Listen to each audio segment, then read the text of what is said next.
Josh Dunkley's going to join us. Blackie, we, at some point before the bounce, we want to go back in time because the rivalry that existed between these two clubs back in your era, in the early 2000s, is famous. I mean, who can forget?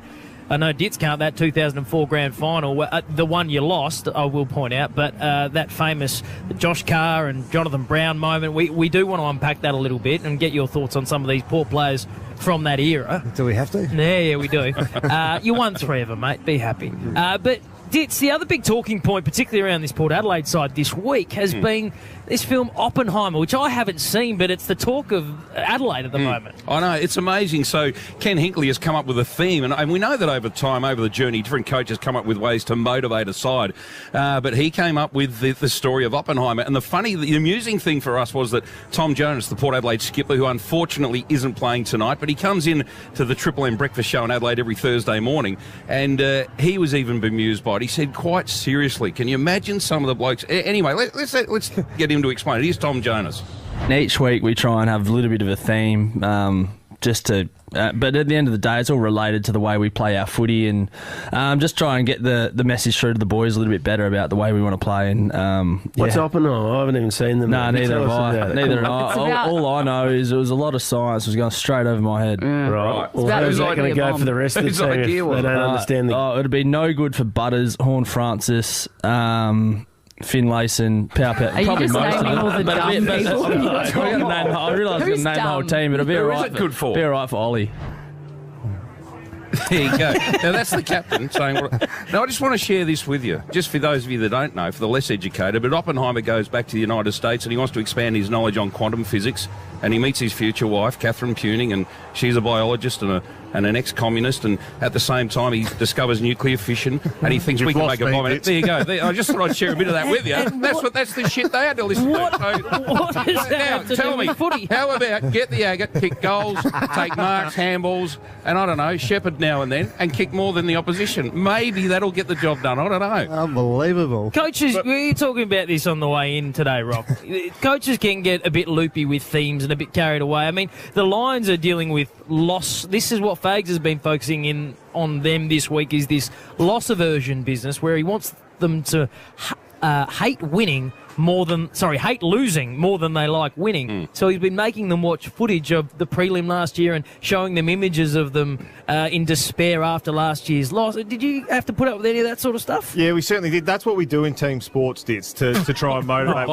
Bore each other to death. That's what actual sports are about. And we know that you played badminton and it wasn't really a sport, but we've had, coaches go loopy. There's no doubting that. They get in the senior coach position and they just, something flicks in their brain, doesn't it, Blackie? And Vossi used to have a fair few themes for us over the journey as well, but it's something flicks in their brain. Yeah, Vossi loved the theme. I mean, run to the Raw one week and run to the, I'm not sure what, did you? It was about bushfire, I think, in Central Australia, wasn't it? And there was a marathon running, and it was about running through the fire, so you sort of ran towards it, and don't get afraid of that challenge in front of you. Right. You grasped a bit more. When was the last fire you saw on a football field? Or a nuclear bomb, for that matter. Exactly. Thank you. What was the one, if it lives, you kill it, or bleeds, or what was that one? Yeah, the famous one from Lee Ditz was the 2001 playing Essendon here, actually, mid-year, and they were undefeated pretty much in 12 months. They were flying. And Lee used the old Predator movie line, if it bleeds, you can kill it, referring to Essendon. So that was his little hook for the week, and we managed to get the job done, Flanners. Yeah. How much did Lee, 3 premierships, one of the great coaches of all time, how much did he lean on that in those premiership years? Was each, with the famous Last Dance that we've all probably seen on Netflix, the Chicago Bulls, the three-peat, and how Phil Jackson, their coach, framed that final season as the last dance. Did Lee have anything for you guys in those the 2003 season? Well, he did. I mean, the challenge for a coach, isn't it? Week in, week out, you've got the same group of people in front of you. How do you motivate them from week to week? What hook do you use, and what recipe how do you build ball the sausages differently, if you like? So, Lee used to have a great way, I guess, of if an opposition coach would say something, he would use that a lot, or a player, or whatever. He'd go down that path, but. Yeah, he was a wonderful coach, no doubt about that. I'm glad you raised the Last Dance because we're talking themes and motivation. I mean, Rodman went to Vegas, he vanished, but they couldn't find him. He got hookers. He was snorting coke. He had the biggest Cuban cigar you've ever seen, hanging out of his mouth 24/7. And then he went back and won the championship. And I mean, to me, that sounds like a weekend at the Ditmas house. Bloody hell! You know how Dit said he went right through. I believe him. Why watch Oppenheimer when you can go to Vegas? Get a Harley Davidson and, Rocky. Wow. Rocky, this loss aversion business, though, I am genuinely curious to get the thoughts on from Josh Dunkley when he's going to join us very shortly. But how much does previous results from years gone by, would that seriously still be fresh in the mind of these Lions players? I don't think so. I think you learn your lessons from it and you move on. But you've played another 24, 25 games since then. So they've learnt so much and they're a different team to what they were 25, 26 games ago. So I don't see it being a great motivator. Yeah, you learn your lessons, but it's a bit strange for me. But, hey, maybe a genius strike. I think no doubt this week Chris Fagan would have mentioned the key stats from that game in round one for his midfield to motivate. I mean, they lost the contested ball by 34, the uncontested by 127. Port had 25 more inside 50s. No doubt that he would have poked them this week, Fags, his midfield group around that stuff for sure. So you're going to use whatever you can. Genuine question. Obviously, Ken's, the 2-year extension, so we know he's sticking around, and it seems as though Josh Carr is there to, I guess, maybe take over a bit of a handover a la Paul Roos and John Longmire at the end of this contract, maybe, because he obviously took his name out of the race for the Richmond job. But the decision for Trav Boak to be the sub tonight, and he was open about that early on in the press conference, was that surprising in Adelaide? Was that taken as something of a shock? I don't think it's a shock, and he's been sub, I reckon, twice in sort of relatively recent times. I think there's a statement there, though. Will he go around next year? He's 35 years of age. I think it's a big statement in your first final to say you're now the sub. I think it's telling us something. I really do. I mean, you two guys, I don't know if you think more about that or what, but, it's going to be hard for him to be a regular next year, isn't it? Yeah, really? I think if he's the sub tonight. I think it's going to be hard for him moving forward at Port Adelaide. So for me, I think he's still got value in the system, and he fits in perfectly at the Gold Coast Suns for me. They're still emerging young team. It'd be perfect for Dimmer. He can sit in the wing or play in the midfield, teach those kids what it's like to be a professional, and he can show them and really elevate the Gold Coast list. Well, everyone's having beers down the Gold Coast with Dimmer at the moment. Dusty's been there. Apparently Alex Rance is looking at coming out of retirement, so maybe after tonight Trav can just jump in the car, head down the M1 and visit Dimmer at the pub. Well, they're going to win, aren't they? Oh, he can still have a beer and have a meeting and explore options for next year, Rocky. That's all I'm saying. We are getting you ready for this one, the second qualifying final between the Brisbane Lions and Port. We're a little under an hour away from the first bounce. But it's time to bring in our man, Dylan Leach. He joins us from our sponsor, Ned's. Good evening, Dill. Good evening, Liam. Pleasure to be with you blokes this evening. Dill, let's start off with an update on the head-to-head line for tonight's game. The Brisbane Lions are the shortest price favourite this weekend at $1.50, of course, having won their past 12 at the Gabba. Port Adelaide 265 underdogs, with the line giving the Lions a 13.5 head start, but they've actually failed to cover the line instead of their last 8, the Lions. Oh, a little bit of disrespect for the visitors. They've same number of wins in the regular season. What about first goal, Dill? That's always a bit of fun. Who are the favourites there? Who else but Joe Danaher and Charlie Cameron? They're both equal favourite at $9. And Todd Marshall, Willie Rioli and Jeremy Finlayson, the favourite for Port, all at $11. What about for the value hunters tonight, Dill? What can you give us? Yeah, I've got a same-game multi good to go. So this market's gone off in all 3 finals, so I'm going to make it my first leg, and that's either team to win by less than 24.5 points. Willie Rioli to kick 2+ goals. He's kicked 2+ goals in 3 of Port's last 4 matches. And Zach Butters, the triple MVP, he's recorded 30+ disposals in Port's last 6 games, so I've got Butters for 30+. Bag that all up, $6.77. That's available in the Neds Open Groups and the popular multi-section on the Neds app. Bit of value there. Dylan Leach from Neds. You enjoyed tonight's game. We'll talk to you again soon. Pleasure. You win some, you lose more. For free and confidential support, visit gamblinghelponline.org.au. We're going to take a break.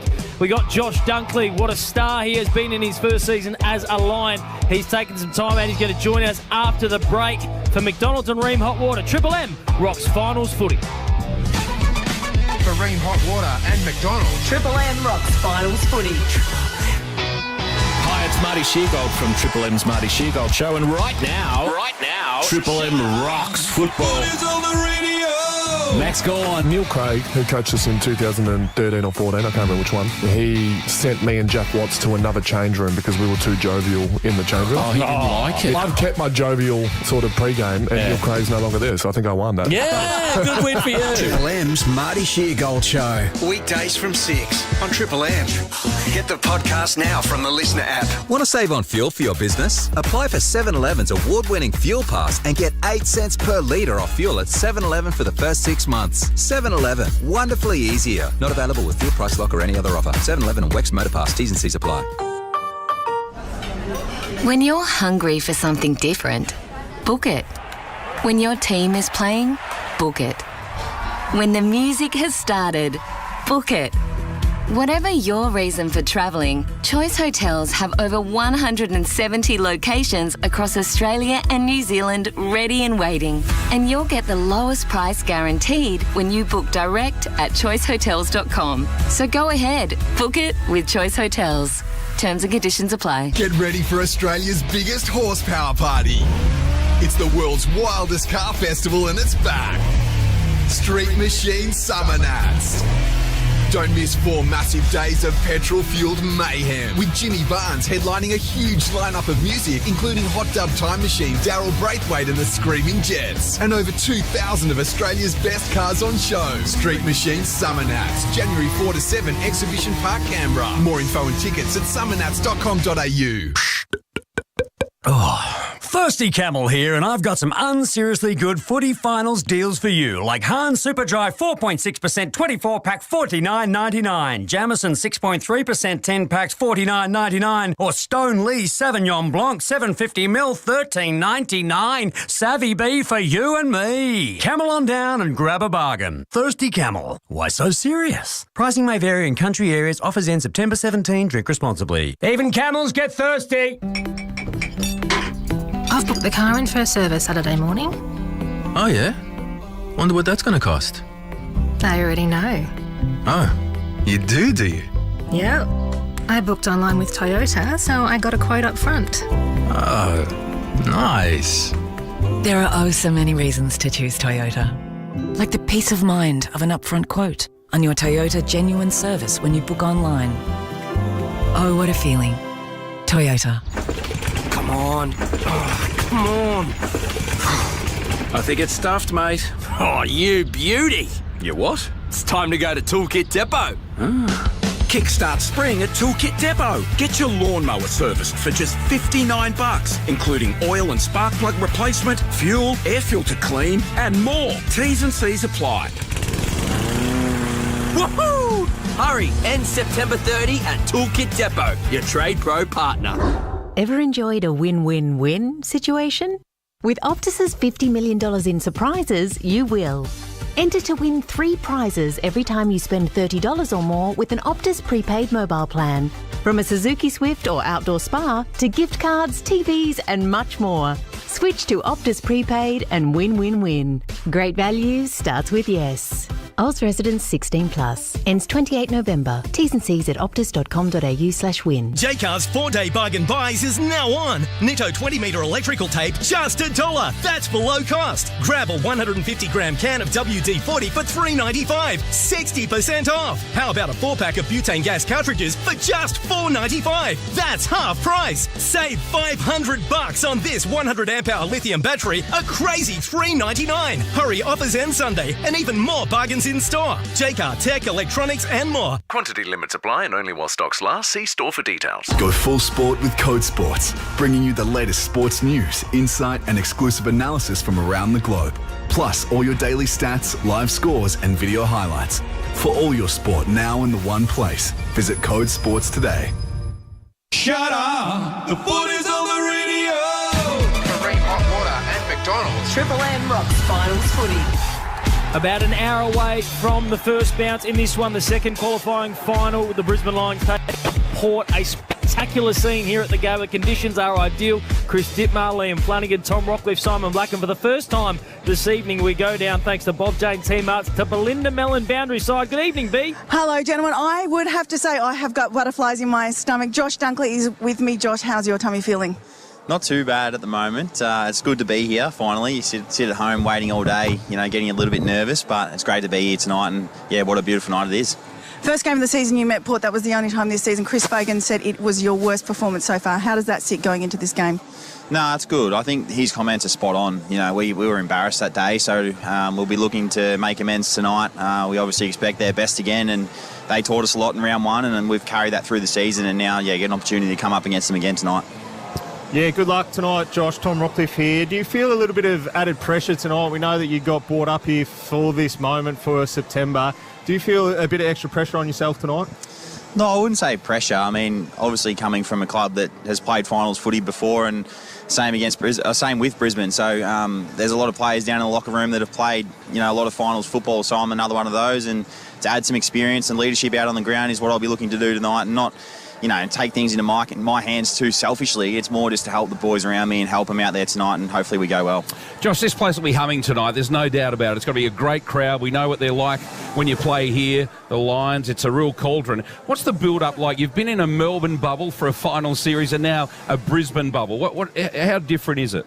It is a little bit different. I mean, you hear the noise, the media and that coming from Melbourne, but up here it's a lot more, I suppose, quieter when it comes to finals footy. But I still think, when you kick back and watch on Thursday night, Friday night, even today's game at the G, it's hard not to buy into the finals feeling. So it's exciting still being up here, but I would be lying to say that it wasn't a little bit different compared to being in Melbourne. Sure. And we've seen you play some really important roles on certain players throughout the season. Do you go and stand as Zach Butters or someone like that tonight around the stoppages? It's a good question. I'll probably spend time on a lot of them, to be honest, because they're all very dangerous in there. So if I feel like one's getting on top, I might head to him for 5 minutes or 10 minutes and try and quell the influence of that player. So we'll see what happens, but there's no certain individual that I'm going to. Dunks, what have you made of this loss aversion tactics that Fags has been rolling out? I mean, you wouldn't appear in any of them because they're images and shots from the prelim final last year, the loss to Geelong. You're obviously not involved in that game. How have you taken it on board? I was actually at that game. So even though because I was weighing up my decision too. So to be at that game, watching the boys go to work and unfortunately the loss that they had, I still feel like I was a part of that in a way. Like I was in the crowd and supporting him actually to hopefully get the win. But I feel like I have been a part of it. The boys are really, since coming up here, they were really good to me and sort of teaching me what they've been through and telling me some stories. So, I'm looking over at Zorks over there, a couple of metres away from me now, and he's taught me a lot since being at the footy club. So hopefully help him out tonight and, play my role in a win. And Dunks, you've got an opportunity here tonight to book that home prelim final. How do you go about stopping Port Adelaide? They haven't been in the best form the last 5 or 6 weeks, but we know that they're going to come with some added momentum tonight. Yeah, absolutely. We know they're going to bring their best footy. I think the way we stop them, it's probably our pressure. I think they really like to run in waves, similar to Collingwood. I feel like their forward momentum and territory game is going to be really important for them. So for us to be able to win the ball on the inside and then get it forward in our half and try and lock it in is going to be really important, and we'll go a long way, I feel, in winning the game tonight. Well, we're going to see one of the great midfield battles of all time tonight. I'm not overstating that. It really will. There are stars everywhere. It is about winning that, isn't it? I get the feeling that your ascendancy tonight might come from your forward line against their defence. Yeah, our forwards have been great, I feel like, over the last month. So hopefully the form holds them in good stead tonight. They've got a great defence, the power. So hopefully our boys stand tall and, guys like Cam Rayner and Charlie Cameron in his 200th stand up and, can get us over the line. Has there been extra pressure put on those forwards this week, Dunks? As we know that in big moments in the past, it's probably been that forward half that hasn't functioned all that well in the big finals. Have they gone to work this week and make sure that they come out and have a good performance tonight? Yeah, I don't think anything's really changed this week, to be honest, like compared to throughout the year. So I feel, the boys have obviously been through that experience before, so I'm sure a lot of them would have thought about it throughout the week. But in terms of preparation, nothing's really changed. So we're just looking forward to getting out there tonight and hopefully putting on a good performance. 7:25 bounce, Dunks. It's a long day when you're getting ready for this. What have you been doing with yourself in the lead up? To be honest, I haven't done a lot this morning. I'd like to sleep in initially and then, make myself some breakfast, go for a walk, have a coffee, walk the dog. It's, beautiful Queensland weather, mate. It's it'd be rude not to sit out by the pool for a little bit and soak in some rays. But, and then watch the VFL this afternoon, who had a great win against Williamstown out at Brighton Homes Arena. So it was nice to watch those boys go to work. But, Liam, this is a good point, I reckon. I saw Ollie Wines in the city this morning at 9 o'clock here in Brisbane, and I thought, what a long day. What do you just want to play, surely? Me and Dunks just sit by the pool with our shirts off. That's what we do up here, sit on the rigs. Speaking of taking your shirts off, has Dev Robertson finally calmed down off the back of... if you're not aware, his Instagram is continuing to rise. He started at 11,000. He took his shirt off, and now he's at 80,000. Has the ribbing stopped in the dressing sheds, Dunks? I actually don't think it has, because the other night there was another... I think Jack Viney's jumper came off, and Braden Maynard, I think, might have ripped it off as well. So he actually sent a message in a group chat saying that, he's going to get some more fame from that, probably. So he's loving it. It's good. We get around him for it. It's awesome that he can get that kind of publicity. But, hopefully it continues to build. Well, and hopefully he decides to stick around with the Brisbane Lions as well. A bit of interest in the young man from West Coast. Get him back to Perth. They would love to have him. But he is with you tonight out there. Massive game on the way. Josh Dunkley, we really appreciate you giving us some time so close to the start of tonight's game. No worries, guys. Thanks for having me. Josh Dunkley there from the Brisbane Lions. Is he about to play a final? How relaxed was he? That was unbelievable. Queenslanders, they very chatty, very relaxed. Has he gone Troppo already? Well, He's only been here a year. They do it certainly a bit different up here, Dits. It's a lot more casual, and how you going? So it's very casual. They might as well play in board shorts.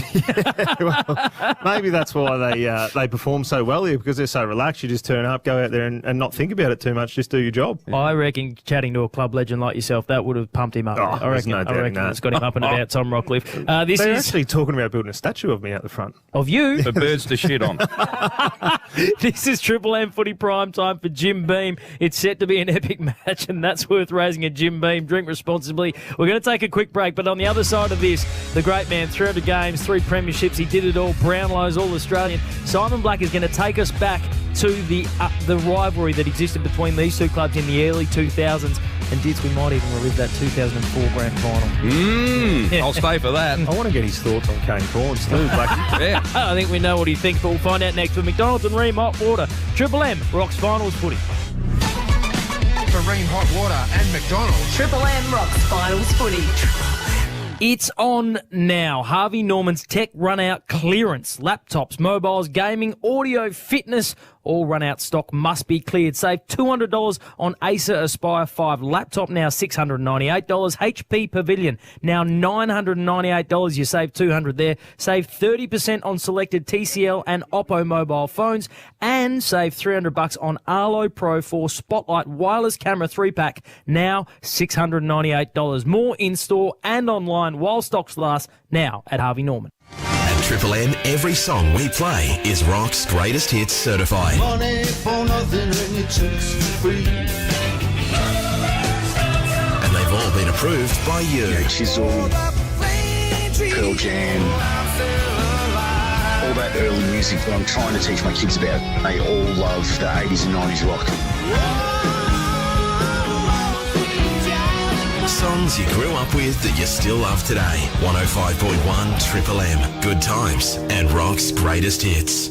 When you've got to keep your business rolling, do it with Statewide Bearings. Australia's leading supplier of bearing supplies and services and power transmission products, including Gates' premium range of problem-solving gear. We're talking Predator and Polychain carbon belts, the Power Grip GT4 power bands, and Draft Guard anti-rotation safety devices.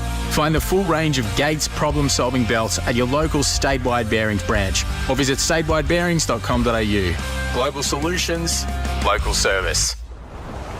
When you're chasing the sun, book it. When you're ready for a change of pace, book it. When inspiration strikes, book it. Whatever your reason for travelling, Choice Hotels have over 170 locations across Australia and New Zealand ready and waiting. And you'll get the lowest price guaranteed when you book direct at choicehotels.com. So go ahead, book it with Choice Hotels. Terms and conditions apply. Oh, if only the old fisherman next door stopped scaling his catch right under my bedroom window. The smell is rank. At Bottle Mart, we get others can be a bit on the nose. You know, just once, it'd be nice if my son didn't return my car on empty. We aim to fill each visit with top-notch service. Oh, there's nothing worse than not getting the extra pickles you ordered on your cheeseburger. You can expect more from Bottle Mart. More deals, more range, more service. Bottle Mart. There's more in store. You like belly rubs? Who wants belly rubs? Okay. Simparica Trio gives dogs fast and effective protection from fleas and ticks, intestinal worms, and deadly heartworm. Who's a good boy? So you can get back to the important stuff. All right. Who's a good boy? You are. That's who you are. Simparica Trio. Protection for dogs. Trusted by dog people. The Lowdown. Around town. Lead the charge with Milwaukee battery-powered outdoor power equipment. Get the safety and performance benefits of battery power. Forget the hassles of petrol. The Lowdown. Is that a holiday calling? Somewhere sunny, warm and full of adventure?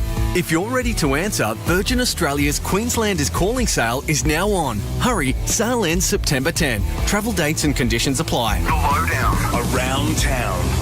Okay, riders, listen up. AMX Motorcycle Superstore's Bayswater has moved next door to a bigger and better premises, so come and check it out this Saturday and get 10 to 20% off across the entire store. Get 10% off Shoei, Arrow, Wheels, Exhaust, Knee Braces, Comms and Navigation. Get 15% off Dayanese, Alpine Stars, Quadlock, Dirt Luggage, Fly Racing and Argon, and get a massive 20% off everything else store-wide. But it's for one day only, so get in quick to the new and improved AMX Superstore at 477 Dorset Road, Bayswater this Saturday. Jaycar's 4-day bargain buys is now on. Nitto 20-metre electrical tape, just $1. That's below cost. Grab a 150-gram can of WD-40 for $3.95. 60% off. How about a 4-pack of butane gas cartridges for just $4.95? That's half price. Save $500 on this 100 amp-hour lithium battery, a crazy $3.99. Hurry, offers end Sunday, and even more bargains in store. Jaycar, tech, electronics, and more. Quantity limits apply and only while stocks last. See store for details. Hi, I'm Adam Doval, and I'm a father and a builder. Do you know that forests tackle climate change by removing carbon from the atmosphere and storing it in wood? And when wood is used in buildings or furniture, it locks away the carbon for life. Beautiful, sustainable, and planet-saving. That's why wood is the ultimate renewable. And growing and using more wood is ultimately better for all of us. For more information, head to theultimaterenewable.com.au. The foot is on the radio. Triple M rocks finals footy. Triple M footy, prime time for Jim Beam. It's set to be an epic match, and that's worth raising a Jim Beam. Drink responsibly. Counting you down to this second qualifying final between the Lions and Port. Little over half an hour until first bounce in this one. Liam Flanagan, Chris Dittmar, Tom Rockcliffe, Simon Black, your call team. Belinda Mellon, boundary side for Bob Jane T-Marts as well. The scores so far, Collingwood are through to a prelim, a home prelim after their 7-point win over the D's on Thursday night. The D's will have to back up taking on Carlton in what should be an absolute ripper of an elimination final after the Blues triumphed over the Swans by 6 points. And today, the Giants have ended St Kilda's finals hopes with a 24-point win, a 4-goal win. So the loser of tonight's game will take on the GWS Giants. Simon Black, let's go back in time a little bit. 2003, take us back 20 years, because that was the year triumphed over Collingwood in the grand final. 50-point win. Some people predicting that could be this year's grand final, but there was a celebration for the club earlier this week, or last week. Yeah, there was. We had a 20-year reunion last week, Flame. Special night. Look, not many of our players live in Brisbane, so to get everyone together again was incredibly special. We had a wonderful night. It was also the Hall of Fame night at the club, but it's just such a brotherhood we've got. You know, you don't see each other, like I said, much, but as soon as you do, it's you give each other a big hug and a shake, and it makes all the hard work, all the pre-seasons worthwhile, mate. And you hear ex-footballers talk about that, and Martin Pike was probably, again, best on ground for the night, Flanders. Alistair Lynch said he walked home at, or he walked in the door at 5 a.m. Yeah, well, he beat me. He beat you. I was... we were at the Squires Bar there downstairs at the convention centre, and they kicked us out at about 2:30, and I went back to Chris Scott's room with Nigel Lappin and a couple of other boys, and we had a couple of Coronas in there, and he said, "Get out, I've got an early flight." So I think I got home about 3:30. Can I just read your stat line, Dix? How is this the numbers for our man here? 2003 grand final. 39 disposals, 9 tackles, 9 clearances, and a goal. What about that for a day? Did Collingwood send anyone to you that day? No. No, it was a good day. It was the most enjoyable game of footy ever played, Flannery. Well, I'm glad you said that, because let's fast forward 12 months that's not. to maybe the least enjoyable game of footy you ever played. Just a bit of audio here for you from that 2004 grand final between Port and Brisbane. 2-2, 14 Lions, 3-4, 22 Alistair Ridge for the rival! They're swinging punches! Alistair Ridge is swinging left and right! And the Moses is there! It's a world championship fight! This is extraordinary! Ridge is just throwing big haymakers! Lakeland doesn't know what to do! Oh! It's world wrestling! Look at this! Ridge has swung 6 of the biggest punches I've ever seen in football! Alistair Lynch and Darryl Wakeland, where were you on the ground when this was happening? I was 50 yards away, and I just was laughing, thinking, he's shadow boxing. He hasn't connected once, the big fella. if he'd connected once, he would have knocked his head off. But look, Lynch had done it quite about a minute or two earlier, and he said after the game, he goes, I knew I had nothing from there. I thought, I'm just going to take this bloke out, take one down, and equalise the numbers a bit. But unfortunately, the poor bloke needed some boxing lessons before it, because he did not connect once. They always say you never remember someone's last game. Well, you always remember Alistair Lynch's last game. And it was filthy, because he got suspended, I think, maybe for 10 weeks or something. Did. And he got either a $10,000 or $15,000 fine, which he had to pay. But on the serious side, I think it is, for me, just as a footy fan, my little humble opinion, it's the best team we've seen, I reckon. Look, there were great Geelong sides, very good Hawthorn sides, no doubt about that, going back in the 80s, and they might rival you, but I think your team is the best I've seen in my lifetime. There were just so many stars everywhere. Yeah, it's good to hear, Diz. I mean, we were a powerful side. We were a big, strong, imposing side. On each line, they were big, intimidating. I love the contest, and I guess that era we really dominated sides and put the foot on the throat, the old saying, and that was to be a part of the club, and had a great captain and Vossi in the way he led, and just all over the ground. Great role players, Craig McRae, wonderful high-pressure small forward for us, Sean Hart. You go through the side, it was a really stuck with talent and grit. But that was the thing. As an opposition, you'd roll up there and think, oh, well, if Simon Blake has a quiet day, if Voss has a quiet day, if Ackermanis has a quiet day, then you go, oh, hang on, then there's Lappin. Like, Lappin in any other side is a brilliant player. Power, would kick 3-4 goals. He's a brilliant player in any other side. You know what I mean? Their front line is in any other team. It was just an incredible side. It was an insane side, and thank goodness for Kane Corns in 2004. Hey, Simon Black. We're going to take a break. We're counting you down to this one. Port and Brisbane once more for McDonald's and Ream Hot Water. Triple M rocks finals footy. Good on you, mate. For Ream Hot Water and McDonald's. Triple M rocks finals footy. Triple M and the Marty Sheargold Show's 10K Spinner DJ. Melbourne, we're at the Golden Song. Damien is in Pearstyle. Here we go, mate. Oh, no, it's on the tip of my tongue. Just pour some sugar on me. Bloody hell. Think you might be able to name the Golden Song? There's 2 chances every morning to win 10K. Your next shot at winning the Marty Sheargold Show's 10K Spinner DJ is Monday morning at 7 on your home of good times and rock's greatest hits, Triple M. Hi, Rodney Jane here. At Bob Jane T-Marts, we've got great deals for every budget. Want a free Bridgestone, Yokohama, Dunlop, Goodyear or Kumho tyre? Simply buy 3 and the 4th tyre's free. Plus up to $200 instant cash back on selected tyres. With tyres from just $69, we won't be beaten with our best tyre price guarantee. Give us a call or shop online today. At Bob Jane T-Marts, we'll look after you. T's and C's apply. At Aussie Broadband, we know how rare it is to find something that's both fast and reliable. Getting food delivered, catching the bus, grandma's cooking. Reliable, but not always fast. Instant coffee, speed dating, fast, but not that reliable. But at Aussie Broadband, we have fast and reliable NBN plans to keep you connected for whatever you need. That's the actual Aussie way. Search Aussie Broadband today. T's and C's apply.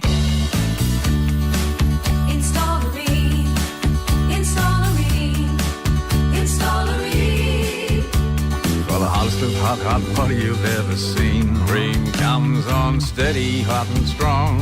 It just keeps on and on. Ream Ambi Heat Heat Pump, winner of CanStar Blues Innovation Excellence Award 2023. Install the Ream. Accept nothing less than Australia's best. When there's something to celebrate, book it. When it's time to reunite, book it. When you need actual FaceTime, book it. Whatever your reason for travelling, Choice Hotels have over 170 locations across Australia and New Zealand ready and waiting. And you'll get the lowest price guaranteed when you book direct at choicehotels.com. So go ahead, book it with Choice Hotels. Terms and conditions apply. Go full sport with Code Sports, Australia's biggest and most experienced sports news team, featuring leading experts with decades of experience in the game, bringing you the in-depth stories that matter. For all your sport now in the one place, visit Code Sports today. Oh, Thirsty Camel here, and I've got some unseriously good footy finals deals for you, like Great Northern Super Crisp 24-pack $49.99, Smirnoff Ice Double Black 10-pack $49.99, or Wild Turkey 700ml $49.99. Gobble, gobble. Phew, they are some real winners. Camel on down and grab a bargain. Thirsty Camel. Why so serious? Pricing may vary in country areas. Offers end September 17. Drink responsibly. Even camels get thirsty. Tonight, in Australia, 500,000 households will struggle to put dinner on the table. Foodbank works with the entire food and grocery industry to ensure no Aussie is left behind. Working in a surprise chain, we never know what donations we'll end up with. So to make sure we don't go without popular pantry staples like pasta and pasta sauce, we work with generous donors to make them. Want to help? Need help? Head to foodbank.org.au. You like belly rubs? Who wants belly rubs? Okay. Simparica Trio gives dogs fast and effective protection from fleas and ticks, intestinal worms, and deadly heartworm. Who's a good boy? So you can get back to the important stuff. All right. Who's a good boy you are? That's who you are. Simparica Trio. Protection for dogs. Trusted by dog people. UFC 293 is in Sydney, Australia. Israel Adesanya defends his middleweight title against Sean Strickland. Top 10 heavyweights tied to Avasa versus Alexander Volkov. Order now on KO Sports. No subscription needed. Shut up! The footy's on Triple M! It's a team who went undefeated at home. The Lions are absolutely dominating at the Gabba's Park tonight. Fisted out in the front of Charlie Cameron. He's got 4. Can he stand up and get... Against a team who went undefeated for over half a season. Port Adelaide made it 13 on the trot in a massive night. Powell Pepper's been in everything. Goes himself on the run, gets the kick away. It's a goal. Powell Pepper, how did he do that? Now, Brisbane and Port Adelaide square off with a prelim final spot on the line. Oh, it's massive, all right. Game on. Free hot water at McDonald's. Triple M rocks finals footy. Saturday night footy in the River City. The Gabba looking absolutely delightful. The surface looks $1 million. And we are getting set for what is said to be an incredible second qualifying final here between the Brisbane Lions and Port Adelaide. Liam Flanagan, Chris Dittmar, Tom Rockcliffe, Simon Black, Belinda Mellon, your call team. We say good evening to the Queensland audience joining us for the very first time. Getting set for this one, as you heard. The loser will have to take on GWS. The winner gets himself a week off and they will take on either Melbourne or Carlton in a preliminary final. The results so far, Collingwood obviously getting the job done over the D's on Thursday night. Carlton getting the win over the Sydney Swans, and earlier today, the Giants ending St Kilda's final hopes with that 24-point win. Let's go back to Thursday night, Ditz, and the incident that everybody has been talking about. Braden Maynard attempting a smother against Brayshaw, comes down, knocks him out, and has been referred directly to the tribunal. All right, I speak purely here as a football fan, a football follower. There's someone that I pay my membership. I love going to the games as well, and I'm lucky I get to commentate it as well on Triple M. This lady, Laura Kane, is brand new in the job, and in her first week, she's got the chance to actually, or she can influence this game and change it forever. And I just hope she takes a deep breath and just pulls back a little bit, because if a bloke is going to get 3 games and potentially miss a grand final because he attempted to smother a ball, I think it's one of the great injustices in the history of this game. And that might sound a bit over the top, but that's how strongly I, as a football lover, feel about it. That poor lad at the moment, he jumped in the air. If you jump in the air, we know if you leave the ground to bump someone, you'll get games and you deserve games. If you leap in the air to smother a ball, and as a consequence, there's an accidental concussion, I really feel for Maynard right now. That's how I feel about it. You certainly do feel for him, but unfortunately, the way the game's gone now and the protecting of the head, and it's all played in slow motion replay. Like I sit with you a little bit with that, Ditz. I feel like he shouldn't get suspended, but I feel like he'll probably get 3 weeks for it because of the way the game has gone at the moment. Did he have anything else he could have done? Could he have just put his hands out and pushed Brayshaw instead of turning his shoulder? I think that's where he's opened himself up to then get suspended by turning the shoulder. And we're asking players to make split-second decisions mid-air, which we know is really a really hard thing to do. But is there anything else he could have done? Could he put his hands out and he's turned his shoulder and knocked the bloke out?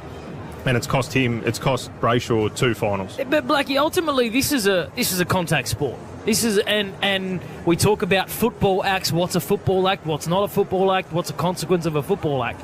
Surely attempting to smother a football is still a footballing act, and we want to see that in the game. And I mean, what would have been the consequence? Let's say Brayden Maynard catches that football and comes down and has the same sort of impact. This is that the sort of, do you see that action as something that should cost Brayden Maynard a grand final potentially? No. Look, it's the game's at the point, isn't it, where the head's sacrosanct, and any action that you do that the consequence is a head injury, then you're in strife. That's where the game's at. Is that right? Well, maybe not. But the issue, he could have, as Tom said, Rocky said, could have put his hands out in front of him. That's where I reckon they'll say he's in strife. Look, 3 weeks, you boys mentioned 3 weeks. I think that's incredibly harsh. I think sort of 1 week would be right, if anything, because again, it wasn't any malice or anything. It was about protecting himself, and it was a situation where 3 weeks is far too much. One at most. And again, the head's sacrosanct, so I can understand where he may be in strife, but anything more than 1, I think, is highly unfair. I think if it was round 3 in the season, he probably gets 3 weeks. If he's a chance to get off, it's because it's finals. We know that the tribunal is a little bit more lenient in September because they want to see the best players out there. We've seen Cochin in the past get off when for 22 weeks of the season it would be a week leading into a grand final. So he is a chance to get off. As footy lovers, I think we'd all love him to get off, but the way the AFL's gone and they want to protect their heads, they don't want to open themselves up to lawsuits moving forward. Well, it's not just Brayden Maynard either. Jacob Van Rooyen's been given 1 match for his elbow that connected with Dan McStay's throat. Jack Martin got 2 weeks. Jack Martin's been given 2 for the swinging arm, if you will, on Nick Blakey. And when you watch those incidents, you can kind of say, yeah, there's been an intentional or reckless arm, however you want to grade it, that is connected with a head. And then you look at that moment with Brayden Maynard, and you wonder whether we're going to get to a point, Ditz, where the hanger is outlawed because players' knees are connecting with a head as they go up for the footy. It's a very good point.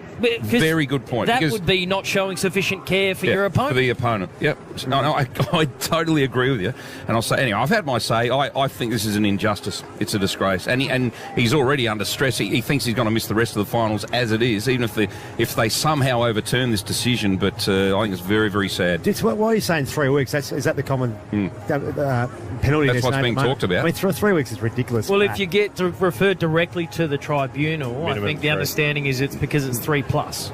Yeah, of course. That's where the grading system works. So this is Triple M Footy Prime Time for Jim Beam. It's set to be an epic match, and that's worth raising a Jim Beam. Drink responsibly. But I guess when it comes back to Ditz, you and myself as fans, we want to see the best players out there. And, the idea that we could get to a grand final and have 1 or 2 or 3 players missing because of suspension, it takes the shine off it somewhat. Yeah, it does. And not only about the best players being out there, I just want to see what's fair. I don't think was there intent? Was it dirty? Was it malicious, as you mentioned? So I don't think it was any of those things. I want to see, to me, going back in time, the tribunal should have been for dirty snipers behind play that do filthy things. Well, we no longer see that. There are cameras everywhere and all angles. So we've eradicated that from the game. When we see an absolute football accident, you don't deserve to, firstly, get rubbed out, and secondly, be ineligible for a Brownlow medal. Yeah, I tend to agree with that. I was listening to Nathan Brown last night, I think it was on Triple M as well, and he said that would it be if it was in February in a trial game or something like that, would he have done the same movement or would he have pulled out? Tell you what, I reckon this is one where, it's been sent to the tribunal. Michael Christian could have made a statement and said, no, send it to tribunal for mine is the easy option for him. Collingwood, massive club, big moment, big finals. Easy options to send it to tribunal, Dits, and that's where he's likely to get in more strife. I would have loved to have seen him say, no, I reckon, whether it's 1 week or whatever it might be, but I'm not sure an incident requires going to the tribunal. I think this is where he could have stepped up and I think he's been overruled in this case. Has he? Is that correct? Yeah, I'm just getting the nod from our producer in the back, Rabs here. He was overruled. So that's why I mentioned her at the start. The new person in town, the new lady in charge, Laura Kane, she's the one that said this will go straight to the tribunal. And that's why I say, Blackie, she's got the chance here to make a big statement, to really impart her influence on the game. And if she's going to do that, she set a precedent here for the rest of her reign. Yeah, well, we'll wait and see. Obviously, he will go to the tribunal during the week, so who knows? He may get off. Collingwood may have Braden Maynard for the remainder of the final series. That remains to be seen. But we are going to straighten up and turn our attention to the Gabba, where the Lions and Port have entered the field of play. They're getting set. We're counting down. It is going to be a cracking final between two very high-scoring teams here in Brisbane. For McDonald's and Ream Hot Water, Triple M rocks finals footy. Triple M footy, prime time for Jim Beam. It's set to be an epic match, and that's worth raising a Jim Beam. Drink responsibly. For Ream Hot Water and McDonald's. Triple M rocks finals footy. Get your drums ready. Triple M's Marty Sheargold Show, featuring... Maybe I put the sarong on today. Marty Sheargold. I am not a woman, but I would imagine if I was a woman... Real ladies man. No matter how much you dance and prance, the last drop always goes down your pants. Kickstart your day with a laugh. Triple M's Marty Sheargold Show. I'm a massive fan. It's literally something I look forward to. 6 to 9 weekdays on Triple M. And that's the end of that. Okay, we're moving on. Want sports talk that's on point? From the call the players listen to on Triple M Rocks Footy? That is incredible. That is unbelievable. To everything you need to know about the AFL finals on the Footy Talk podcast. They're fast, they're ferocious. It's an exciting brand of footy. Plus, footy experts Scott Pendlebury and Jay Clark on Jock and Journo. The theatre, the crowd loved it. The commentators went choppo. It was amazing. Lift your finals game with Listener. Download the app and search Sport to listen. Listener. Need a workplace safety management system? Identifiber. Doing some DIY or demolition work and worried about asbestos? Identifiber. OHS plans, air monitoring, contaminated land assessment. Identifiber, Identifiber, Identifiber. We're industry experts with over 30 years' experience in hazardous materials services, occupational hygiene and risk management. For a thorough assessment and inspection of your home or office, head to identifiber.com.au. Spring is here, so shake off those winter blues with this super offer from powerpollen.com.au. Experience improved immune defence, reinvigoration and experience all-over body wellness like never before. Plus huge savings. Buy 260 caps for $79.90 and you'll get the third one for free. Call 1-800-147-009 or visit powerpollen.com.au to order now. That's 260 caps for $79.90. You get a third one for free. Powerpollen.com.au. Call 1-800-147-009. Power Pollen. Power up this spring. Jaycar's 4-day bargain buys is now on. Nitto 20-metre electrical tape, just $1. That's below cost. Grab a 150-gram can of WD-40 for $3.95. 60% off. How about a 4-pack of butane gas cartridges for just $4.95? That's half price. Save $500 on this 100 amp hour lithium battery, a crazy $3.99. Hurry, offers end Sunday, and even more bargains in store. Jaycar, tech, electronics, and more. Quantity limits apply and only while stocks last. See store for details. details. Pet parents save more at Petstock. Your dog will be drooling like crazy with Black Hawk adult 20 kilo dry dog food, a low $135. Or save 20% off the Ivory Coat grain-free dog and cat food range. Give parasites to flick with 20% off NexGard Spectra flea, tick and worming treatments. Plus with Petstock Rewards, every time you buy those same brands, we'll give you 15% off the next time you shop. How's that for value? Be quick and soon, in-store or online at Petstock. The store with more. T's and C's apply. Virgin Australia's Queenslanders Calling sale is now on. Get up to 30% off flights to Cairns, Hamilton Island, Gold Coast and more. See the world's largest reef, ancient rainforests and local towns. The wonders of Queensland await. Book now at virginaustralia.com. Hurry, sale ends September 10. Discount based on one-way economy light and choice fares not on sale. Economy light fares exclude checked baggage and seat selection. Payment surcharge may apply. Subject to availability and travel periods. T's and C's apply. See website for details. The numbers are in, and the LDV Deliver 9 just keeps delivering. The Deliver 9 is the best-selling large van in Australia. In fact, drive.com.au called the LDV Deliver 9 terrific value for money. From just $43,990 drive away for ABN holders, the Deliver 9 has the features you need to keep your business moving. Test drive one today to see why it's Australia's best-selling large van. LDV, bring it on. Based on VFAX, year-to-date 2023. T's and C's at ldvautomotive.com.au. The Lowdown around town. Lead the charge with Milwaukee battery-powered outdoor power equipment. Get the safety and performance benefits of battery power. Forget the hassles of petrol. The Lowdown. Is that a holiday calling? Somewhere sunny, warm and full of adventure? If you're ready to answer, Virgin Australia's Queenslanders Calling sale is now on. Hurry, sale ends September 10. Travel dates and conditions apply. The Lowdown around town. Shut up! The footy's on the radio!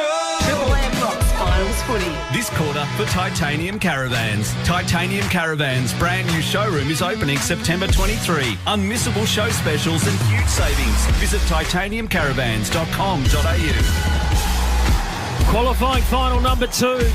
Brisbane hosting Port at the Gabba. Both these sides with the exact same number of wins in the regular season. They meet here tonight, where Port coach Ken Hinkley refuses to accept his team is an underdog. And Brisbane coach Chris Fagan says that they've been preparing for this for 7 long years. Liam Flanagan, Chris Dittmar, Tom Rockcliffe, Simon Black, your call team. And for the first time this evening, we say good evening to our man on the Triple M Red Z Lending Stats, Ethan Meldrum. Good evening, Heath. G'day to you, Flanners. I'll start with the Lions. Got to talk about their Gabba record. Of course, they're 11-0 this season. Going back to the start of 2019, they're 50-8 all up at the Gabba, the Lions. Just splitting that, though, 48-4 home and away, 2-4 in finals. So, yes, they've been dominant here, but yes, they need a finals win. Of course, they got that win against Richmond last year, but 2-4 in finals at the Gabba since the start of 2019. Watch on Harris Andrews tonight. Hasn't lost a one-on-one contest in 9 weeks. Took Charlie Dixon back in round 1, who is not playing tonight, so keen to see who he goes to. Port Adelaide play a big territory game, number 1 for time in forward half. But the other way, defensive efficiency is what I'm watching for them. They rank 15th in the competition for scores conceded when the ball's in their defensive half. Only West Coast, Hawthorn and North Melbourne are worse than them in that regard. The bottom 3 in the competition. Zach Butters, of course, we've got to talk about him. Won the Triple MVP this year, which is correlated with Brownlow's over the past 3 years, so it's good news for him. Polled 12 Triple MVP votes in the last 4 games he's played, 30 disposals in all of them. Ethan Meldrum has come ready for finals footy there. Triple M Red Z Lending Stats, Red Z Lending Loans for the self-employed, REDZED.com. Let's go down to the person at the heartbeat of it for to us tonight for Bob Jane T-Marts, Belinda Mellon, boundary side. Come in, B. Hello, gentlemen. I tell you what, my heart is beating fast. It's a sellout here, and the atmosphere is absolutely electric. You just have to love finals. For the Power, we have the subs. For Port, it is Boak, and for the Lions, it is Jared Lyons. On their bench is Robertson, McCarthy, Coleman, Fletcher, and for the Power, Wines, Horn Francis, Williams, and Burn Jones. 25 degrees today, boys. We talked about what a delightful day it was in Brisbane. It's dropped down to about 16, 15 degrees, so that really quick drop in temperature means it will get a little bit damp underfoot out there on the ground. If you look closely, you can see the dew sparkling a little bit on the ground already, so that will play a role tonight. Happy calling, gentlemen. Nice work, B. Bob Jane T-Marts. They've got great buy 3, get 1 free plus instant cashback deals. call or order online today. T's and C's apply. Very quickly, Blackie, Rocky and Ditz, we need to just be a little bit aware of our man Ethan on the stats tonight. He was out with some NRL types last night in the city of Brisbane. Right. And the inside word is that the NRL boys have done a number on him and he's struggling a little bit. Did you speak a bit slower for them? I did. Did you dumb it down a bit? For Red Zed went about 75%. Yeah, good on you. Good on you. Yes. Hey, Blackie, Rocky, let's look at this game. Heath just talked to us about the attacking potency of this Lions side and the defensive deficiencies of Port Adelaide. How important is that corridor midfield battle tonight? Yeah, it's massive. Yeah, Brisbane have really tried to go through the corridor this year, particularly on turnover. They've really elevated their game in that aspect from intercept possession, and it's really been a feature, particularly at home in the Gabba deck. It's the highest scoring ground in the country, and on turnover they want to go far. So the way the Port Adelaide footy side protect the corridor is going to be paramount tonight, the way they go about it. And for that matter, Port, they want to play a similar style of footy. So this is a great spectacle we've got tonight. I'm so excited by both sides. We're going to play an entertaining style. It's going to be fast, going to get after it. It's going to be a pleasure to be here, Ditz. Yeah, Rocky, for me, from Port Adelaide's point of view, we know they're 3 stars in the midfield, the 3 young fellas, but they've got to have a contribution from many, many more, and they haven't been getting it in recent weeks. They've won games, they've won their last 3 in a row, but haven't played at their best. Everyone in this Port side has to contribute, and you might say that's obvious, but it just hasn't been happening. That's obvious. Thank you. Yeah, Putting words in your mouth. They certainly do, don't they? I mean, you look across the board, Port Adelaide have got a really good mix as well, and they get the 3 spine players back today, Marshall, Lysette and McKenzie, so they're 3 big ins for them. They've got to have a lot of contributors across the ground, so I think their defence is a little bit more shored up. I've got a big question mark on Brisbane's forward structure and how that operates. We've seen in the past in these big finals, it hasn't probably operated as well as what it does through the home and away season, and in those big moments that they've got to get after it. So I've got a big watch on Hipwood, Danaher and Cameron tonight to see how they perform in that front half, see if they can get going. So it's going to test Port Adelaide's defence, there's no doubting that, Ditz, but they're going to need 22 contributors to get the job done tonight. It's Aaliyah is such an important player for this Port Adelaide side. They are giving a bit of hideaway down there with obviously Hipwood and Danaher up there. So Aaliyah, the ability for him to be able to come third off like Harris Andrews up the other and intercept is massive responsibility. He may be the most important player on the field tonight, Aaliyah. Players are moving to their positions, as are the officials for the pre-game ceremonies. But Ditz, the Willem Drew has a really big task. Has to go to Lachie Neale. You've been tagged, or you were for most of your career, Blackie, except for one grand final when you had 39 touches. But apart from that, he has to go to Lachie Neale, surely. Yeah, there's genuine superstars in the middle of the ground, and Lachie Neale's that. And then, look, I think Willem Drew is a proven negator. I think he has to, as you say, has to go to him tonight. What about in reverse? Do they put someone on Butters? Yeah, I think Dunkley will get that match up. I think he'll shadow him around the stoppages, and we spoke about Butters and how good of a year he's had, but he's going to be so important tonight. If he gets his hands on the footy, particularly in centre square bounce, coming out the front here at the Gabba, you hit the goal square, so they'll certainly have a watch on him. I imagine it'll be Dunkley. I'm not sure the Lions have too many negators through that midfield group besides Dunkley. He sort of gets the run-with job more often than not. Berry can certainly do it at different times as well. All right, we're about to get the pre-game formalities underway on ground with Channel 7's Ben Davies as the players assume their position. We'll prepare for the national anthem and the welcome for country here Saturday night in Brisbane at the Gabba. On behalf of the AFL and their premier partner Toyota, this is the 2023 AFL Toyota Finals Series, and tonight it's the second qualifying final between the Brisbane Lions and Port Adelaide. The AFL acknowledges the Turrbal and Yarraguru people, the traditional owners of the land in which we gather, and we pay respect to their elders past and present.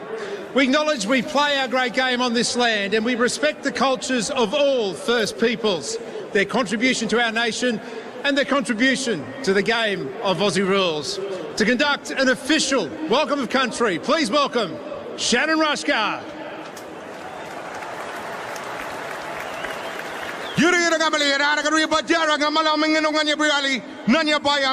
Ladies and gentlemen, welcome to the Yagara homelands, my people who have been here for over 65,000 years. In this place we call Wollongabba, but you all know it, repeat it after me, the Gabba! Now you're talking our lingo, not only our homelands, but homelands of the brothers out there. The Brisbane Lions Now, this place was where battles took place, where two nations would come together and sort out their differences, and there would be only one winner that would go home. It'll either be these guys or these guys here tonight. I'd also like to acknowledge Mangrook, where AFL began. Down there in the south, they call it Mangrook. We call it Puru up here, but we are so proud that all the Aussies have taken this game to another level together since the 1850s right up until now, right where we stand. And for that, we did it at Suncorp Stadium. We did the biggest Aussie Kiwi call-out that Australia and the world had ever done in a stadium. Now, AFL, it is your turn. On the count of three, we're going to call out Kiwi. We're going to give our team some encouragement. We're going to call out to the old people. 1, 2, 3. To Delhi, ladies and gentlemen, have a great night on behalf of my people. Repeat it after me, the welcome word. We say, Yura! Have fun.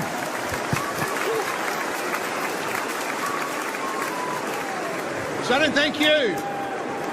Ladies and gentlemen, if you're able, please rise and join with the coaches, players and umpires as we sing the Australian National Anthem performed by Liliana Butanova.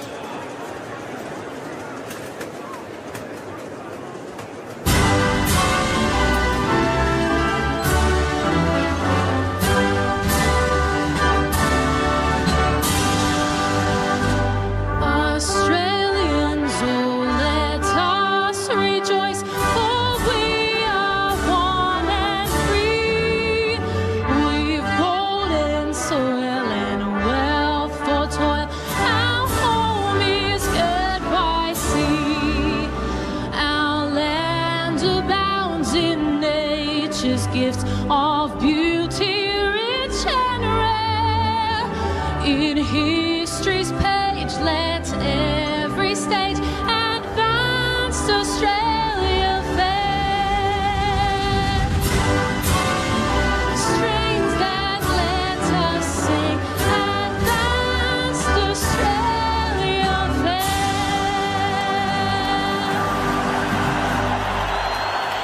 There it is.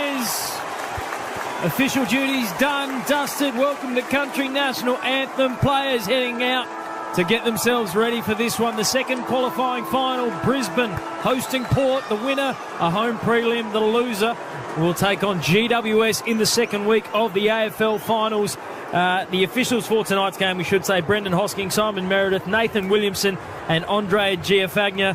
That is the crew who will be looking after tonight's game. Rocky, Blackie, let's talk about where this game is won and lost and your tips for the game. The middle of the ground is for my. It's the most important part in terms of the contest area. Who's going to get the dominance going forward inside 50?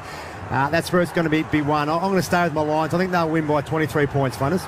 Yeah, I agree with Blackie. It's going to be the midfield battle, but I think it's also how they can nullify Harris Andrews in that back half for the Brisbane Lions. If Port Adelaide can come up with a plan, we've seen the Gold Coast execute it really well when King went to him and hit the scoreboard as well. So they need to limit Harris Andrews' impact as that intercept marker across half back. But yeah, I tend to lean just to Brisbane, maybe a 7-point win.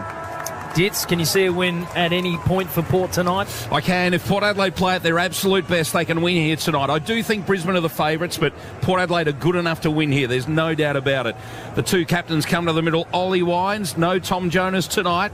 He's in there with Lachie Neale, and Wines has the call, and Lachie Neale has won the toss. Going to the right of screen. What end do you call that here at the Gabba? The city end. The city end. Yep. I don't know. Thanks, Rocky. Well, can you go with a bit of conviction? Do you know what the ends are called or not? Well, they normally just go the cricket ends. It's normally right, they're going to the Cricketers Club end. So if you're listening at home, you're none the wiser just like me. They're going one way anyway. Gee, we brought in all the big guns tonight for the finals. No churches or anything here. Northern end, I think. Sorry, it's a cathedral, not a church. Cathedral. Yeah. Thank you. The players are in their huddles. Final words being spoken here. Which coach do you think's more nervous at the moment? Both these coaches came into the season under a little bit of pressure with the need Chris Fagan, many think he needs to get this team to a grand final, and Ken Hinkley was coming off contract, Blakey. Yeah, Fagan's under a lot of pressure, no doubt. I mean, they've been a good side for a number of years now. They've got this window. They need to take the opportunity. Tonight is a massive moment. They need to make a statement in this final series tonight and win this one and get the home prelim. But they both are under pressure, I reckon. If Port Adelaide have a straight sets exit, then the pressure will still be on Ken Hinkley, even though he's just re-signed. So they need to get the job done as well. 11 years for Ken Hinkley, 3 prelim finals, 7 years for Fags. They both would want to do really well in this final series, no doubt about it. We've seen 2 crowds in excess of 90,000 people at the G. Tonight, the Gabba is chock-a-block full. This is the greatest game in the land. There's no doubt about it. For McDonald's and Ream Hot Water, Triple M rocks finals footy. We're about to get underway at the Gabba. Brisbane taking on Port Adelaide. Umpire holds the ball aloft. He's about to bounce it, and we are underway at the Gabba. Big Oscar McInerney. Lycett back into the Port Adelaide side tonight. Lycett with aggression. And he's given away the free kick. He jumped into McInerney, so Big O gets the first kick of the night, and he's going to launch it. And the Lions go inside 50, and there's a lot of pushing and shoving. Gee, could have been some frees there. Danaher shoved right out of the contest. Burton pounced on the footy. He kicked it out of there, got it out of the defensive 50. Starcevic wins the ball at centre wing. Handball to the ruckman, Big O. Under the pump here at centre wing, the Lions. Port Adelaide with numbers. Handball forward, Bergman.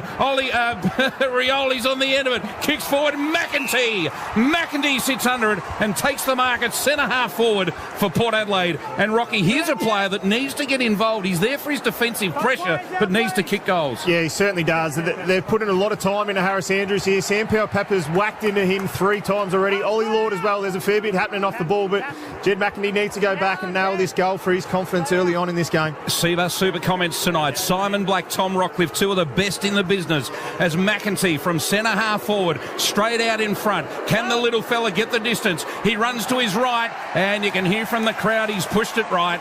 And a minor score, the first score of the night on the Triple M Titanium Caravan scoreboard. Port Adelaide 1 behind. Brisbane yet to score. It looked like Willem Drew's gone to Lockie Neal, so I expect the heavy tag for Lockie Neal. So Drew goes to Neal, and Tom Rockcliffe's already picked up that the Port forwards are getting into Harris Andrews. So important to this Lions side.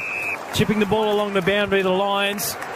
They possess the football well. Their skills are elite. Hipwood leads a long way up the ground. He's right half back, near side. Wants to transition the footy. Instead, he's going to force to dump long down the line. 3-on-2 here for Port. They've got numbers. McKenzie spoiled by Cameron. Fall of the footy is Rosie and Lockie Jones. They combine. Jones going to send it back down the line. Finlayson got the mismatch against McKenna, but closing late was Hipwood. Thumped it over the line. Bob Jane T-March, Belinda Mellon. Trent McKenzie looking proppy already. First game back after 3 weeks off with that knee, of course. Had a marking collision with Eric Hipwood. Doctors have gone out to him. He said he's going to stay on the ground, but he is far from 100%. Boys, I'll be watching him closely. Good on you, Belinda. All over it down there on the boundary. Throw in. Left half forward for Port Adelaide. Lycett gets it to Butters. His kick skews off the side of the boot. Good pressure, Brisbane. And the ball goes out on the full. And a rare mistake from Butters, but as I said, fair to say, under a ton of pressure with the kick. Dunkley going to him as well around the stoppages, so they've got the matchups that we expected going into this one. And Port Adelaide have had some great success in the past when they've targeted a player. So Harris Andrews would have been on the board all week and they've gone after him. Port have done it in the past when they've got hold of Max Gawn, taking him out of the game. Hips up, Hipwood. Hipwood takes the mark. Half back. Goes looking for Danaher, takes the mug. Oh, should have been paid, I thought. In the end, Alir knocked it out of his hands. Play on, says the umpire, as Dersma just kicks it, hacks it out of there, and gets the ball up towards half forward. Powell-Pepper's there for Port Adelaide. Takes the ball and his opponent, Starcevic, out over the boundary line. A throw in, about 60 around from Port Adelaide's goal. 1 behind Port Adelaide. Brisbane yet to score. And a very torrid opening. Great start from both sides. Gee, Drew put Lockie Neal down behind play. Oscar McInerney with the tap, brings it down in front. Brisbane get the clearance away to centre wing. Hipwood, clever use of the body. Got a little handball away. Picking it up, Danaher. He gave it backwards. Gee, Brisbane player upended. Gee, brutal. It was Dunkley. And a good mark taken by Lockie Jones of Port Adelaide at half-back. Port setting up really well behind the ball so far. Intercept marking beautifully. Physical contest early on. The Drew and Neal have already come to blows as Dersma. He'd want that one back. He's put it out of bounds on the full centre wing near side of the Gabba. Hugh McCluggage has it. Players on short. goes to that man Zorko. Hasn't he been imported? The veteran handed back the captaincy at the start of the year. And the kick is perfect. Finds Joe almost within his range. He's 60 out. He's on the right side for a left footer. He's asking for Connor Rosie, not the man on the mark, to be moved back. Instead, he lowers the eyes. Sharp kick towards the goal square. Hipwood the target. And Port might have a problem with that matchup early. That's mark number 3 for Eric Hipwood, and he'll go back from 15 out. Yeah, looking very dangerous up and about. Eric Hipwood. He's a confidence player, so he started beautifully well. But just lovely weighted kick we see here on the Triple M Harvey Norman replay from Joe Danaher. He just waited, had composure, and just waited for Hipwood just to move that 4 or 5 metres top of the goal squares where he marked the ball in the end. Low flat kick, cleverly done. Simon Black, Triple M Seabus Super special comments. Seabus Super making hard work pay off. Eric Hipwood uses all of his 30 seconds allocated. Finally gets the run-up started. This for the first of the game. The crowd will tell the story. Oh, dear. They got no story to tell because he has missed to the left-hand side. Minor score Lions. Just the one behind for Brisbane. One behind for Port. Scores a level. Triple M Titanium Caravan scoreboard. 15 metres out and he tried to put it out of the stadium. Risky kick from Port Adelaide. Coming in very, very short to Houston. Saw him miss one from the goal square against the Saints, if you remember, in the final round as well. And again, another risky kick. Finds Bergman, but gee, under a ton of pressure. Belinda Mellon on the boundary. Connor McKenna has just brought himself off the ground, limping with a right ankle, straight to the doctors and physios. They're looking at him right now. Good on you, Belinda, for Bob Jane T-Marts down on the boundary. Bergman from halfback goes in the direction of Ollie Lord. The fist came from behind. Danaher swooped on it. Handballs to Neil. Lockie Neil well tackled. Got a handball away. It was at a high one. It was. And no advantage. It'll be... No, it's going the other way. Dersma, I can't believe that. High fend-off. Berry. So a high fend-off from Berry. Dersma goes very short to Houston. That wasn't the required distance, but the umpire gave him some leniency. They go across the ground, Port Adelaide, from one half back to the other, to Aaliyah. Really well set up behind the footy here, Brisbane, though. They've got no options. Going to turn this over. Aaliyah goes to the outer side, and it is the turnover. Called well by Rockcliffe. Saw it happening before anyone else. Archie took the mark. Off come the Lions. Kitty Coleman off half-back. Desperation from Rioli. He's given the free kick away. He pushed Coleman as he kicked the footy. But that might have been a goal if not for the pressure from Willie Rioli. Kitty Coleman to take the free kick, 55 out. He's usually a beautiful user. Drops it to a dangerous spot. Ball now, 10 out from the Lions' goal. Dersma with another touch. He's been busy, clears the danger momentarily. Starcevic wrapped up, gave it to Dunkley. What about the pressure from McEntee? And we're going to have a ball up just forward of centre for the Brisbane Lions on the outer side of the Gabba. Great start to this contest. Real finals feel about it. There's no doubting that. Pressure's high. Bodies going everywhere at the moment. Both teams up for the contest. Big Oscar won the tap, and it's not going to come out of there. Pack of players at the bottom. Ollie Wines does the tackling as Dunkley picks himself up. Another throw up, another ball up. Identical position. Lysette, good tap. Port Adelaide clear this one. Quick kick. Farrell goes along centre wing. Loose ball on the outer side. No one can pick it up. A lot of players around this one. Eventually, Robertson got involved. And they'll run it away from half-back. Zorko gets the kick towards half-forward. Aaliyah and Danaher go at it. A lot of man-handling going on. Aaliyah wins out this time, and that was an important one as Danaher played in front. And the umpire said it was all fair and square. Crowd don't like it, as you can hear. The boos come from the Brisbane faithful, and the ball's out of play. Left half-forward for Brisbane on the outer side of the ground. The scent rule doesn't exist anymore, does it? No. Joe Danaher's just turned around and gave the umpire the biggest bake you'll ever see. It was a great contest, wasn't it? Those two on the wing there. The two ruckmen go at it again. Ball at ground level. Wines goes in hard. Ball comes out. Brisbane a chance from the pocket. Port Adelaide under pump, under siege, and it's a shot at goal. And the Lions get the first of the night, and it's Bailey. Always dangerous around goal.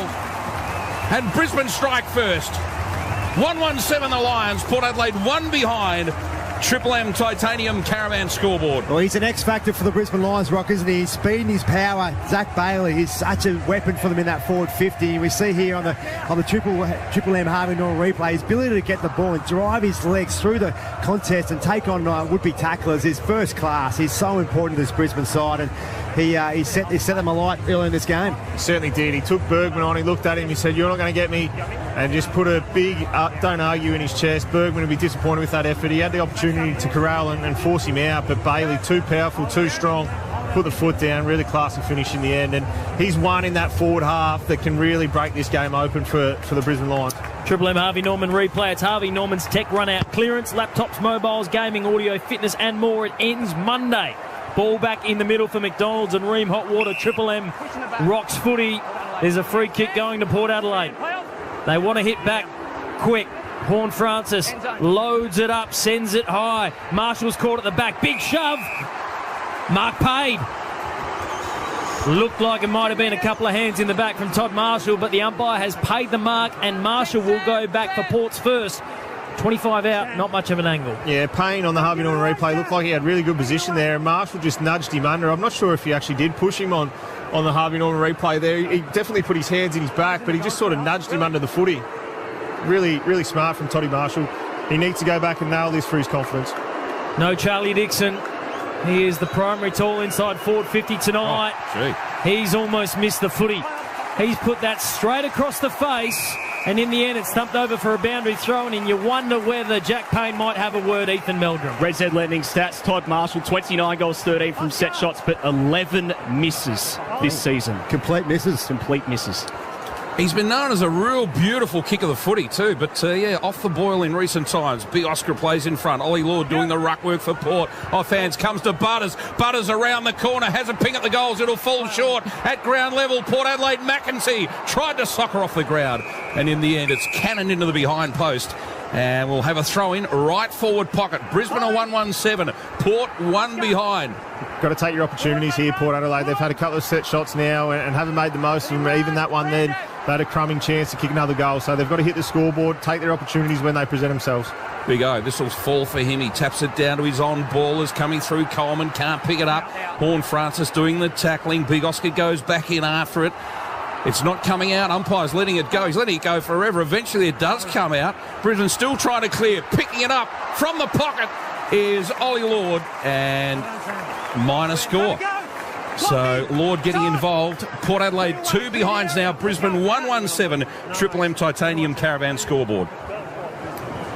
Ollie Lord making himself known inside forward 50. Looks like he's going to be on ruck duties, and he continues to get into the chest of Harris Andrews, his direct opponent. So they are truly looking to quell the influence of the co-captain for the Lions.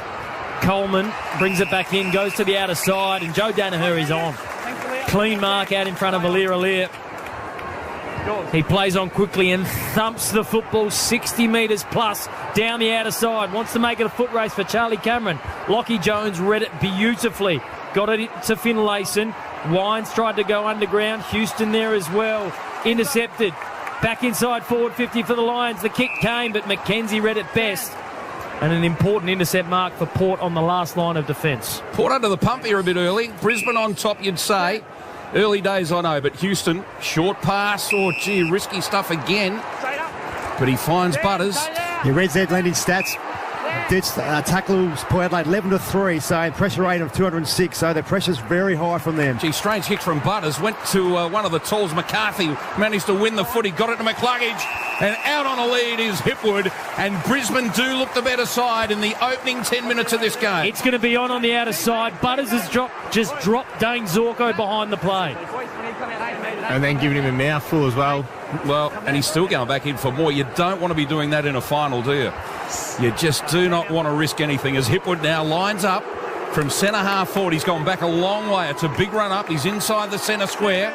The man on the mark is about 30 metres out, as the reserve umpire has come out to have a bit of a chat too. Meanwhile, with Hipwood, gets to 40 metres, lets the left foot kick go. He's pushed it right, and it's a minor score.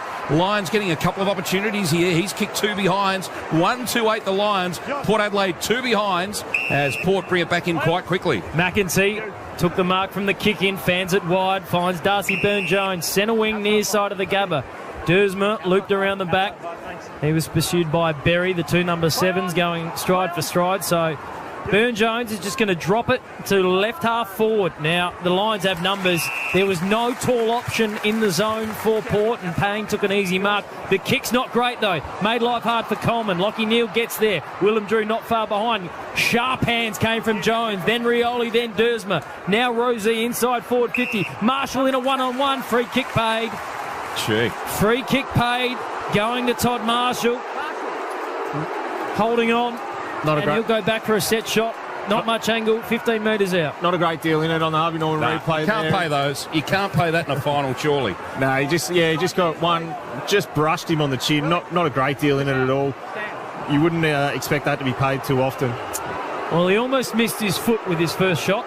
This one's an easier one. Todd Marshall to level the scores. Comes in. Oh, he's almost missed his foot again. There is something wrong with Todd Marshall's boots. He has pushed that to the right-hand side. Minor score. Port now 3 behind. Brisbane 1-2-8. A 5-point lead. Triple M Titanium Caravan scoreboard. Marshall at one end, Hipwood at the other, not taking their opportunities when they've presented themselves. Yeah, gee, you got to wonder what's going to go inside their heads as well as they get more opportunities. Loose ball, centre wing. Robertson working hard. McEntee stole it from him. Handball out wide. Dersma chips inside 50, and his kicking boots aren't on either. He has not hit a target yet, Dersma. And kicking very strangely for a player of his skill at the moment. Dunkley short, finds Rayner. Rayner just steadies for the moment. Has a player running in Berry. Brings it out that way. Loose player over the top is Hipwood if he can turn and deliver. Doesn't do so quickly enough as Aaliyah minds the mark. Now Port Adelaide flat back in big numbers.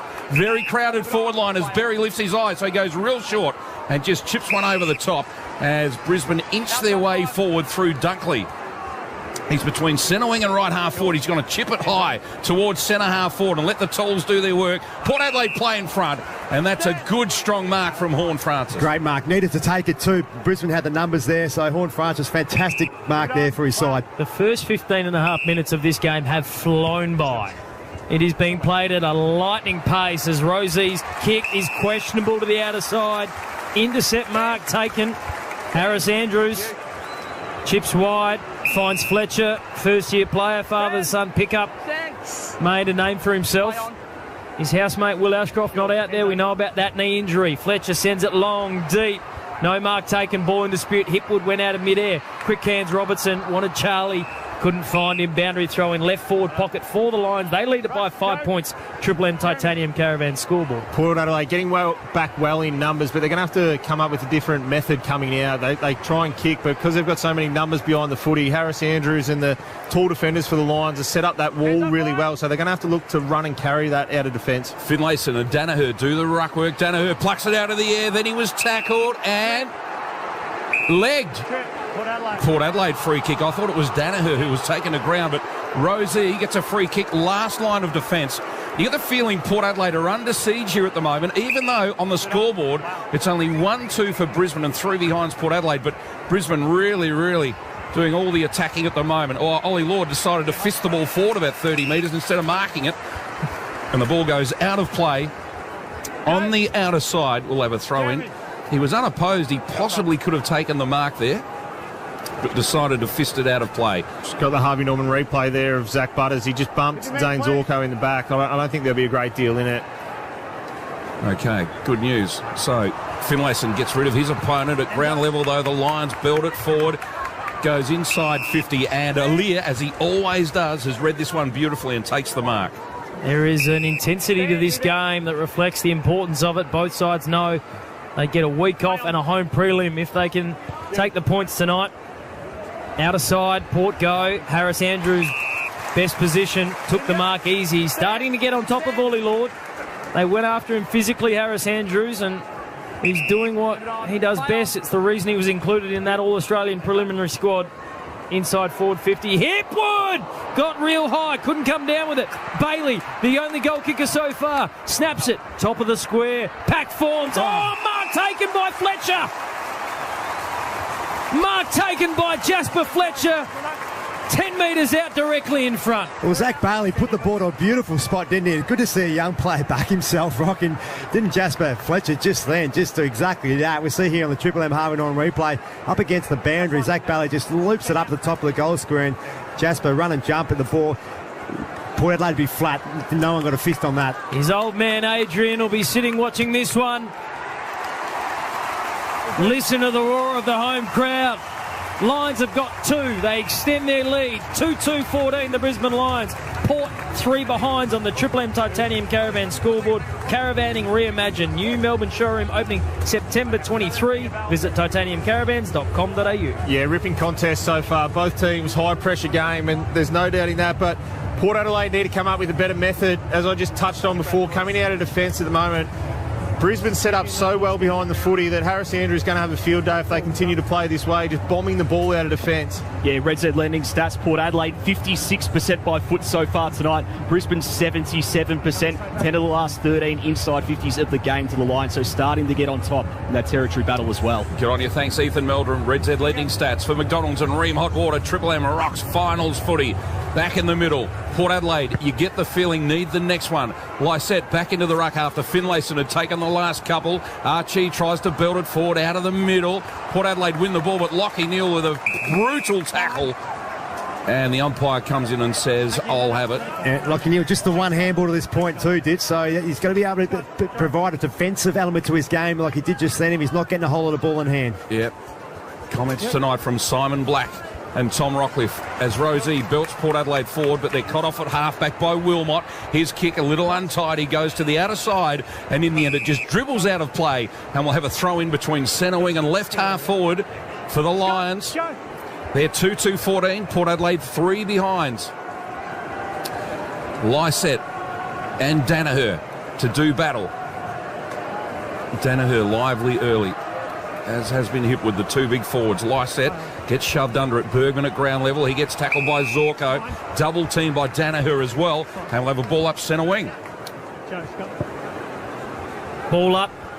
Lions in control as Danaher takes it out of the ruck inside forward 50. Rayner in a one-on-one wrestle with McKenzie. He was outsized, but he's nimble as the ball hits the ground. Was he taken high by Farrell? I think he was. Going to be a free kick to Cam Rayner. He's jammed up against the boundary. He's 30 out, and he's the anointed one. Simon Black publicly declared he is the man he thinks is built best for this stage of finals football. Yeah, I think he's well equipped now to have a real presence over September month. Flanners, #1 draft pick. He's got some good experience, big body, loves a big stage. There's a big moment for him right now. Left shoulder to goal. He will go the snap around the body. Good side for the right footer, called to play on. Cam Rayner. Again, the crowd. Don't they love Mr. Rayner? The Lions have got 3-2-20. The lead extends to 17 points. Port Adelaide 0-3 on the Triple M Titanium Caravan scoreboard. It was a great snap, wasn't it, from near the boundary there. He got the high tackle we see here on the Harvey on replay, but yeah, he does. He's a player for mine. He's been in the system for a few years now, Rock, and he's that big-bodied. He's good aerially. He flies for the ball. He's good at ground level. He's a bit of both. His challenge is to probably not fly too much, really, but he's going to, for mine, I think, relish this opportunity throughout the September month. Yeah, he certainly is. We've seen him coming out of the goal square now, and Trent McKenzie as well. And Alir's been shifted onto Hipwood after his fast start as well. All momentum at the moment with the Brisbane Lions, so Port Adelaide need to find a way to wrestle a bit of momentum back here. Great start for the Lions, 3-2-20. Port Adelaide 3 behinds. 22 minutes gone in the opening term for McDonald's and Ream Hot Water. Triple M Rocks finals footy. Lysette sits under it. Big O came over the top. Port Adelaide get the clearance. Out of the middle, Drew goes all the way to full forward. They're playing behind the Port Adelaide forwards. Needed to get in front at ground level. Lord gets busy around the corner. Has he kicked the first one? He has. Port Adelaide finally. It's taken 22 and a half minutes. And Lord, that was a very, very good goal under a ton of pressure. And Port Adelaide finally go to 1-3-9. Brisbane 3-2-20. And that's on the Triple M Titanium Caravan scoreboard. Yeah, really important for Ollie Lord to hit the scoreboard here as well. We know he's got the role on Harris Andrews tonight. Try and nullify his impact as best he can. So he's got to take his opportunities when they arise, hit the scoreboard as best he can. So we've seen Harris Andrews off to a really fast start, taking a lot of intercept marks, but Ollie Lord gets one back there, a snap around the corner, really classy finish from the big man. Rock, how's his athleticism? That was outstanding, wasn't it? The ball went in and he competed in the pack and the ground level. He just reacted first and just got some distance off for Harris Andrews. Beautiful snap. Tough and hard for a young bloke as well. Love to see it. Porter on the board. The other thing that is back on the board is the Monopoly game at Macca's. It is back. It ends October 24th. T's and C's at mcdonalds.com.au. Ball in the middle. The restart. Zorko stepped inside. Hands were slick. Dunkley to Wilmot. Now the Lions move it forward. Link McCarthy back in the side. Kick to the top of the square. Dangerous spot. No, he took it over the line. So the boundary umpire was Johnny on the spot, and we will have a boundary throw-in where the 50-metre arc meets the boundary. Outer side of the Gabba, Lions lead it by 11 points. Triple M Titanium Caravan scoreboard. We have 4 minutes and 5 seconds left to play in this first term. Has been a frantic opening quarter. The Lions with the upper hand at this early stage of the match, but Willem Drew took it away. We'll get Lockie Neal's numbers in a moment. He's doing a good job so far. Archie back inside forward 50. McCarthy just got away from his direct opponent, Dan Houston, and he'll go back with the man on the mark standing at 45 to kick his first. Yeah, Ethan flagged this early on in the game about Port Adelaide's defence, how vulnerable it can be at certain times, and at the moment, the Brisbane Lions are finding a way every time they go forward. They're getting these repeat entries. The footy's living in the front half for the Brisbane Lions, and they're just taking uncontested marks inside 50. So Port Adelaide need to look to tighten up, but for the Brisbane Lions, they need to just gather this momentum and run with it. He was their only change to the lineup this week. Link McCarthy back in from a calf injury. At his best, he's a dynamic small forward. And he's pulled this one to the left. Minor score for the Lions. They move to 3-3-21. Port 139 on the Triple M Titanium Caravan scoreboard. So Port Adelaide to bring the ball back into play. So it's the left footer, Dylan Williams, who goes long, goes all the way towards Powell Pepper at centre wing. Didn't get to run it in the end. Off hands, Burn Jones, stolen from him. Great play from Starcevic. Sends it straight back to full forward, 1-on-1. Gee, that's a good mark. Strong mark. Williams, last line of defence. And he goes short to Alia. That was very important for Port Adelaide. Against none other than Charlie Cameron too, It's fantastic, wasn't it? Yeah, that's a good win. A little victory there. Transformation from him. He was on the scrap heap, almost found his way off the list, and now he's turned himself into one of the most dynamic defenders for Port Adelaide. But a short pass has put his teammate Houston right under the pump, but Port Adelaide managed to come away with it. Burn Jones kicks them inside 50. Again, the forwards of Port Adelaide playing behind. Loose ball, it'll come to Dersma. Needs to get rid of it quickly, does. Gives to Powell Pepper. He shanks one as well. Normally a real good kick. Loose ball in front of Port Adelaide's goal. The Lions will come away, or will they? Hold the ball, says the umpire. Big call in front of Port Adelaide's goal. Gee, I thought there was a bit of a handball there. Well, I think Darcy Wilmot, he just loves to run and carry, but welcome to the finals footy, young man. Your pressure from Port Adelaide in there was superb. We'll see you on the... Well, yeah, no, it was a throw. He didn't get fist to paw there, so that was worthy of a free kick. On the Harvey Norman replay, we did just see it, and to be fair, the umpire has got this right. It was a throw, and great pressure from the ruckman, Scott Lycett, who needs to have a big game for Port Adelaide tonight. How good was that, watching the two big ruckmen try and pick that ball up, dribbling inside 50. My goodness. Lycett straight out in front for Port Adelaide. Will kick from 35 metres out. The kick on its way. He chips it. It won't be a goal. He's missed. So they've had opportunities. We've seen Hipwood miss two, to be fair, but at this end, we've seen Marshall miss two, and now Lycett. Port Adelaide to 1-4-10. Lions 3-3-21. Lions bring it in near side. Dunkley in the pocket. Again, Port setting up well down the line. McKenna forced to dump. Lester and Rosie. Archie, big fly. Just got on the shoulders of Dersma, took a really nice mark, and now McKenna, the Irishman, run from behind, lays it on the turf, going to send it inside forward 50. Danaher is caught behind Alir, won't get there. McKenzie, good intercept. His kick, a little bit risque, has turned it over, ball in dispute. Willem Drew's going to get the free kick. That is a let-off for Port. Interesting. Should that have been 50 metres? Why? For when he transferred the ball inside, Rayner came from almost behind, was in that sort of 5 metre radius. Yeah, I think it was all happening a bit too fast, to be honest. Port Adelaide coming out of defence are choosing some strange options. They've done it again. The number of times they're going to one-on-one contests.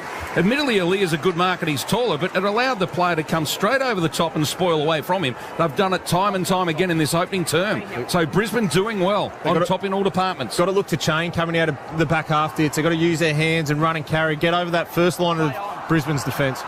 The two ruckmen hanging on to each other, so the umpire let it go. McCluggage will pick it up, gets a good handball away under pressure. Archie against the boundary line, chips it inside 50. McKenzie being dragged out of the contest. Danaher trapped the ball well. Alir trapped him, or did he? No. Danaher gets the kick away. This will be a miraculous goal, but it's not. It goes across the face of goal. And Bergman has taken a telling mark on the goal line for Port Adelaide. The whole Brisbane crowd stood as Joe Danaher attempted what would have been an absolute miracle goal. And Leary looks sore after that play as well. We'll keep an eye on him in back play as Rioli copped one in the back. Port takes the advantage. Wines releases Sam Powell. Pepper, the siren, beats them. One of the most frantic first quarters of football we have seen all year. It shows what is at stake. It was electric, it was thrilling, and we've got 3 more quarters to come tonight. The Lions taking on Port Adelaide, a prelim up for grabs. They'll take an 11-point lead into the quarter-time break. 3-3-21 the Lions, 1-4-10 Port Adelaide. For McDonald's and Ream Hot Water, Triple M rocks finals footy. That quarter for Titanium Caravans. Titanium Caravans' brand new showroom is opening September 23. Unmissable show specials and huge savings. Visit titaniumcaravans.com.au. For McDonald's, Triple M rocks finals footy. the Monopoly game at Macca's is back. Ends October 24. T's and C's at mcdonalds.com.au. The top 8 hasn't looked this Melbourne-y for a long time. The Pies, D's, Blues and Saints. Triple M rocks finals football. And we have the ultimate Triple M footy experience for you. 2 tickets to the 2023 Toyota AFL Grand Final. 2 nights at the Pullman Melbourne on the Park. And we'll throw in $3,000 to spend. You just got to know the show to go. Triple M's Marty Sheargold Show. Listen anytime 6 to 9, then answer a question about the show while you work. Triple M's Know the Show to Go. Grand Final Edition. Back Monday. GFAFL 22/90. It's raining gift cards thanks to the Monopoly game at Macca's. You could win one of thousands of gift cards from the iconic Amazon.com.au, FPOS and more. Download the My Macca's app and play today. Ends 24th October. For full terms, visit mcdonalds.com.au. Hello, Frank Walker from National Tiles. Frank, you've been advertising on radio for over 25 years now. Yep, radio has built the National Tiles brand. Why has it been so effective? Well, radio builds trust. They trust our brand. It's helped make us the largest family-owned tile company in Australia. Lifetime guarantee. Frank, you had me at hello. That's the power of radio, Grace. Discover the unlimited ways radio can build trust in your brand at commercialradio.com.au. Radio. Unlimited. With an average return of 8.89% per annum for the past 39 years, it's good to know CBUS are making your money work as hard as you. Is that for shift workers, factory workers, builders and mechanics? Yep, anyone who does hard work. CBUS Super, making hard work pay off. Read the PDS and TMD to decide if CBUS is right for you. Past performance is not a reliable indicator of future performance. Don't you hate it when the bus driver stops way past your stop? At Bottle Mart, we know others can leave you feeling overlooked. It'd be nice if my grown-up kids would swing by without hitting me up for cash. We want you to feel valued with every visit. I know, I told my hubby no gifts this birthday, but he didn't have to listen to me. You can expect more from Bottle Mart. More deals, more range, more service. Bottle Mart. Is more in store. Need a workplace safety management system? Identifiber. Doing some DIY or demolition work and worried about asbestos? Identifiber. OHS plans, air monitoring, contaminated land assessment. Identifiber, Identifiber, Identifiber. We're industry experts with over 30 years' experience in hazardous materials services, occupational hygiene and risk management. For a thorough assessment and inspection of your home or office, head to identifiber.com.au. Hello, Frank Walker from National Tiles. National Tiles continues to relentlessly spook our competitors with our unbelievable checked and locked prices. Here's proof. 60 by 60 Stone Code concrete look floor tiles? No, not $29.95. National Tiles price just $19.95. That's right, National Tiles price not $29.95, but an unbelievable $19.95. So rush into National Tiles now and save. Come on. Oh, come on. I think it's stuffed, mate. Oh, you beauty. You what? Yeah, it's time to go to Toolkit Depot. Kickstart spring at Toolkit Depot with a huge range of outdoor power equipment in stock, including mowers, trimmers, chainsaws and more. Plus, specialist advice to help you get it done. Yes! In-store and online at Toolkit Depot, your Trade Pro partner. Melbourne's best buys. All over it. For quality tools that go the distance, you can't go past Kango. Kango's range of bits, blades, trowels and discs are made to go longer and do the job better. Kango. Look for the yellow target next time you visit the Bunnings Tool Shop. Best buys. Australian mushrooms are your perfect meat substitute. With plenty of nutritional benefits, amazing rich taste and a perfect meaty texture without the meat. Add the rich taste. Add the mighty mushy. Australian mushroom.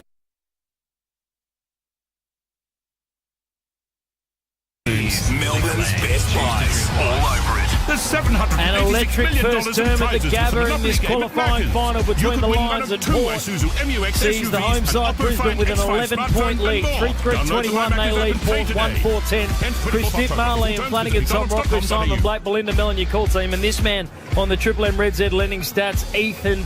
Heath, talk to us, mate. What about the court time numbers? Yeah, just Port Adelaide's ball use, 52% by foot. AFL teams normally on average go from their defensive half to inside 50, 30% of the time, or a little bit above that. Port Adelaide under 10% so far, and 0 goals 3 from 4 set shots so far tonight. Of course, that Todd Marshall miss that didn't make the distance. Leading players on the ground, Xavier Dersma leading ball winner, 8 touches, but really evenly spread. Joe Danaher, number 1 ranked with 6 disposals, 5 of those contested. Triple M Red Z lending stats.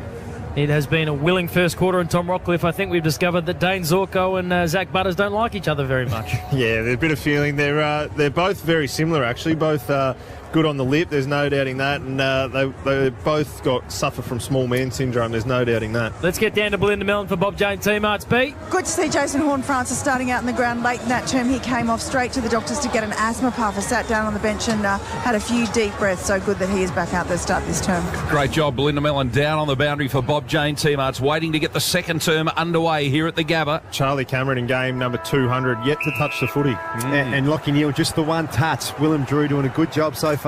So there is upside for Brisbane. That's frightening.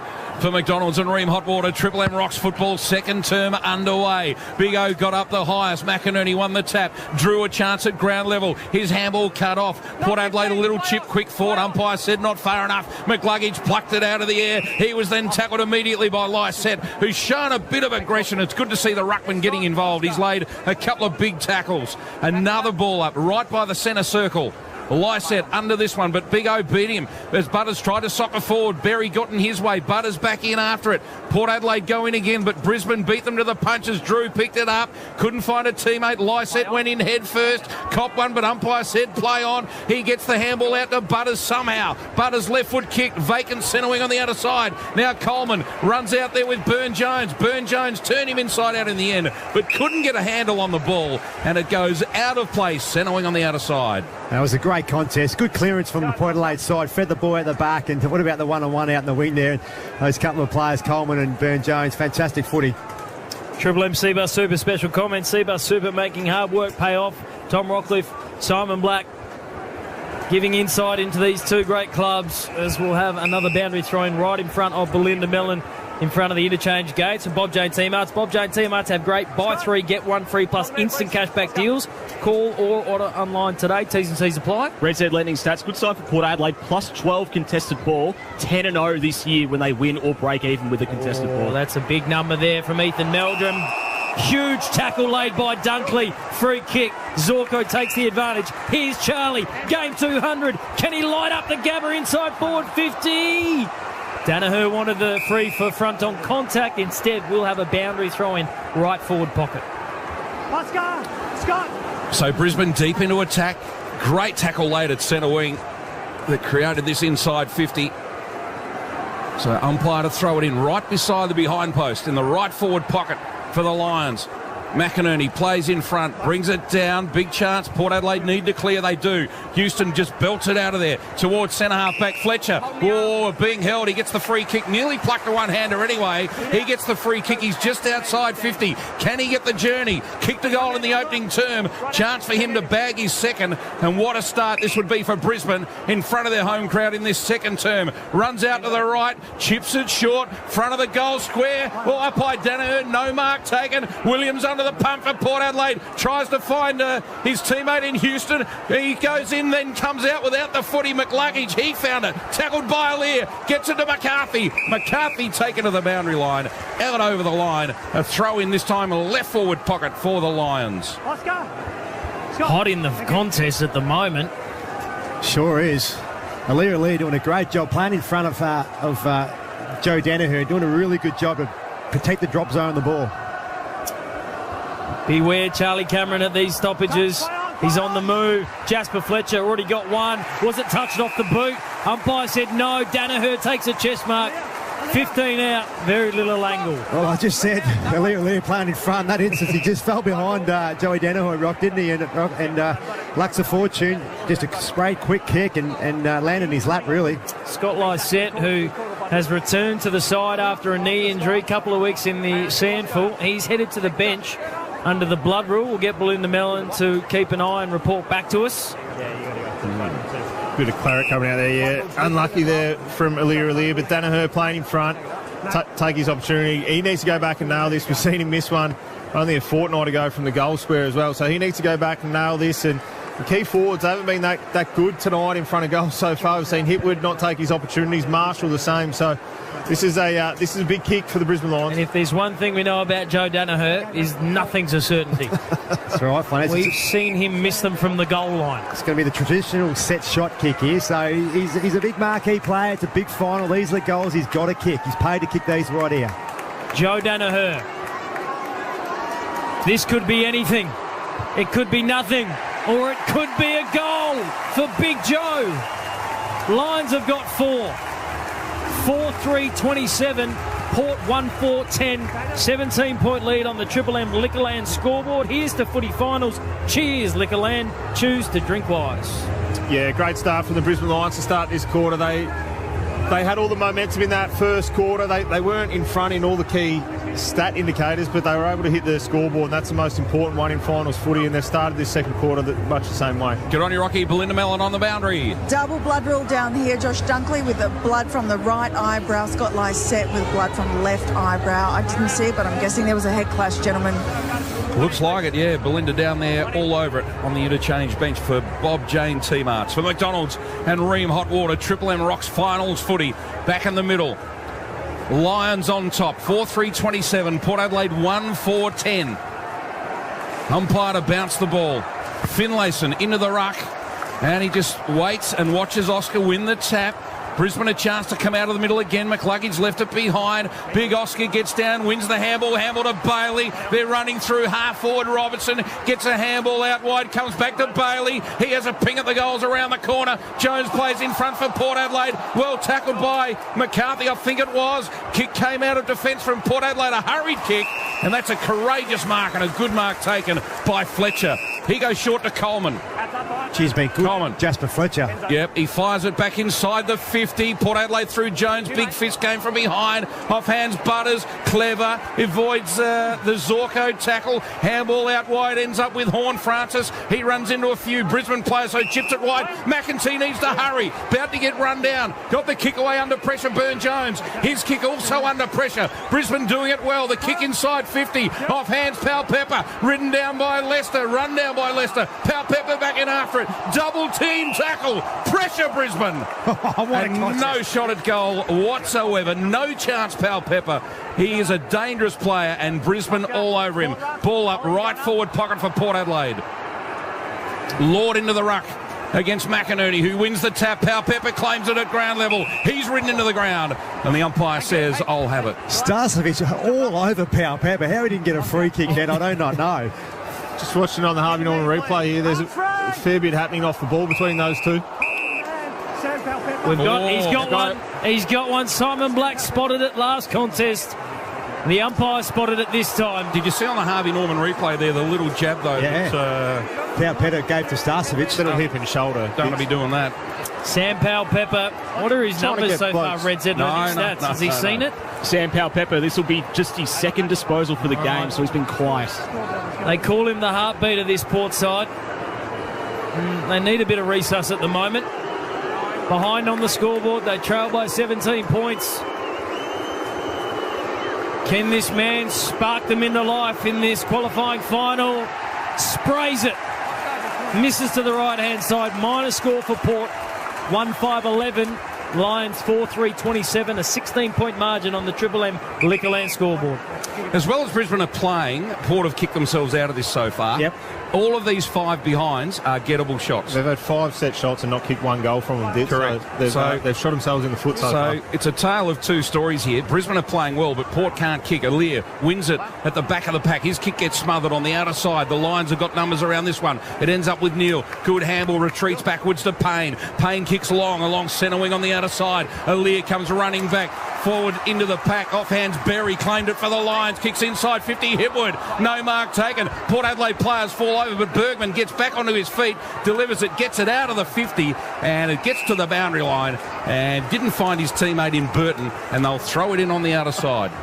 Bob Jane Seamarts, Belinda Mellon. Hugh McCluggage going down to the rooms with the team doctor, copped a heavy knock on the right hip. He's in a lot of pain. Both doctors and physios have been examining him. Down to the room for a further look. Bob Jane Seamarts of Great Buy 3, get 1 free plus instant cashback deals. Call or order online today. T's and C's apply.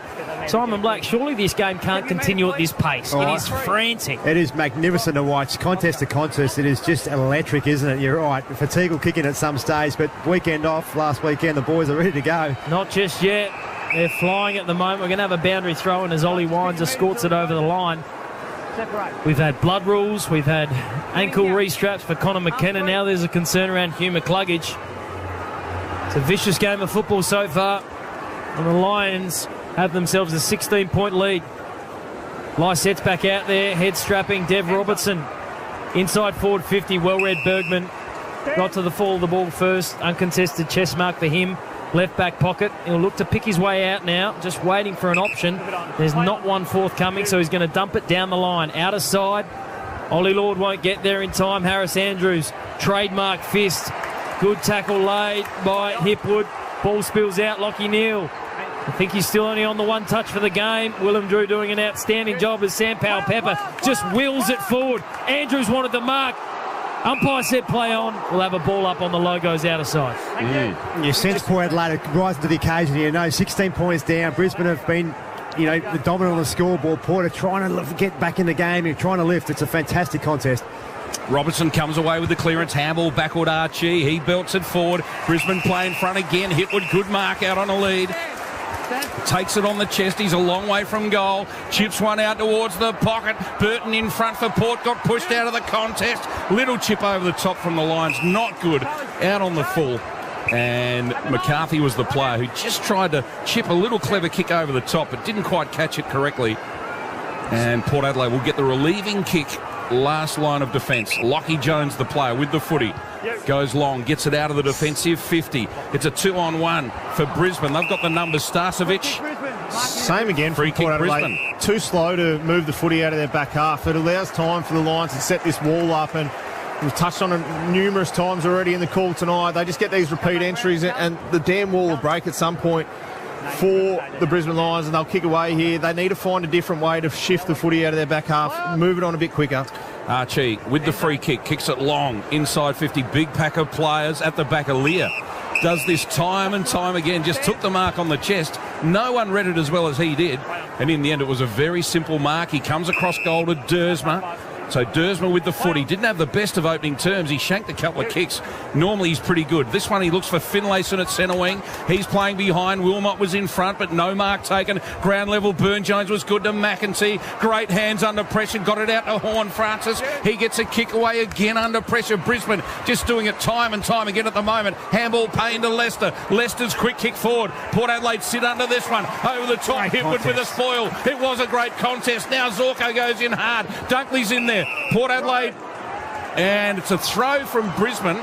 It'll be a Port Adelaide free kick, and the umpire's paid the advantage, but there's no advantage. Horne-Francis forced to take no advantage. Somehow he turned it into an advantage. Found McEntee, 55 from home. There's space inside forward 50. Must look for an option. Big fly, Finlayson.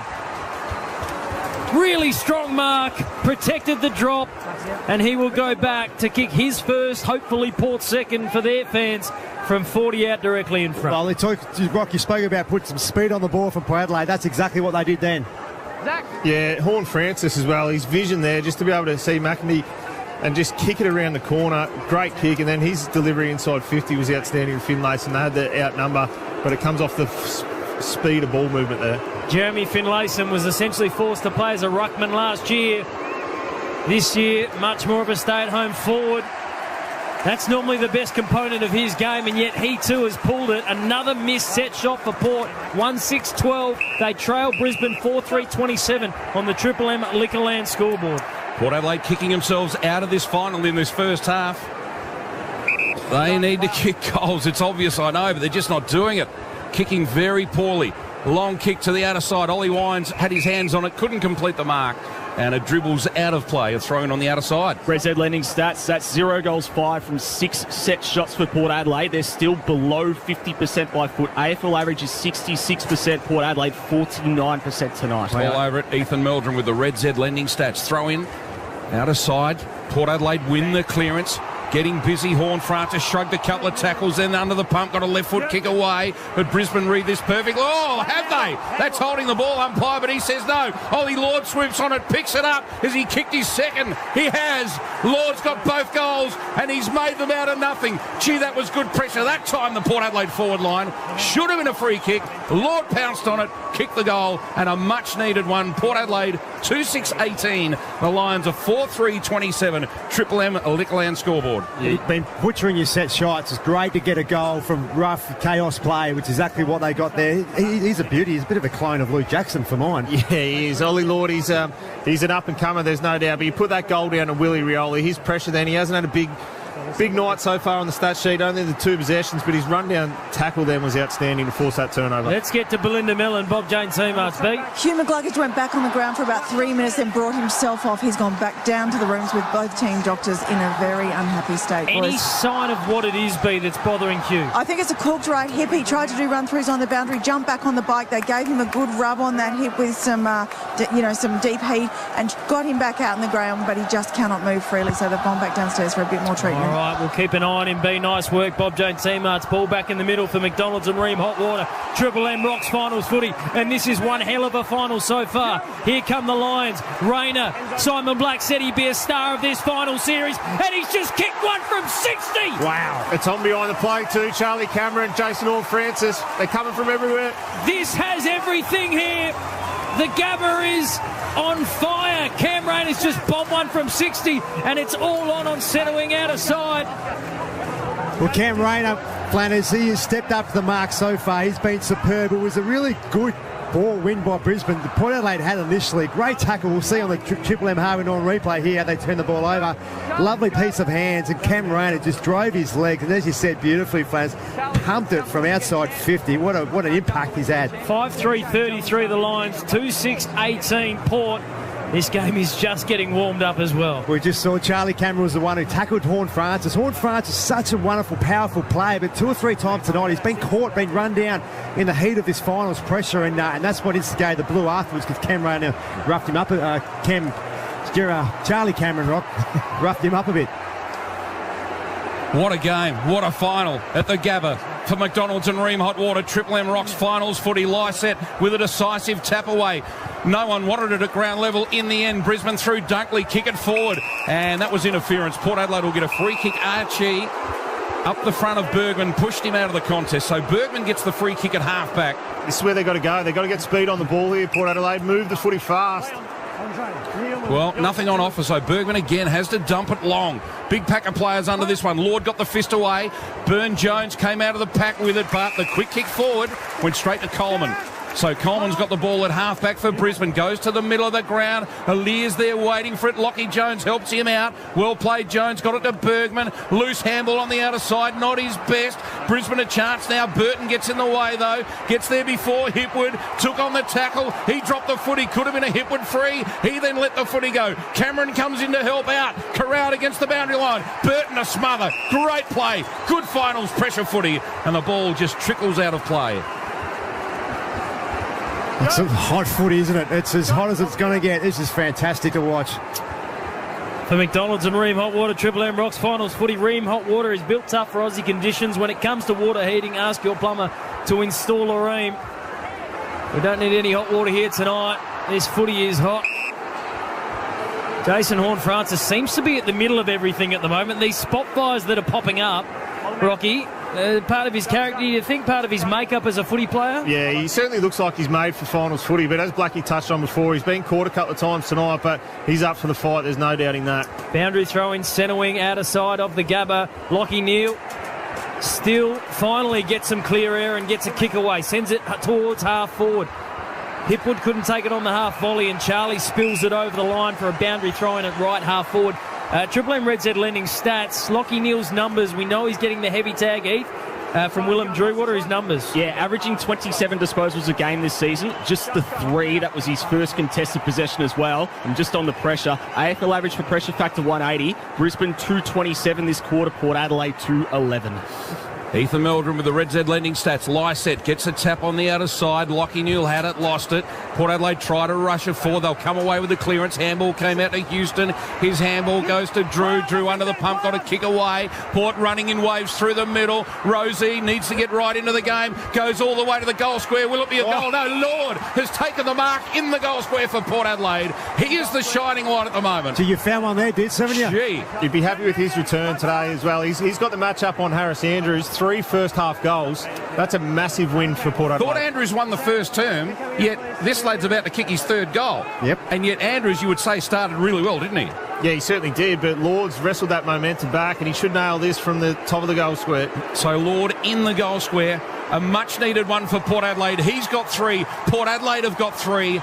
And the Power go to 3-6-24. Trail Brisbane 5-3-33. They are starting to lift Port Adelaide, but the pressure of Brisbane's enormous. They are still on top. Yeah, it is, but I just love the way Port Adelaide transitioned that ball. Rock's been constantly saying, get some speed on the ball, and again, that's what they did through the middle of the ground there.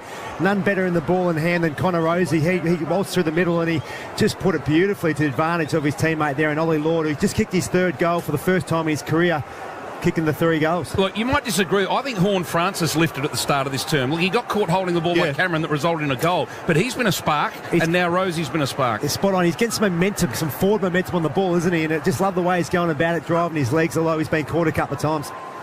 A wonderful atmosphere at the Gabba. Both of these teams are firing. Ball back in the middle for McDonald's and Ream Hot Water. Triple M Rocks finals football. Out of the middle goes Bailey. Quick kick inside forward 50. Falcon there for Hipwood to hit him in the head. Big Joe spins on a dime. Hooks. A little bit too far. Minor score. 5-4-34 now the Lions. 3-6-24, a 10-point margin in favour of the home side on the Triple M Liquorland scoreboard. Here's to footy finals. Cheers, Liquorland. Choose to drink wise. So Port Adelaide under the pump again. Brisbane very quickly out of the middle.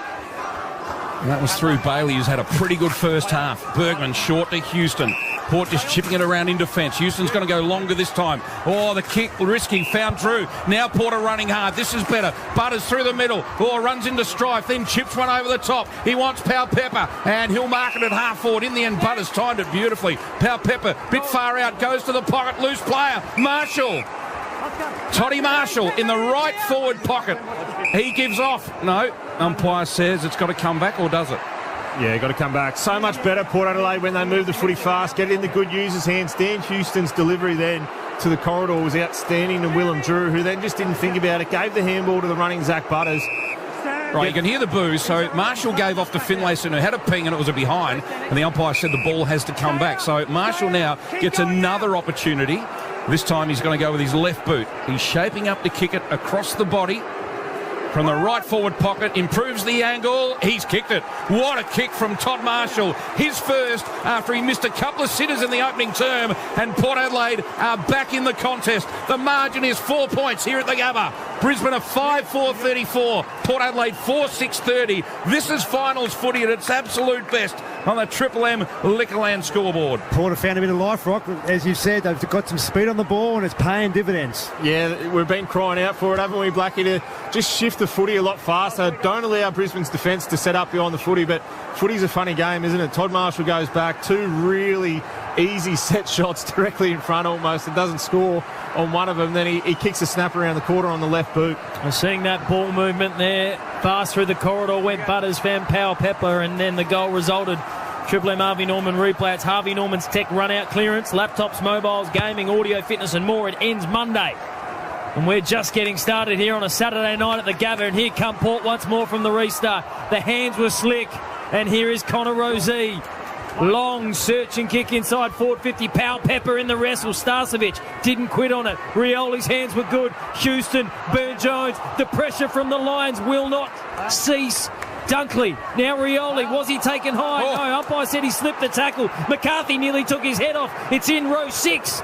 Now the ball's in dispute in the middle as Jones thumps it forward. Butters hits Coleman.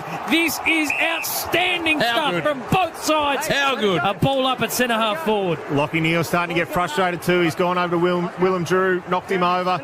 It's all starting to happen here. Do you know what's happening? The good players are playing well. The stars of the game are getting involved, and it's an incredible game. Loose ball in the middle, picking it up Williams for Port Adelaide. The left footer goes bang. A long kick inside 50. A mark needed. Big fist came from behind. It came from Lord, I reckon, off hands Rosie. Is he starting to get busy? This fella, Rosie, turns. Right foot kick all the way to the goal square. He goes bang. Port Adelaide in front. Can you believe it? What a quarter Rosie is playing for Port Adelaide, and the Power lead by 2 points. Can you believe this? Port Adelaide are 5-6-36. Lions are 5-4-34. And that's on the Triple M Liquorland scoreboard. We have got a final on our hands here. What a treat to watch Connor Rosie live. He is a star. This second quarter is something. The number 1 ranked player on the ground. Had the 9 touches. Kicked the goal there. But just his explosiveness through the middle of the ground has been superb. It's just really broken this game open. Brisbane's got to do something through the middle of the ground to curb his influence. He just grabbed that footy so clean, did a bit of a shimmy, turned big Oscar McInerney inside out and went bang off one step from 55, if you don't mind. That was a powerful kick. They couldn't have hit the ocean in the first term, and now they can't miss. Port have the lead, 36-34. Ball back in the middle for McDonald's and Reem Otwater. Triple M rocks footy. Chris Dittmar, Simon Black, Liam Flanagan, Tom Rockcliffe, Ethan Meldrum, Belinda Mel, and that's your call team for what is turning out to be a cracker. Heath, you got a number for us? Triple M Red Z Lending Stats? Yeah, Red Z Lending Stats. Port Adelaide, 7 of the last 9 inside 50s. They've scored from 5 of their last 6 entries as well, so start to turn up that efficiency. Well, they are getting efficient. Hugh McCluggage is back out there. Danaher went for the miracle, and he sent it into the corporates. Free kick Port, out of bounds on the full right back pocket. Chance gone begging. They did everything right there, the Lions, at half forward, won the ball beautifully and just couldn't execute. So Port Adelaide just chip it back into play. Mackenzie's got it. Last line of defence. Back into the side tonight after missing several weeks. Brings it out towards Aaliyah. Mismatch here with Zorko, but Zorko pressured him. Well done. It's been off the back of Port Adelaide's prime movers. Zach Butters, Connor Rosie, Dan Houston. They're 3 All-Australians from this year, all starting to get busy around the contest, win their own footy and use it really efficiently. Comments there from Tom Rockcliffe, for best and fairest at both, at Brisbane, I should say. I got carried away there. Rocky, you weren't as good as I was about to say. Well, you thought I played a year at Port Adelaide, didn't you? As Ollie Wines runs onto the ball, Port Adelaide are full of run all of a sudden, but Willem Drew's left the ball behind. He dropped it. It was a perfect handball to him to run onto. So Rayner pounced on it, kicks forward. No mark taken by Hipwood. Loose ball at half forward. Farrell for Port Adelaide. Grabs it at half back. 1-on-1 on the outer side. Coleman and Burne-Jones. Coleman beats him. Goes after the footy. Burne-Jones goes after him. The quick kick inside 50. Everyone's can't pick the ball up. It's slippery. Bailey gets it. He's then tackled. Might have been high, but the umpire says, I'll have it. Amazing stuff. How good is this game of footy right now, Simon Black? Oh, it's amazing. So a ball up, 40 out from Brisbane's goal. McInerney with the tap. Bailey tries to force it forward and does. He's then pulled off the footy. Umpire said no, it was fair and square. Lions still alive inside 50. It comes to Rayner. Rayner shrugs a tackle. Wow. Kicks the goal. That is powerful. That is power stuff from Cam Rayner, who kicks his 3rd goal. They are back in front, the Lions, by 4 points. Lions are 6-4-40. Power 5-6-36. Triple M Liquorland scoreboard. I'm exhausted. Say it again, Fitz. He's a big game player, Cam Rayner, because he's a big body. He's a big body. He loves the big moments. He's got a bit of swagger about him. Number 1 draft pick from several years ago, but we'll see you on the Harvey Norman replay. Just ability just to use his hips, a bit of lateral movement there, and didn't have much time and space to whack it on that left foot. And what a beautiful goal, and what a critical goal for the Lions right now. Rocky, when you come out and give an interview during the week and give quotes to a paper that go out in print, like Simon Black did, and you put your name to a player as he did with Cam Rayner, the smile on this man's face in the Triple M commentary box right now, he couldn't be happier with himself. That's why he's the best in the business, our man Simon Black. For McDonald's and Ream Hot Water, Triple M Rocks finals footy. Cam Rayner's got 3. Down the other end, Ollie Lord's got 3. And we're going to have another restart. Players would have to be hanging for half-time. They'd be both exhausted. Still 5.5 minutes to go. Rocky's got a stitch watching the game. 5.5 left to play in the second term. And here go Port forward to the contest. Butters shovels it inside forward 50. Coleman was bumped off of it. Wines did well. Burne-Jones never gave up on the contest. Went to ground under the Starcevic tackle. Then stood up. We're going to have a ball up.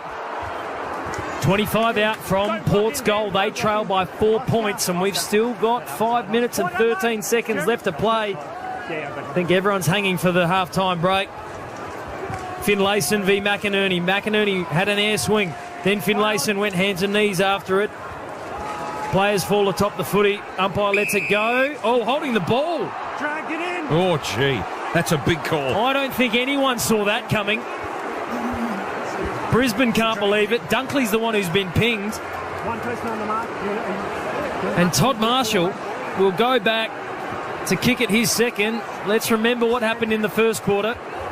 I've just seen the Harvey Norman replay. To be fair, he did drag it back in, but it's a real tough one, isn't it? It's in front of goal. It's a final. It's a tough one. It really is. Todd Marshall, directly in front, has not been his friend so far. Let's see how he goes. Attempt number, I tell you what. He's missed everything. Again. That's got to be mental. He's put it out of bounds on the full. Free kick Lions. Yeah. Well, haven't seen this from Todd Marshall before, to be honest. He is a beautiful kick of the footy. As the Lions bring the ball back in very short. And Lachie Neale under a ton of pressure. Gee, Willem Drew rode him right into the ground. And he's taken the mark, Neale, in the back pocket. He goes back. So disciplined. So disciplined, Willem Drew, to his role. He just makes Lachie Neale earn every possession he's got today. And he'll stick it out for the full 4 quarters as well. So the Lions chipped it around the last line of defence. Now they bring it up the middle of the ground. And they've created the loose play here. Starcevic has got the ball. What a game he's having, by the way. He goes short to Zorko. Zorko plays on.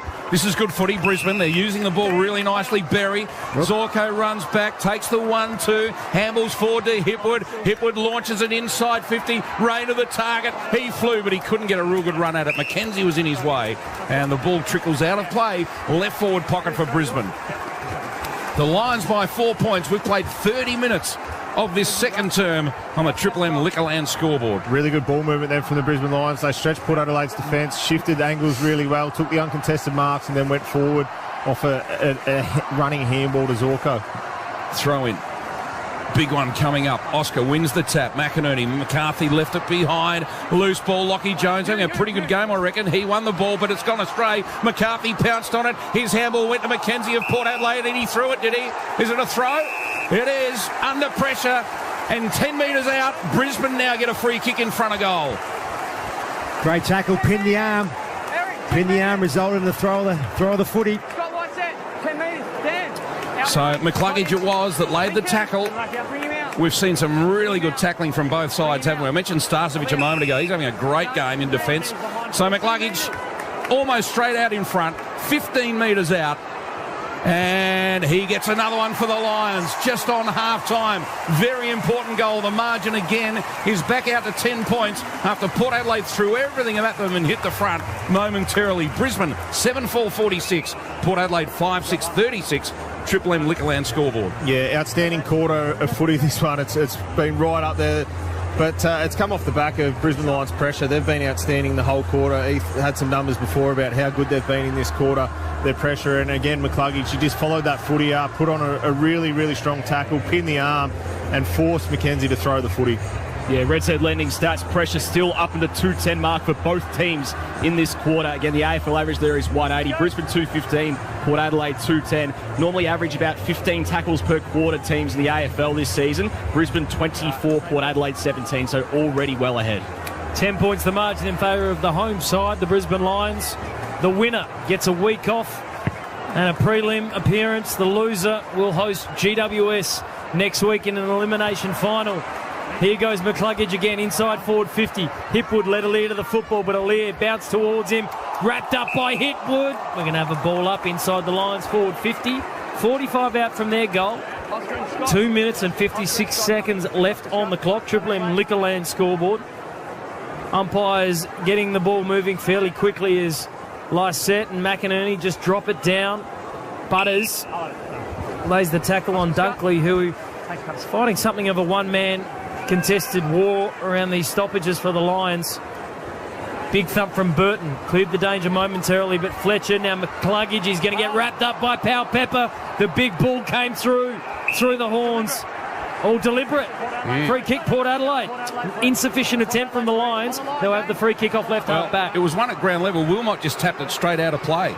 So the umpire was Johnny on the spot, and he's paid the free to Powell Pepper, who's working his way into this game. Long kick, centre wing. Gee, they fly high, but no mark taken. It's a loose ball. Butters does the tackling on McLuggage. Wilmot won the ball at ground level. Handballed forward. Big tackle by Drew on Neil. Socket forward. Fletcher. Loose ball in front of Brisbane's goal. Rayner. Did he cop a high one? Gets it out to Cameron. Cameron paddles towards the goal square. They can't pick it up. It's got soap. It's like soap. Now Port Adelaide through Farrell. Farrell from the back pocket. Just gets the kick away. Goes looking for Finlayson. He pushed his opponent under the footy. Finlayson gets back. Got to be under patient. the pump, went to the ground, then kicked around the corner. There's no one there for him. There are 4 Lions. All the Lions, the pride on hand. Coleman, Berry, it's coming back the other way. Port need to react. One out is Williams. He's outnumbered. McCarthy, time to assess. Charlie Cameron on a quick lead. Can he duck back inside Burton? Burton wearing him like an absolute goat at the moment. McCluggage for the dribble. Over the boundary line. Throw in next to the left point post for the Lions. Burton's been superb on Charlie Cameron. Just kept him to the 2 possessions so far. Hasn't hit the scoreboard, Charlie. Burton's superb. I have a feeling Willem Drew might go off the ground with the Brisbane Lions at half-time and follow Lockie Neal down there. Comments from Tommy Rockcliffe. Throw in left forward pocket for Brisbane. Just before half-time. Oscar McInerney with a tap. Loose ball, Zorko. But it gets to the boundary line, out of play. Belinda Mellon on the boundary. Jason Horne-Francis is in the wars. He's gone down to the rooms with 2 doctors and a physio. Copped a heavy knock to the ribs earlier, came off, had the ribs checked, and then again another really hard tackle. He's come off in a bad way. Doctors checking him out downstairs. Hasn't missed a beat, Belinda Mellon, because there's so much happening down there for Bob Jane T-March. Throw in. The 2 ruckmen go at it. Oscar pushes it towards the goal square, which is clever. A lot of players around this trying to get it out, trying to pick it up. McCluggage, handball back out, backwards. Zorko kicks it around the corner. What a goal. Just before half-time. That is big. And the margin's out to 16 points. Brisbane 8-4-52. Port Adelaide 5-6-36. Triple M Lickland scoreboard. Well, they just held their width, didn't they, Brisbane? Particularly Zorko there. They flicked the ball around by hands in that forward 50, and Zorko's just held out about 5 or 6 metres, and we know what such a classy, skillful player Dane Zorko is. And, geez, it's no mean feat snapping that from about 35 metres out, Rock. Yeah, Red Set Lending stats starting to get a roll at stoppage as well, Brisbane. 4 goals from forward 50 stoppage. AFL teams normally have 1 goal a game. Brisbane already have 4 nearing half-time. Yeah, they'll be disappointed with that, Port Adelaide. Josh Carr will have a chat to the boys at half-time. No doubting that they need to address that. They can't continue to give up goals in their back half from stoppages. But Brisbane, they've answered the challenge of Port Adelaide and responded really well. They'll be disappointed to give up the last 3 here, Port Adelaide, but Brisbane, they've found a way to get the momentum back on their terms. For McDonald's and Ream Hotwater, Triple M Rocks finals footy. 1:13 left in this first half. The Lions just threatening to break away. Good tackle laid by Lysette. But Lockie Neal finally got away from Willem Drew. Inside forward 50. Charlie wants to get out the back. Charlie wants to get on the motorbike. Alir holding him back at the moment. Williams, composure. Jones, short. Port should be able to possess the football now. That was Dersma, just fumbled that footy off the wing. He's had a few bad moments tonight, X-Man. He just needs to recompose himself, and he's shanked it again off the boot. Well, yeah, thankfully it got to his teammate, Burn Jones, but it hit him in the head, and Wilmot going to send the line straight back down the line. Numbers for Port. A mark is taken. Zorko, he is making 0 friends out there for the blokes in white. Dersma with the footy. So Dersman from half-back. He kicked it from here just moments ago. It wasn't his best. Can he do better this time? Better looking drop punt. Kicks it to a big pack of players. Big fist came from behind Brisbane. At ground level, they win the footy. Neil running hard. He had a bit of space for a change. Kicks to full forward. And Farrell gets back and takes the mark for Port Adelaide. Great defence from Port Adelaide. Set themselves very quickly then. Half-time it is at the Gabba. What a game of footy. 8-4-52 the Brisbane Lions, the home side. They want a home prelim. They love this ground. It's the Gabatoir as it's known. If they can win tonight, they'll get a week off and they're halfway home. 8-4-52 the Brisbane Lions. Port 5-6-36. Chris Dittmar, Simon Black, Ethan Meldrum, Tom Rockcliffe, Belinda Mell and Liam Flanagan. That's your call team, and we'll break it all down for you next. For McDonald's and Ream Hot Water, Triple M rocks finals footy.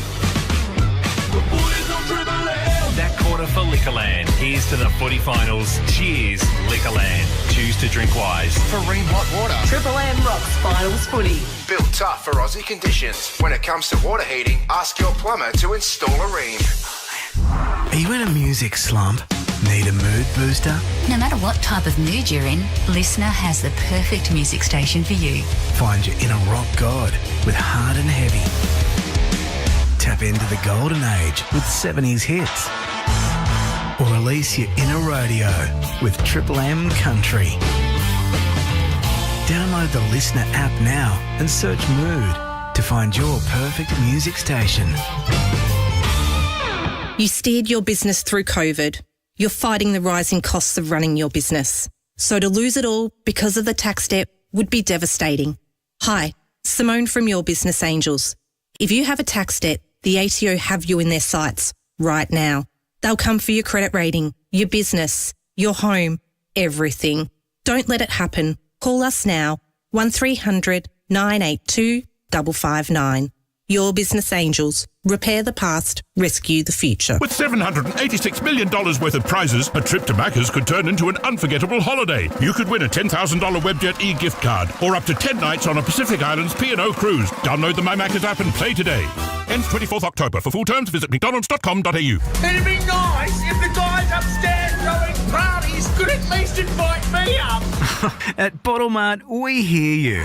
I'd love it if old man using the leaf blower at 6 a.m. would do my driveway too. We want you to get something more out of every visit. I do appreciate flowers for our anniversary, but something different and shiny would spice things up. You can expect more from Bottle Mart. More deals, more range, more service. Bottle Mart. There's more in store. Rosa knows tennis is a mind game. Sure is. Luckily, she's got less on her mind since rethinking her home loan. Aced it. By refinancing with Macquarie Bank, she was able to restructure and personalise her home loan to reduce her repayments. And reduce the worry about my repayments. So now, Rosa has a little more time to focus on her backhand. Rethink your home loan and you could reduce your repayments. Another reason to say... I bank with Macquarie. Search Macquarie Home Loans or call your broker. Lending criteria, fees and T's and C's apply. UFC 293 is in Sydney, Australia. Israel Adesanya defends his middleweight title against Sean Strickland.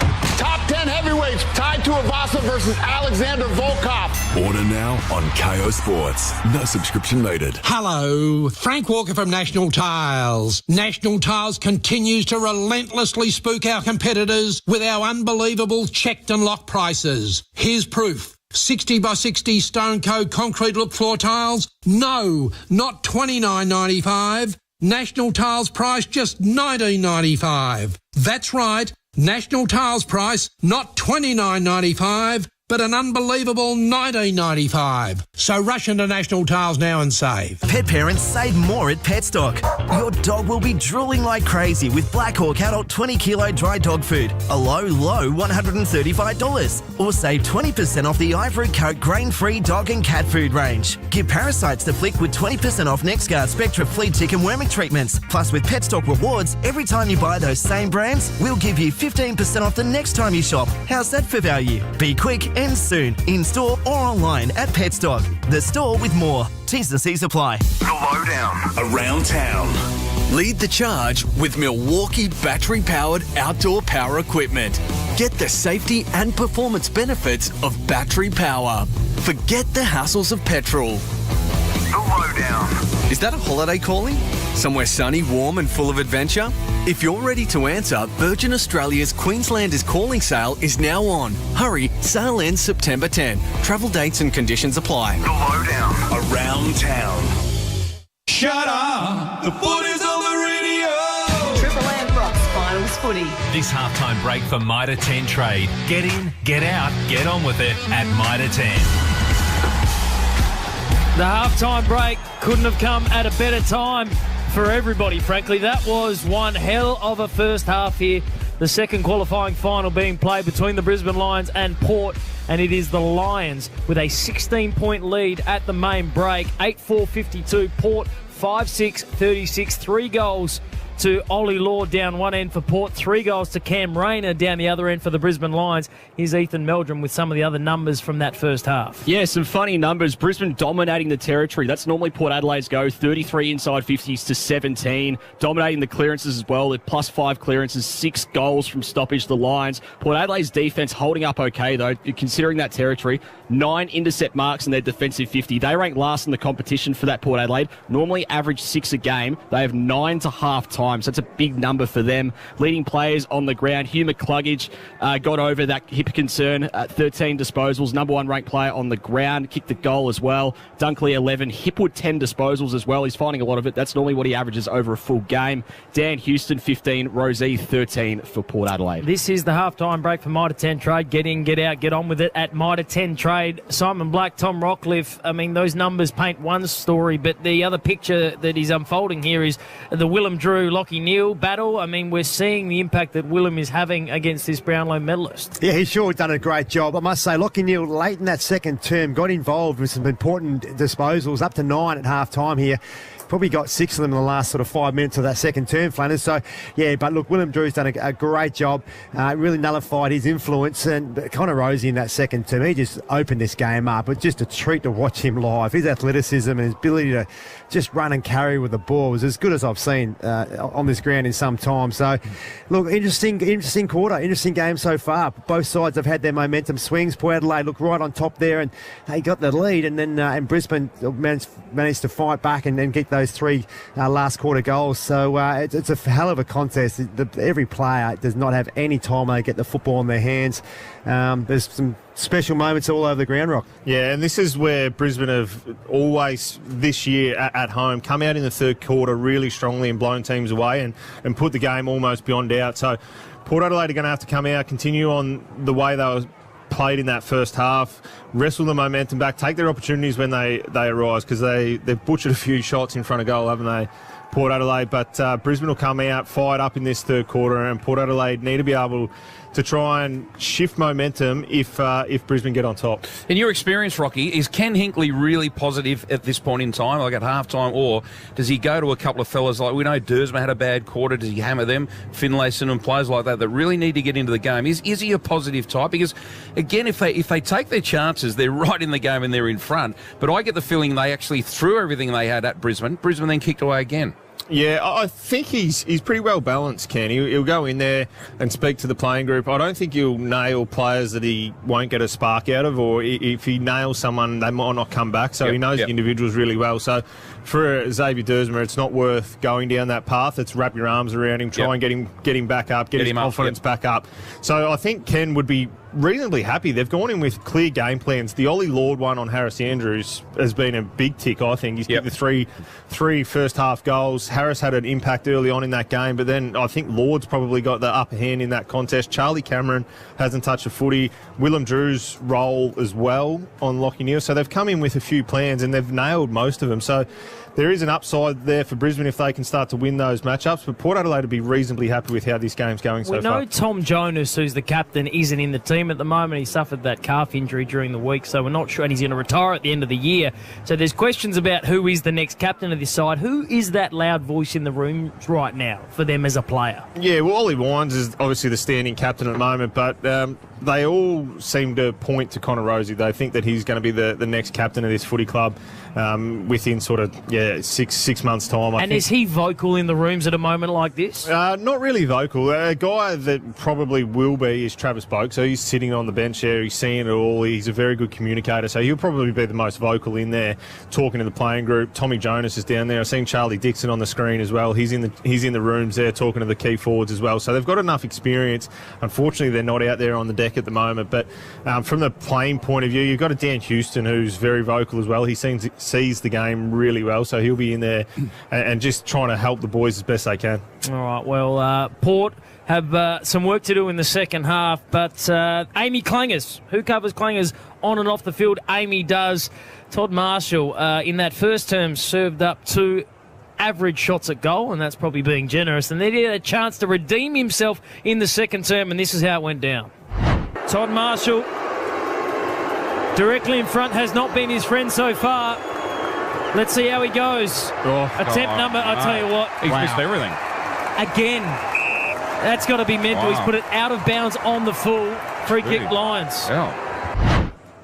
All 3 of those set shots, you'd expect a key forward of his calibre to hit 99 times out of 100, and he's almost put all of them out of bounds on the foot. What would be going on upstairs for him right now, Simon Black? It wouldn't be pretty. The little voice in the back of the head, Flanners would not be helping himself. Every time he gets it, it just builds, the pressure builds. And for a while there with Port Adelaide as a side, they kept missing set shots, and the pressure every time someone gets an opportunity, they feel the weight of expectation. And for Marshall, he probably needs one from 15 metres out straight in front and just get his confidence going, but that's no certainty at the moment either. I reckon there was a time you could have mounted a case for him being the best kick in the league. Yeah, that's how good he was. And it's just not happening at the moment, is it? No, it's not. And it really, as you said beautifully, there's not much difference in this game besides just the accuracy on goal. A little bit of polish as well with the ball movement, I think. Once Port Adelaide started to move the footy a lot quicker, I was banging on about it in that first half, but once they started to shift it, that's what got them back into this game and got them rolling. Well, bad kicking is bad football, and we've seen that already so far this final series. Melbourne going down to Collingwood by 7 points. They kicked 11 behind, 7-11-53. They go down by 7 points. And then on Friday night, the Swans, terrible kicking against Carlton. They kicked 9-14, and they lost the game by 6 points. Obviously, earlier today, the Giants getting it done over St Kilda to win by 4 goals. They will await the loser of tonight's game. Choice Hotels around the ground. Whatever your reason for travelling, you'll get the lowest price guaranteed when you book direct at choicehotels.com. So go ahead and book it. We're going to take a break. On the other side, Simon Black, we might get you to take us inside what Chris Fagan will have been saying to his team during the main break. They lead it by 16 points, but there is a big hill still to climb if they want to play a home prelim final in a couple of weeks' time. For McDonald's and Ream Hot Water, Triple M rocks footy. This halftime break for Mitre 10 Trade. Get in, get out, get on with it at Mitre 10. For Ream Hot Water and McDonald's, Triple M rocks finals footy. There's $786 million in prizes to bring home with the Monopoly game at Macca's. You could win a $10,000 Amart Furniture gift card, a TCL Mini LED TV and soundbar, and more. Download the My Macca's app and play today. Ends 24th October. For full terms, visit mcdonalds.com.au. There used to be a time where finding helpful car advice wasn't as easy as it is today. Looks like Timmy accidentally filled the petrol tank with wiper fluid. Oh, no. Today, though, there's a way to learn everything you ought to know about cars in this new educational podcast made in partnership with Car Sales. In just 10-minute episodes, you'll get the information you need to feel more confident when you are behind the wheel, changing the wheels, or about to buy your next set of wheels. Search everything you ought to know and download the Listener app now to listen for free. Listener. When you're hungry for something different, book it. When your team is playing, book it. When the music has started, book it. Whatever your reason for travelling, Choice Hotels have over 170 locations across Australia and New Zealand ready and waiting. And you'll get the lowest price guaranteed when you book direct at choicehotels.com. So go ahead, book it with Choice Hotels. Terms and conditions apply. Honk if you want free fuel for a year. Fill up at any EG Ampol co-branded location and scan your Everyday Rewards card for 20 chances to win free fuel for a year. T's and C's apply. Is it time to mix up your drink this summer? Grab yourself some Monkey Shoulder whiskey and mix it up with a refreshing ginger monkey. Pour your Monkey Shoulder whiskey over ice. Top with dry ginger ale and a wedge of fresh orange. That's what I'm talking about. Behold the ginger monkey. Monkey Shoulder whiskey, made for mixing. Don't be a drunken monkey. Always drink responsibly. No. Uber Eats does not deliver ancient artifacts. Yes, Uber Eats does deliver bread with ancient grains, beauty products to make you feel less ancient, anchovies, antipasto, paleo meals, some old cheeses, and even some fairly kinky items. But you have to really dig for those. just not ancient artefacts. Uber Eats, get almost anything. Experience the future of professional power tools with Makita's XGT 40 volt and 80 volt max. Leading innovation, it outperforms and outlasts the competition. When power means business, choose Makita's XGT. It's power without limits. Pet parents save more at Petstock. Your dog will be drooling like crazy with Black Hawk Adult 20 kilo dry dog food. A low $135. Or save 20% off the Ivory Coat grain-free dog and cat food range. Give parasites to flick with 20% off NexGard Spectra flea, tick and worming treatments. Plus with Petstock Rewards, every time you buy those same brands, we'll give you 15% off the next time you shop. How's that for value? Be quick and soon, in-store or online at Petstock. The store with more. T's and C's apply.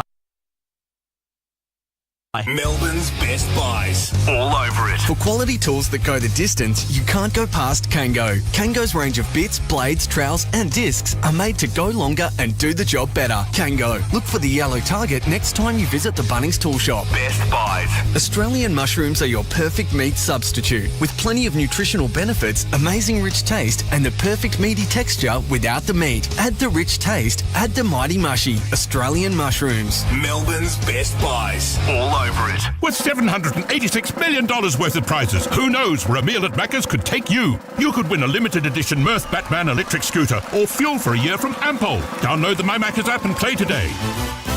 Ends 24th October. For full terms, visit mcdonalds.com.au. Shut up! The footy's on the radio! Triple M Rocks Finals Footy. This quarter for Beacon Trade. Beacon Trade's here to partner with your business. They've got the biggest range of ceiling fans for every job. Beacon Trade. Let's make life work. Half-time, Saturday night at the Gabba. Qualifying final, the Lions with a 16-point lead over Port, 8-4-52.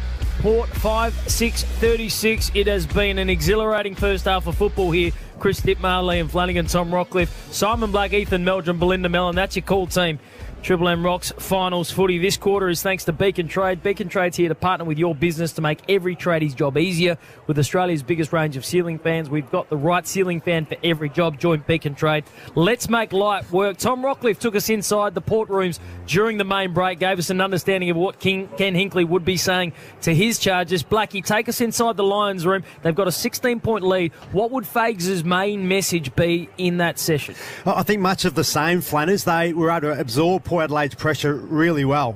So some of the key stats around the middle of the ground, the clearances they've got in front there, 8-2 out of the centre bounce. They've done a great job. Contested possession, they've got back on parity in that area as well. But just much of the same, the way they endeavour they've gone about it. As I said, they've absorbed Port Adelaide's pressure really well. To kick 52 points till half-time is a great result. So he'd just be super positive. He's always a positive guy, is Fags. But yeah, he'd be asking for much of the same. But just to hunt the opposition, get after that Port Adelaide jumper and turn the footy over. Your mindset's there. You know, offensively, we're a pretty handy team. Would he just simply be backing Lachie Neale to fight through the Drew tag as he did late in that second quarter? Or would he be, speaking to the Dunkleys and the McCluggages and the Berries and looking for greater assistance for Lachie Neale? Look, it was heartening that Lachie got involved late in that second term. So, look, if it gets to late in the third quarter, I think they might do something. But he's such a great hustler and he gets on the move. So I expect him to have an impact in this second half, Lachie Neale. Just seeing Dane Zorko just wander over to the bench there as the team huddles up here. He's actually in the hands of the doctors and physios at the moment, so I'm not sure what's happened there to him. He's come out of the halftime break and gone straight over to the medical department. Let's check with Belinda Mellon. Thanks to Bob Jane Teamart's boundary side B. I was watching exactly that too, Rocky. He came over and rubbed the outside of his right knee straight to the physios. Looks quite distressed. Certainly isn't very happy, lying on the ground to get some treatment as well. Good news is for the Power is that Jason Horne-Francis has come back out onto the ground after some spending time downstairs, although it looks like he is starting the game on the bench. No other side has played the sub at this stage, boys.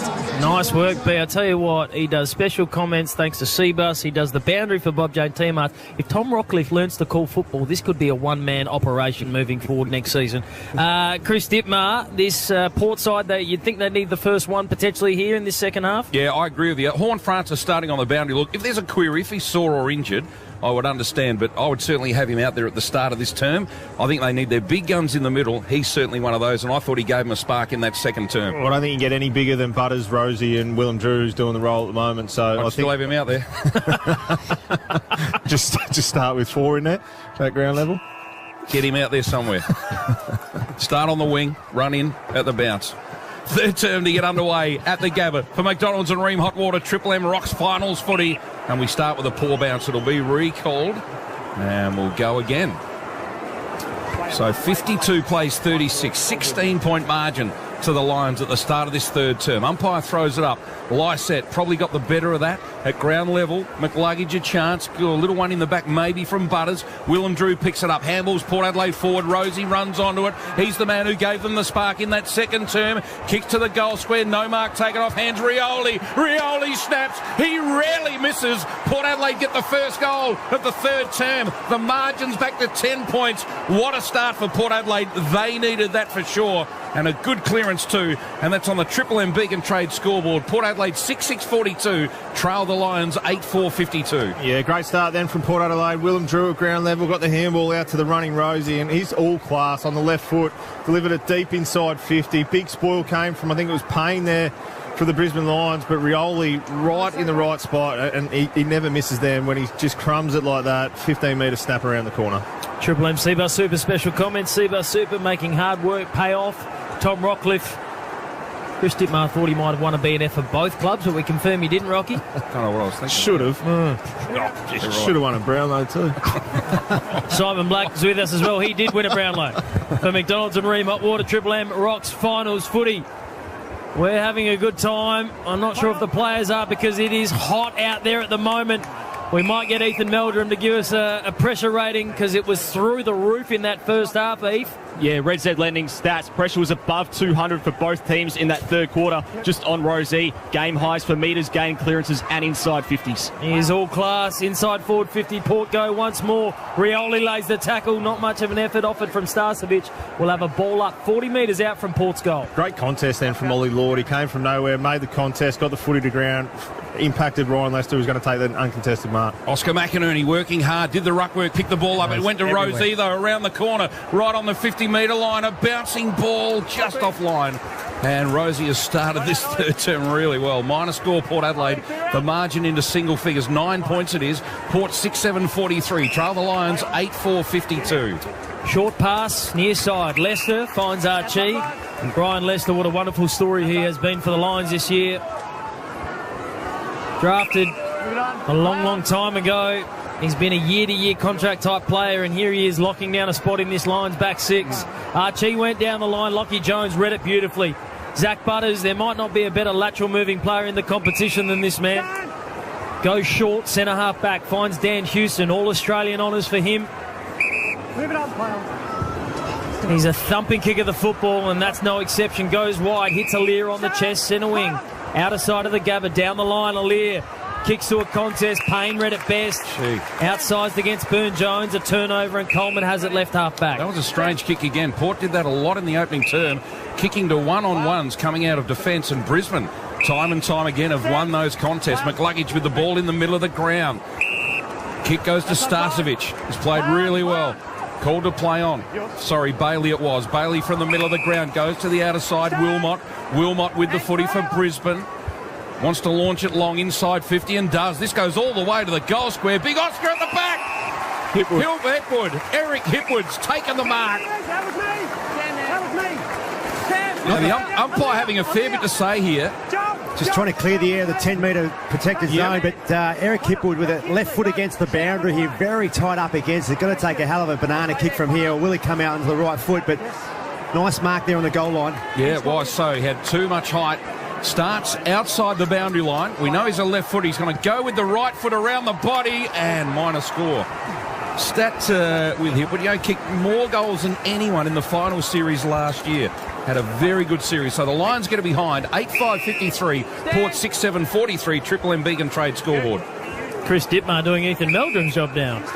It's a job share affair in the Triple M commentary box this evening as Butters went the outside of the boot, wanted Lysette, turned the footy over. That's a rare mistake from Zach. This could be holding the football. No, ball up inside the centre square at the Gabba. 53-43, 10 points the margin in favour of the Brisbane Lions. I like the intent from Butters, just the wrong option. Try to be a little bit cute, find Lysette. He had other players on there. Houston from the clearance makes it a foot race. Lockie Neal wins it, has separation on Drew. Goes around the corner. Lockie Jones closed fast and forces a boundary throw in just forward of centre for the Brisbane Lions, near side of the Gabba. It's having a good game, Lockie Jones, for Port Adelaide in defence. He was given the job on Cameron early. Finds himself standing next to Bailey at this throw-in. So, throw-in. McInerney front position. Plucks it out of the air. Oh, Lysette, good tackle. Umpire lets him get away with it. No, he doesn't. The umpire further away saw it. I thought it was holding the ball, to be fair. Lysette wrapped him up as Big O took it out of the air and tried to take him on.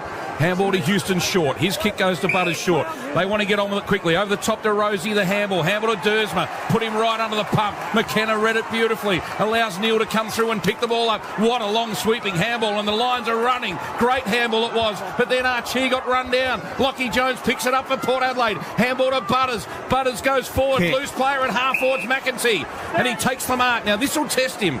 The little fella's about 60 metres from goal. Got Rioli. He chips inside. 50 Rioli. Over the top, no. They've spoiled each other. It was Finlayson, and the Lions should clear, or do they? The kick only goes to Dersma, who drops the mark.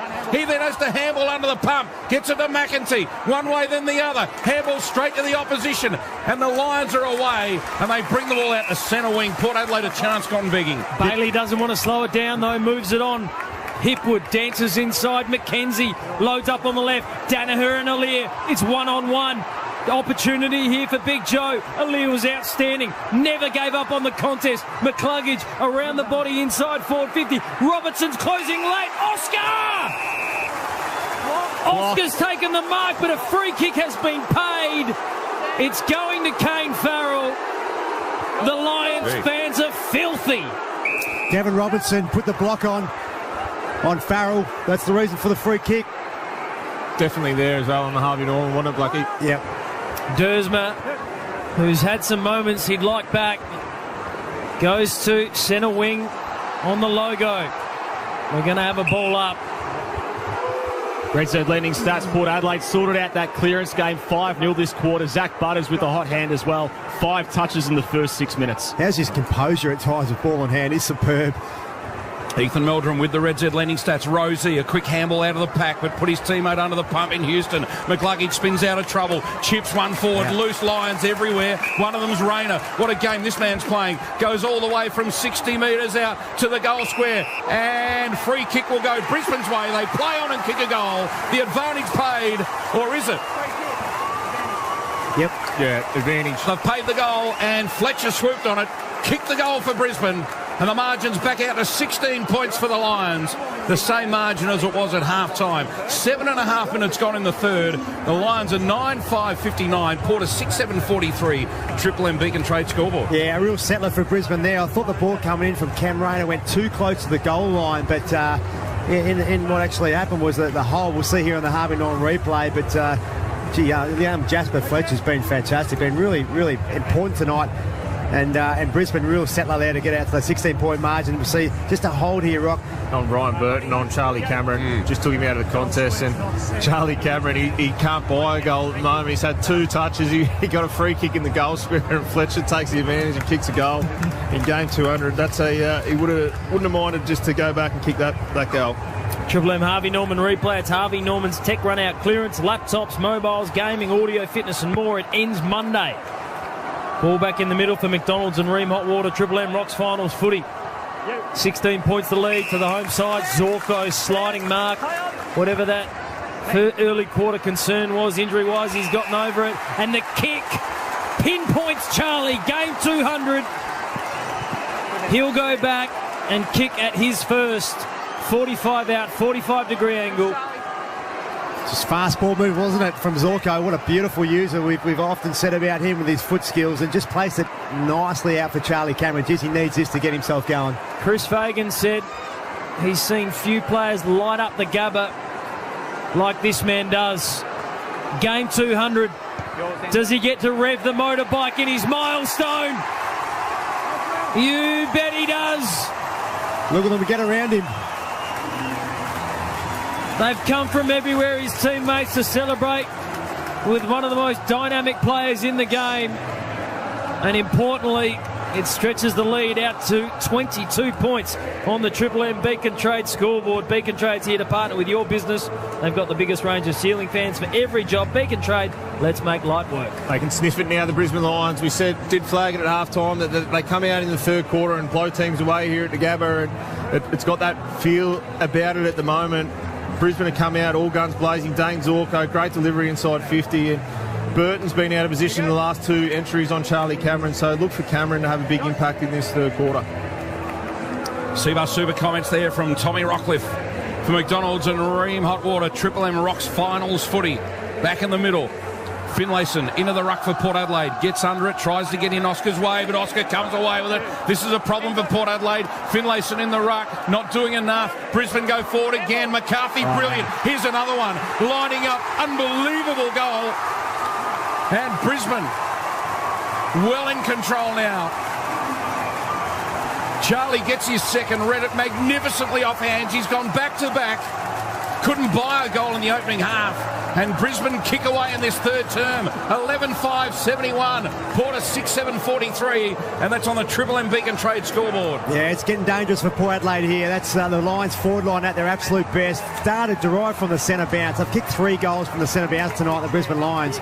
And just the hands in the forward 50 there, just slick as. And in the end, it was a big Oscar McInerney taken out of the ruck. That was a really, really powerful centre bounce clearance. It got the ball inside forward 50. Lick McCarthy freed his hands there. We're seeing the Harvey on replay, and an easy finish in the end from the 200 gamer with Charlie Cameron, and kicked 2 in about 30 seconds. Port Adelaide straight away made the move. Finlayson off, Lysette straight back into the ruck after those 2 last centre square bounce clearances. Charlie kicked that second so fast they hadn't stopped singing his song.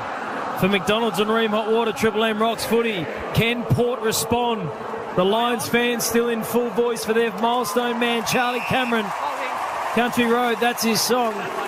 And they're singing it loud. Zach Butters with the free kick. He stands in the centre circle. Inside forward 50 goes Butters. Marshall got separation. Starcevic got to him late. That'll be a free kick. Todd Marshall to go back. Great kick from Butters inside 50. It wasn't the closest umpire. An umpire from 50 metres away is caught chopping the arms away over the shoulder there. And the Harvey Norton replay, I think it was a free kick there. Yeah, over the shoulder and chopped his arm a little bit. Todd Marshall, 30 metres out, directly in front. Not that the Gabba crowd...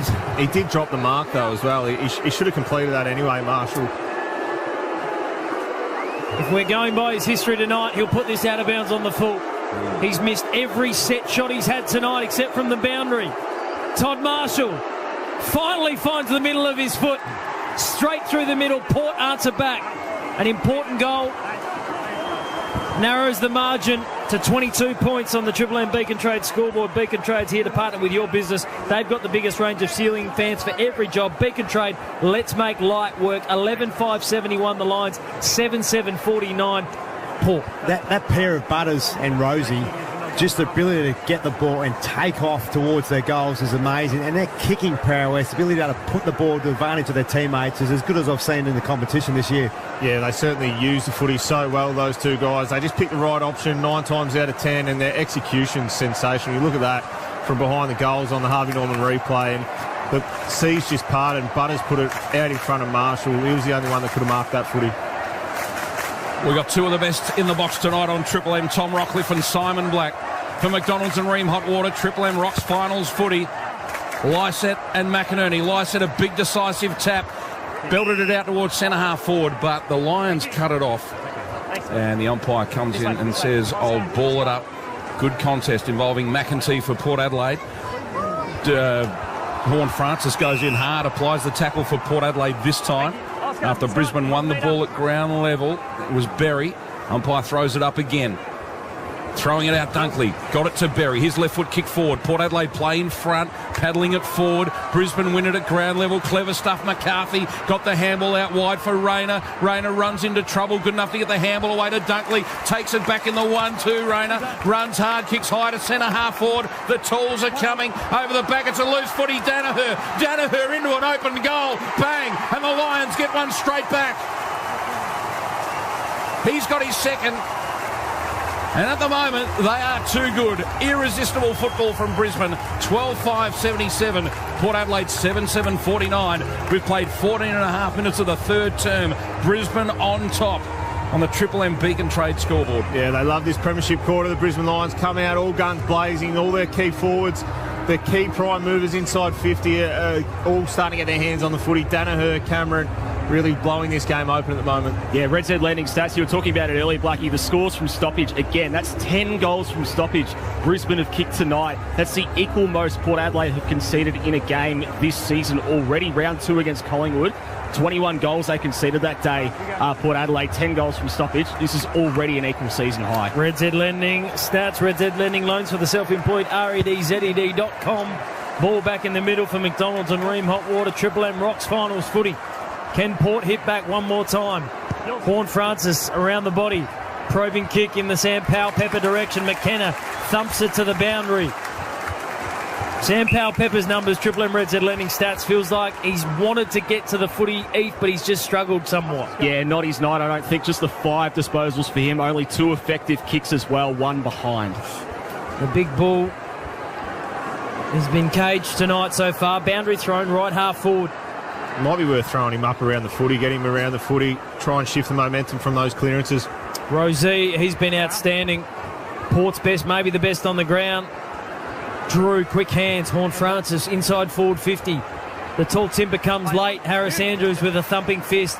Goes almost to the 50 arc. Here's Powell-Pepper. Shovels the handball out. Winds. Powell-Pepper again. Couple of touches. Could he set up a goal for Burne-Jones? Flying shot at goal. Yes, he can. SPP to DBJ and Port hit back. 12-5-77 the Lions, 8-7-55 Port on the Triple M Beacon Trade scoreboard. Well, we're just talking about Powell-Pepper, and his hands there were sensational. A couple of involvements. The ability to get the ball wide to Burne-Jones was superb. But what an important, much-needed goal for the Power. They're just hanging around at the moment as well, Port Adelaide. Every time the Lions kick 1 or 2, they just find a way to get another goal. So they're only the 22 points behind. If they can find another couple of goals and only be sort of 10, 15 points behind at three-quarter time, they'll fancy themselves going into the last quarter. Interesting Burne-Jones around goal. We know he started out life as a half-back flanker, all-Australian, but he actually knows how to kick a goal, doesn't he? Yeah, he does. For a really ordinary kick that he is. He finds the goal. He knows how to kick him through the big sticks. And that's coming from you. For McDonald's and Ream Hot Water, Triple M Rocks football. That was an elite finals kick. Football. In the middle, Danaher into the ruck. And it'll be a holding free, I think, to Rosie out of the middle for Port Adelaide. He gets on with it quickly, chips out to half forward for Butters. Butters just jogs after it. In the end, it sits for him. He's going to turn around and deliver inside 50. And Willie Rioli went up high, couldn't take the mark. Finlayson had it and lost it. Powell-Pepper tried to soccer off the ground. And it's a free kick to Brisbane for a high one. Last line of defence, Coleman to get the free kick. And Brisbane can get it right out of there after they were under siege. And in fact, Powell-Pepper, a bit of a dangerous soccer off the ground too. We just saw on the Harvey Norman replay. And Brisbane free kick. Williams has given away the free kick. And it'll go to Archie at centre wing. Move it on. Play on. Told to play on, Cal Archie. Thumping kick down the line. Alir and Hipwood in the wrestle. Ball spills out over the back. Alir with some basketball skills there to bounce it back up to himself. Farrell around the body. Ball's going to bounce. Makes it a mystery for everybody. Lockie Neal, Willem Drew. What a contest. Square and kick. It was unbelievable by accident from Willem Drew. He found Marshall in the corridor. Definitely was not the intended target. Marshall spins around. Ollie Lord, front spot. Powell-Pepper bursts through. Sends players flying. Can't take the footy with him though. Sam Powell-Pepper, he's heard the criticism. Free kick Lions. Great tackle from Ryan Lester then. Never gave up on the contest. Big tackle, then won the free kick for high contact. Should have been holding the ball as well. Powell-Pepper was done cold, but nevertheless, the right result. Brisbane get the free kick. Berry, last line of defence, and the Lions work their way Out of defence. Big, long, high kick to a pack of players. Centre wing. That's a good mark, Rayner. What a game this fella's playing. He's a finals player. There's no doubt about that. Rayner's got it centre wing. Chips it short. Wilmot almost in the middle of the ground. He can kick it a long way on the run. Normally this fella, but he's going to give off. No. Runs hard and then does deliver long. Look at this kick. It goes all the way to the goal square. Alir for Port Adelaide, pushing and shoving. He's taken the mark. He had about 3 cracks at that in opposition to Hipwood, and the umpires paid the mark. Last line of defence stuff. Began his career at the Sydney Swans, made the move to Port. Feel like he's found another level. Great run at Horn Francis here to set this foray forward for the power. He's put it out in front of Butters. Horn Francis. Butters loops around, does a U-turn, asks for someone to come to him. Finlayson does. He's a left footer. 2 metres back. Called to come back. What about the hit up from Jeremy Finlayson? Finds Todd Marshall, 45 out directly in front. Yeah, really classy game from Zach Butters. Oh, Rosie. plays on, doesn't want responsibility, gives it to Connor Rosie. This bloke loves the big stage, all the way to the goal line. Ollie Lord's marked it. Harris Andrews didn't again. Get there. Ollie Lord is pulling Harris Andrews' pants down. 4 goals to the young man, and the margin is back to 16 points on the Triple M Beacon Trade scoreboard.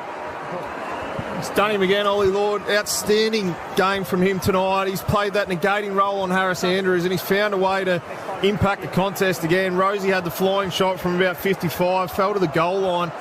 They had a 2-on-1, the Brisbane Lions, and just a miscommunication there. And Lord came through, took a really, really good mark, and then just played on and kicked it from the goal line.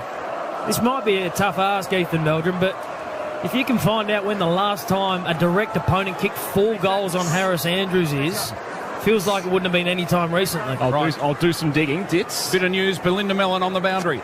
Yes, Burne-Jones has been subbed out of the game. That, of course, brings Boak in. But unlucky timing. It looks like Williams has come off with a hamstring issue. Right. Physio is working on him right now. Literally, as Burne-Jones put the sub-vest on, he limped off. Port Adelaide could be one short. Good on you, Belinda, as Rosie wins another clearance. Hamble over the back, Farrell, the blind Hamble. Port Adelaide into attack. Marshall didn't take the mark in the end. Finlayson picks it up by the boundary line. Hamble back to Willie Rioli. Rioli squares it up towards half-forward. Dersmer in front. Oh, he had it and lost it. Coleman comes away with the kick, but it'll hit Burton on the chest in the middle of the ground. Port Adelaide look like they're trying to play on at all costs. He goes out towards half-forward. Powell-Pepper takes the mark. No. Good pressure. Brisbane again. And Powell-Pepper takes it to the boundary line. Wilmot did well because Powell-Pepper had his hands all over it.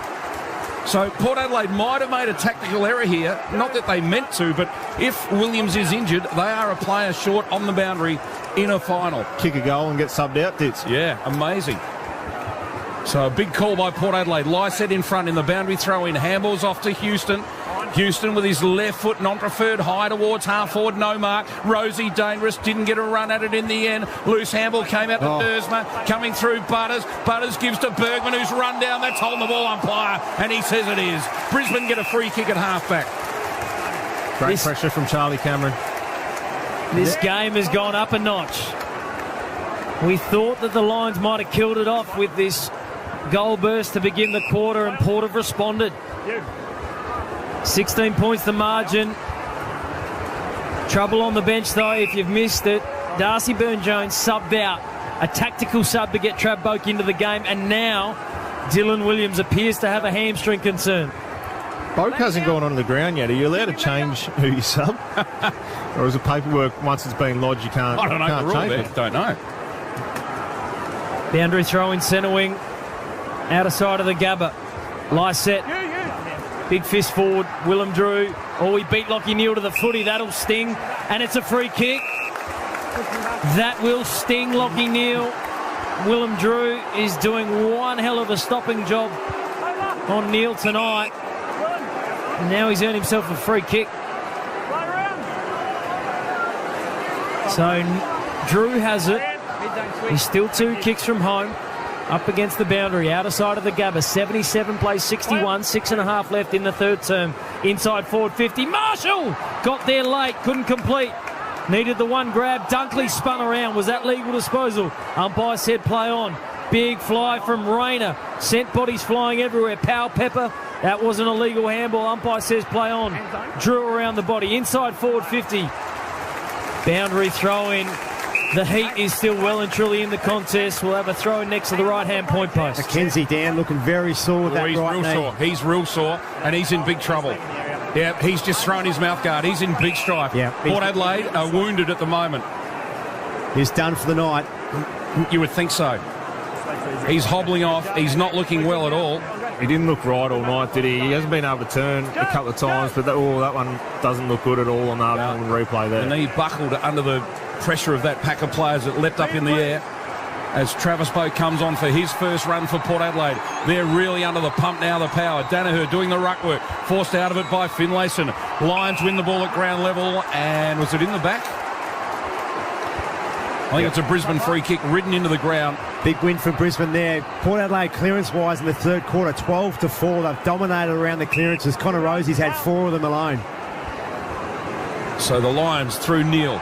Neil, gee, not his best kick at all. He's kicked it straight out on the full, and it's still almost inside 50. Well, they'll go back inside 50 with this kick anyway. We're going to get down to Belinda Mellon in a moment. Trav Boat going to send this inside forward 50 because the Port bench right now is chaos. Boat, first touch of the game. Dersma stood under it. Danaher there as well. Powell Pepper went over the shoulder. Is he going to get it there? No. Minus score. 12-5-77, the Lions, 9-8-62. Port, Belinda Mellon, Bob Jones, team arts. Dylan Williams with ice on the left hamstring. Trent McKenzie absolutely writhing in agony, and Burn Jones sitting there with head in hands, just thinking if only. Bob Jones, team arts, nice work. The Lions from one end to the other, inside forward 50 they go. Link McCarthy will mark. That is transition footy at its best from Brisbane. In the blink of an eye, Port are always chasing tail, and McCarthy will go back from the boundary in the left forward pocket. Cam Rayner's just grabbed something on his leg as well. I don't know whether a hamstring, but he's limping out there at the middle at the moment. Carnage out there at the moment, but something had to give in this game, didn't it? It's been high pace, high intensity, but great ball movement then from the Brisbane Lions. Shift that. McCarthy called to play on around the body. Crowd behind the goal. Celebrate in voice.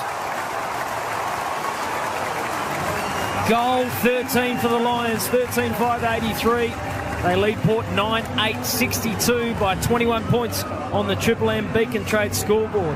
That's a massive goal for the Lions right there. Lick McCarthy. Port had the momentum, haven't they? Really been dominant in this third quarter. Sense they're going to get right back in this game. That's a bit of a circuit breaker for Brisbane, and Lick McCarthy, very classy goal from the boundary. Yeah, it's a steadier. Port were getting right on top, no doubt about it. Tommy Rockcliffe? Yeah, it certainly was. Just their ball movement. They just opened Port Adelaide's defence up, then Rayner on the wing just found a way through. He did the number one rule that you shouldn't do in AFL footy, handball to a ruckman, but it came off for him that time for the Brisbane Lions. A couple of players from Port Adelaide's point of view. I can see Ollie Wines out there. He needs to lift. With what's happened with a couple of injuries here, players like him, senior players, need to step up and keep Port Adelaide in this contest. In the middle, Bailey went without the ball. He sprinted through that contest. Port Adelaide get it towards half forward. Powell Pepper territory. Boak's out there to help him. Powell Pepper did well. Got rid of a couple of Brisbane Lions. Delivers to the forward pocket for Port Adelaide, but too strong. Good mark taken on the last line of defence. Disappointing effort then from Jeremy Finlayson. He had the opportunity to go back with courage and try and take that mark, but he just gave up on that contest. Starcevic takes a good mark.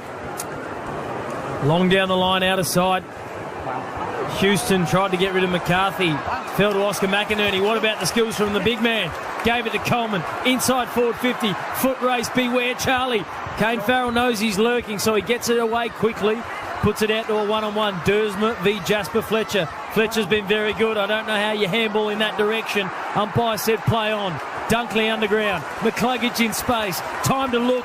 Time to assess. Time to find a target. Wants Big Joe. Gets Big Joe. Class. Hugh McCluggage. Class. Just poised. Had a bit of time and space, and with his ability to be able to just find a teammate, he was always going to do it, really, wasn't he? Classy finish. Joe Danaher has marked 25 out, 45-degree angle. Distance not an issue. For Joe, it's what goes on between the ears. Can he think his way through this? For number 3 from Joe. The Lions are trying to break the back of Port here in this third term. 14-5-89, 9-8-62. A 27-point lead now to the Brisbane Lions on the Triple M Beacon Trade scoreboard. Ethan Meldrum, is that a game-high margin? Red Z Lending Stats, that's almost a game-high margin. That was 28 points earlier in this quarter. Hugh McCluggage, number one ranked player on the ground at the moment. 19 disposals, 82% by foot. That was score assist number 4 for him. Just flip side of that, Harris Andrews, 8th time in his 184-game career, he's conceded 4 goals to a direct opponent. Get a load of these names: Ben Brown, Tom Hawkins, Mitch Lewis, Harry Mackay. Big names in there. Only happened 8 times. Ollie Lord adding himself to that list. Ethan Meldrum, he's the best in the business. Red Z Lending Stats. For McDonald's and Ream Hot Water, Triple M Rocks Finals footy, Lysett and McInerney. McInerney got a hand on it. Lysett back in after it though. The Warrior picks it up, handball to Butters. Butters kick around the corner, goes towards half forward. Powell Pepper, it eludes him. Got a bad bounce, but he's back in after it. Oh, he got another one. 2 in a row, he couldn't pick it up. And in the end, clumsily, it gets out towards the boundary line. A throw-in, right half forward for Port Adelaide, about 40 around from their goal. 89 plays 62. Lions in control. Looking at a home prelim final here in a fortnight's time. Can Port Adelaide work their way back into it? Lysett in front. Port Adelaide soccer it forward. McEntee a chance, beaten to it. The Lions clear quickly from defensive 50. Farrell was important. Got it out to Houston. His right foot kick goes high to centre half forward Rioli. Oh, that's a great mark at half back. Strong, and Wilmot takes the mark for the Lions. Big grab from the teenager. Made his debut in the finals last year. Oh, that's an iffy kick though. Ollie Lord got 4 goals. Now he's trying to impose himself further up the ground. Swings it around inside forward 50. Powell Pepper's outnumbered. Still half the contest against 2. McKenna, quick hurried kick. Wines. Dits asked for him to get busy. He's got the footy. He's wrapped up in a really good tackle. That was in the back from Bailey. Lucky. The last action from Zach Bailey just landed in the back of Ollie Wines. Bailey stands the mark on the 50-metre stripe. Does Ollie Wines have the journey from here, Rocky? He does have a long kick on him, but I'm not sure he'll go for it, although he looks like he's lining it up. I thought he might have looked to pull the kick here and try and find someone inside 50. Ollie Wines, potentially the next captain of this football club. Arcs out, loads up, it's high, it's not going to get there, it's going to drop short. Goal line, Ollie Lord involved, Finlayson, Powell Pepper dribble kick. This is still in the goal square.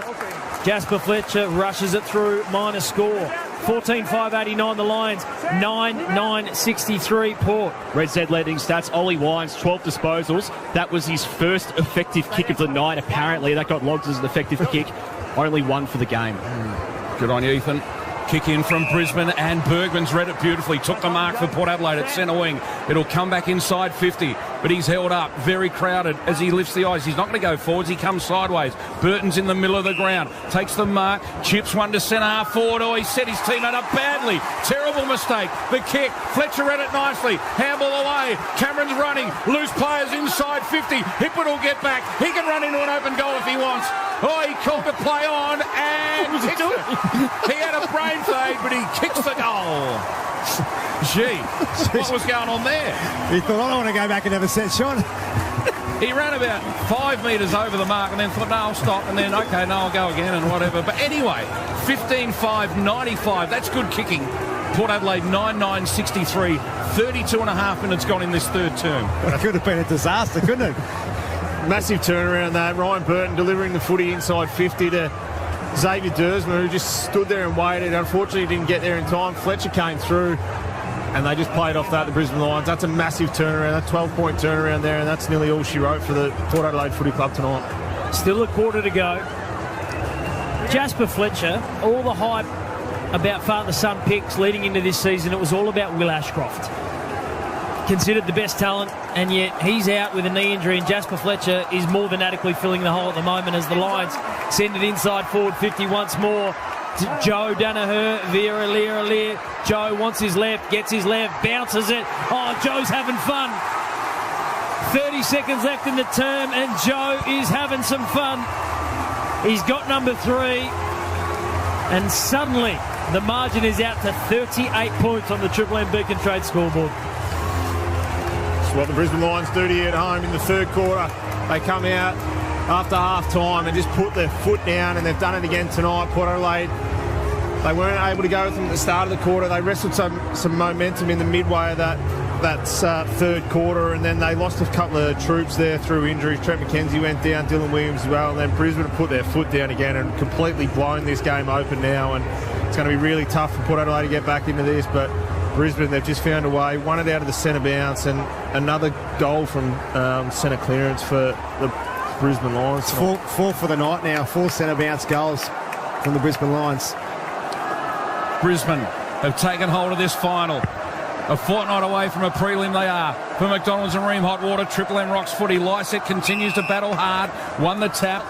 But Brisbane claim it in the middle. And then the umpire says, I'll ball it up. Lockie Neal it was who won that ball. The ruckman get it down again. And out of the middle. It's all Brisbane. They go out towards the outer side. Cameron with pace. Gets away from Burton. Paddling the ball in front of him. Picks it up inside the boundary line. Goes back towards the big forwards of Hipwood. Couldn't mark this one, and Bergman comes away for Port Adelaide. A rare win in defence in this term. They get it out to centre wing. It is three-quarter time. Are the Lions on their way to a prelim final? 1 quarter to go for Chris Fagan and his men. 16-5-101. They will take a 38-point lead into the final term. Port 9-9-63. Chris Dittmar, Ethan Meldrum, Simon Black, Belinda Mellon, Tom Rockcliffe, Liam Flanagan. That's your call team. 1 quarter to go. The Lions with 1 foot in a prelim final for McDonald's and Ream Hot Water. Triple M Rocks finals footy. That quarter for Beacon Trade. Beacon Trade's here to partner with your business. They've got the biggest range of ceiling fans for every job. Beacon Trade. Let's make life work. For McDonald's, Triple M Rocks finals footy. the Monopoly game at Macca's is back. Ends October 24. T's and C's at mcdonalds.com.au. Need a workplace safety management system? Identifiber. Doing some DIY or demolition work and worried about asbestos? Identifiber. OHS plans, air monitoring, contaminated land assessment. Identifiber, Identifiber, Identifiber. We're industry experts with over 30 years' experience in hazardous materials services, occupational hygiene and risk management. For a thorough assessment and inspection of your home or office, head to identifiber.com.au. Melbourne's best buys. All over it. For quality tools that go the distance, you can't go past Kango. Kango's range of bits, blades, trowels and discs are made to go longer and do the job better. Kango. Look for the yellow target next time you visit the Bunnings Tool Shop. Best buys. Australian mushrooms are your perfect meat substitute. With plenty of nutritional benefits, amazing rich taste and the perfect meaty texture without the meat. Add the rich taste, add the mighty mushy. Australian mushrooms. Melbourne's best buys. All over it. It's raining gift cards thanks to the Monopoly game at Macca's. You could win one of thousands of gift cards from the iconic Amazon.com.au, FPOS and more. Download the My Macca's app and play today. Ends 24th October. For full terms, visit mcdonalds.com.au. Hi, Rodney Jane here. At Bob Jane T-Marts, we've got great deals for every budget. Performance tyres from $129, SUV tyres from $139, tyres from just $69. We won't be beaten with our best tyre price guarantee. But that's not all. 4x4 steel wheel and tyre packages from $9.99. That's right, 4 wheels and 4 tyres under $1,000. Give us a call or shop online today. At Bob Jane T-Marts, we'll look after you. T's and C's apply. At Aussie Broadband, we know how rare it is to find something fast and reliable. But with Aussie Broadband, we've got fast and reliable NBN plans to suit every user. That's the actual Aussie way. Search Aussie Broadband today. T's and C's apply. When you shop at IGA Liquor, our team's always on hand to help you find the perfect pairing for whatever meal you're planning. Right now, spend $30 or more in-store at IGA Liquor and you're in for a chance to win a $150 gift card. It's easy to add a drop to your shop at IGA Liquor, where good food deserves a great drop. Head in for your chance to win. Details at igaliquor.com.au/promotions. T's and C's apply. Over 18s only. Enjoy responsibly. Go full sport with Code Sports, bringing you the latest sports news, insight and exclusive analysis from around the globe. Plus all your daily stats, live scores and video highlights. For all your sport now in the one place. Visit Code Sports today. Pet parents save more at Petstock. Your dog will be drooling like crazy with Black Hawk Adult 20 kilo dry dog food, a low $135. Or save 20% off the Ivory Coat grain-free dog and cat food range. Give parasites to flick with 20% off NexGard Spectra flea, tick and worming treatments. Plus with Petstock Rewards, every time you buy those same brands, we'll give you 15% off the next time you shop. How's that for value? Be quick and soon, in-store or online at Petstock. The store with more. T's and C's apply. UFC 293 is in Sydney, Australia. Israel Adesanya defends his middleweight title against Sean Strickland. Top 10 heavyweights tied to Avasa versus Alexander Volkov. Order now on KO Sports. No subscription needed. It's tough out there as a small business owner, and rising inflation has given small business a whole new set of challenges. If you own a business and you're trying to get more customers with a smaller advertising budget, we have the answer for you. In fact, you're listening to it right now. Audio is a cost-effective advertising medium that reaches huge audiences anywhere and everywhere. Give your business a rise and advertise with us. Just visit triplem.com.au/advertise local. Shut up! The foot is on the radio! Triple M Rocks Finals Footy. This quarter for Liquorland. Here's to the footy finals. Cheers, Liquorland. Choose to drink wise. At three-quarter time, it is the Lions with a 38-point lead over Port. They've got 1 foot in a prelim, but right now, Adam Kingsley and the GWS Giants players are salivating at the prospect of taking on a wounded Port Adelaide outfit next week. Bob Jane T-March, Belinda Mellon, give us the update on what is happening on that Port bench. Well, I don't believe my eyes, boys. Trent McKenzie is just slugging back some painkillers. He spent 15 minutes downstairs with the team doctors and physios. He was doing run-throughs, warm-ups out in the middle of the ground, and he is chatting to the physios and doctors, nodding his head saying, yep, let me get back out there. Williams, of course, already out with that hamstring, and they'd already played the subs, so one man down already on the Port bench. Let's see what McKenzie does. Brisbane Lions yet to activate their sub in Jared Lyons. All right, nice work, B. Bob Jane T-March. They've got great buy 3, get 1 free plus instant cashback deals. Call or order online today. T's and C's apply. Ethan Meldrum, the Red Z lending stats. Yeah, fascinating clearance numbers. Port Adelaide lead the clearances. Brisbane, though, 67 points from stoppage. 4th highest number to three-quarter time this season. The top 3 were all against West Coast. Okay. Wow. Simon Black, Tom Rockcliffe here on the Triple M Seaver Super Special comments. Chris Dittmar's going to get us underway in this 4th term. Ditts, are they any hope, Port Adelaide, in this last quarter? You've got to say, hey, they've got to have a go. I'm not going to write them off yet, but they've got to have a go. They've got to get the first couple and go from there. 8-goal quarter that was for the Lions. Unbelievable. 8-4. Let's get this final term underway for McDonald's and Ream Hot Water. Triple M Rocks Finals Footy. Port Adelaide need to find plenty. Brisbane playing irresistible football at the moment. The bounce favours Lysette. He plucks it out of the air. He gets Port rocking. Kicks them to centre half forward. Playing in front. No mark taken by Lord, who's been a real find tonight. Half-back Wilmot picks it up. Kicks it around the corner under pressure. Found McLuggage somehow in the middle of the ground. He gets a handball away. And the Lions through McKenna. They go towards half forward. Bergman plays in front. That was clever. And outmarked McCarthy. That was a ripper. Port have to go fast, speed on the ball, as Tom Rockcliffe's been calling for all night. Bergman long, straight down the corridor of the Gabba. Ball now in dispute. Centre half forward for Port. Horn Francis getting violent in the tackle. I tell you what, it was lucky the umpire was blindsided, because that was a sling. He twisted and slammed Josh Dunkley. Dunkley is wondering what he has to do to get a free kick. Ball up, umpire says. Powell Pepper onto the footy now as Horn Francis. He is going hunting. Powell Pepper's going to get the free kick. A little bit of retribution coming from Lockie Neal. Jason, take him out. Lockie Neal stands the mark. 60 from home.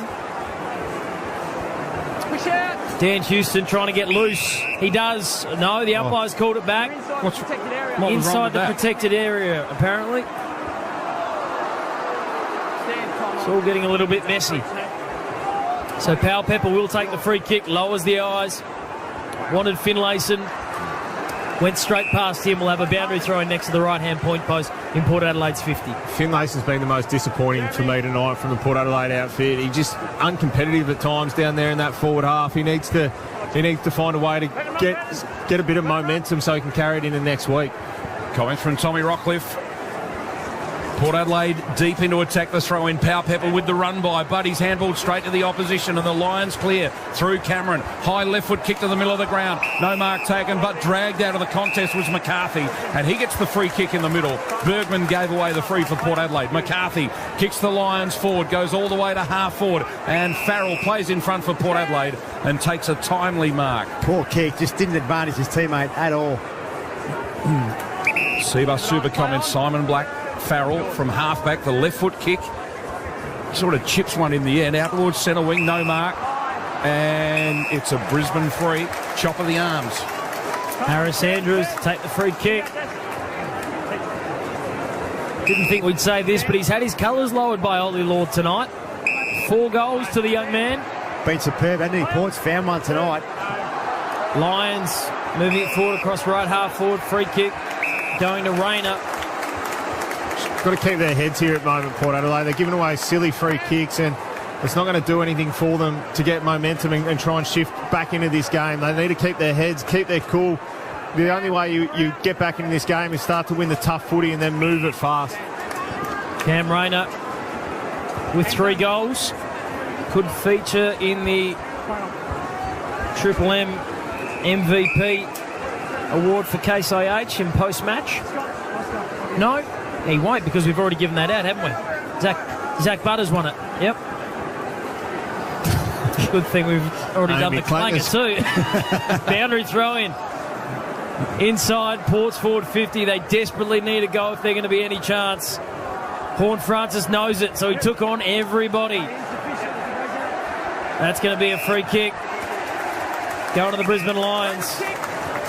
Zorko wanted it. They've said you've got to give it to Starcevic. He'll pump this back inside forward 50. The man on the mark stands at 55 on the boundary line. Brandon Starcevic, who's been outstanding down back in a lockdown role, pops it up. Hipwood fought his way through. Horn Francis stood tall, took the mark. He did. Courageous mark. Last line of defence. Nothing for him to kick to. In the end, he's going to chip it across goal to Travis Boak. Came on as the sub. Boak gets on with it quickly. Looks for McEntee on the outer side, but he really set him up. Sat under the footy, off hands. Lester got it to McCarthy. Quick kick forward, goes all the way, but it dribbles out of play, left forward pocket. No score. The Lions are 16-5-101. Port are 9-9-63, and that's on the Triple M Liquorland scoreboard. Throw in right beside the behind post, left forward pocket. Brisbane deep into attack. Oscar McInerney and Lysette. This one falls a bit short.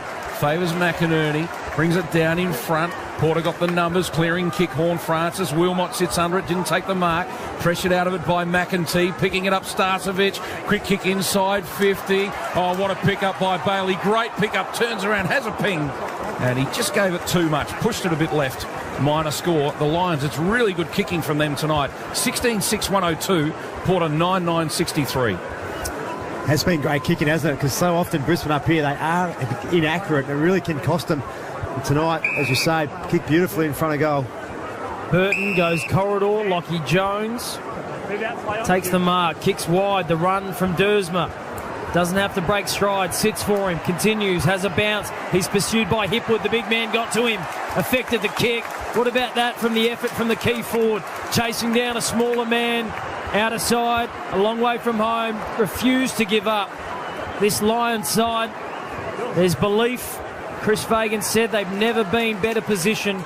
They've been building to this for 7 years under his guidance. And here they are on the verge of a prelim final as Charlie Cameron fights one-on-one with Dan Houston, a couple of All-Australians going head-to-head. And we're going to have a boundary throw-in on the outer side of the Gabba with 16 minutes left to play. Just hasn't had a great night at all, Dersma. I know we've talked about him a bit, but fair to say he has had a dirty night by his standards. As Alir gets a free kick. I didn't actually see what that was for, but and his kick has totally missed his teammate over the head of Bergman and dribbles out of play.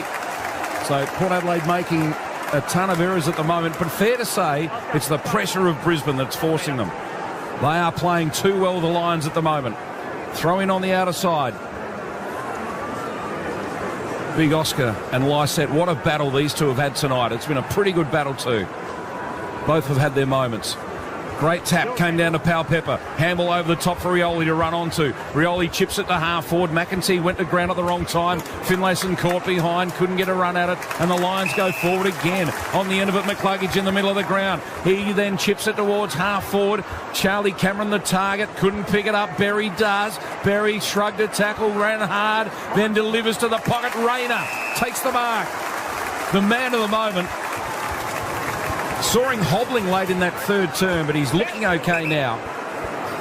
He's got a bandage on his right thigh, whenever he copped the cork earlier, but yeah, he's been superb tonight. So Cam Rayner taking plenty of time from the right half forward flank. And kick from 35 to 40 metres out. And this would make it totally impossible for Port Adelaide. If it isn't already, this would certainly do it. The kick on its way, and he's just missed. Minor score.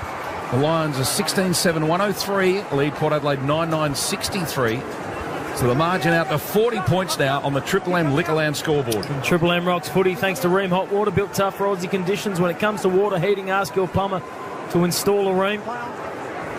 Farrell going to take it to the outer side of the Gabba.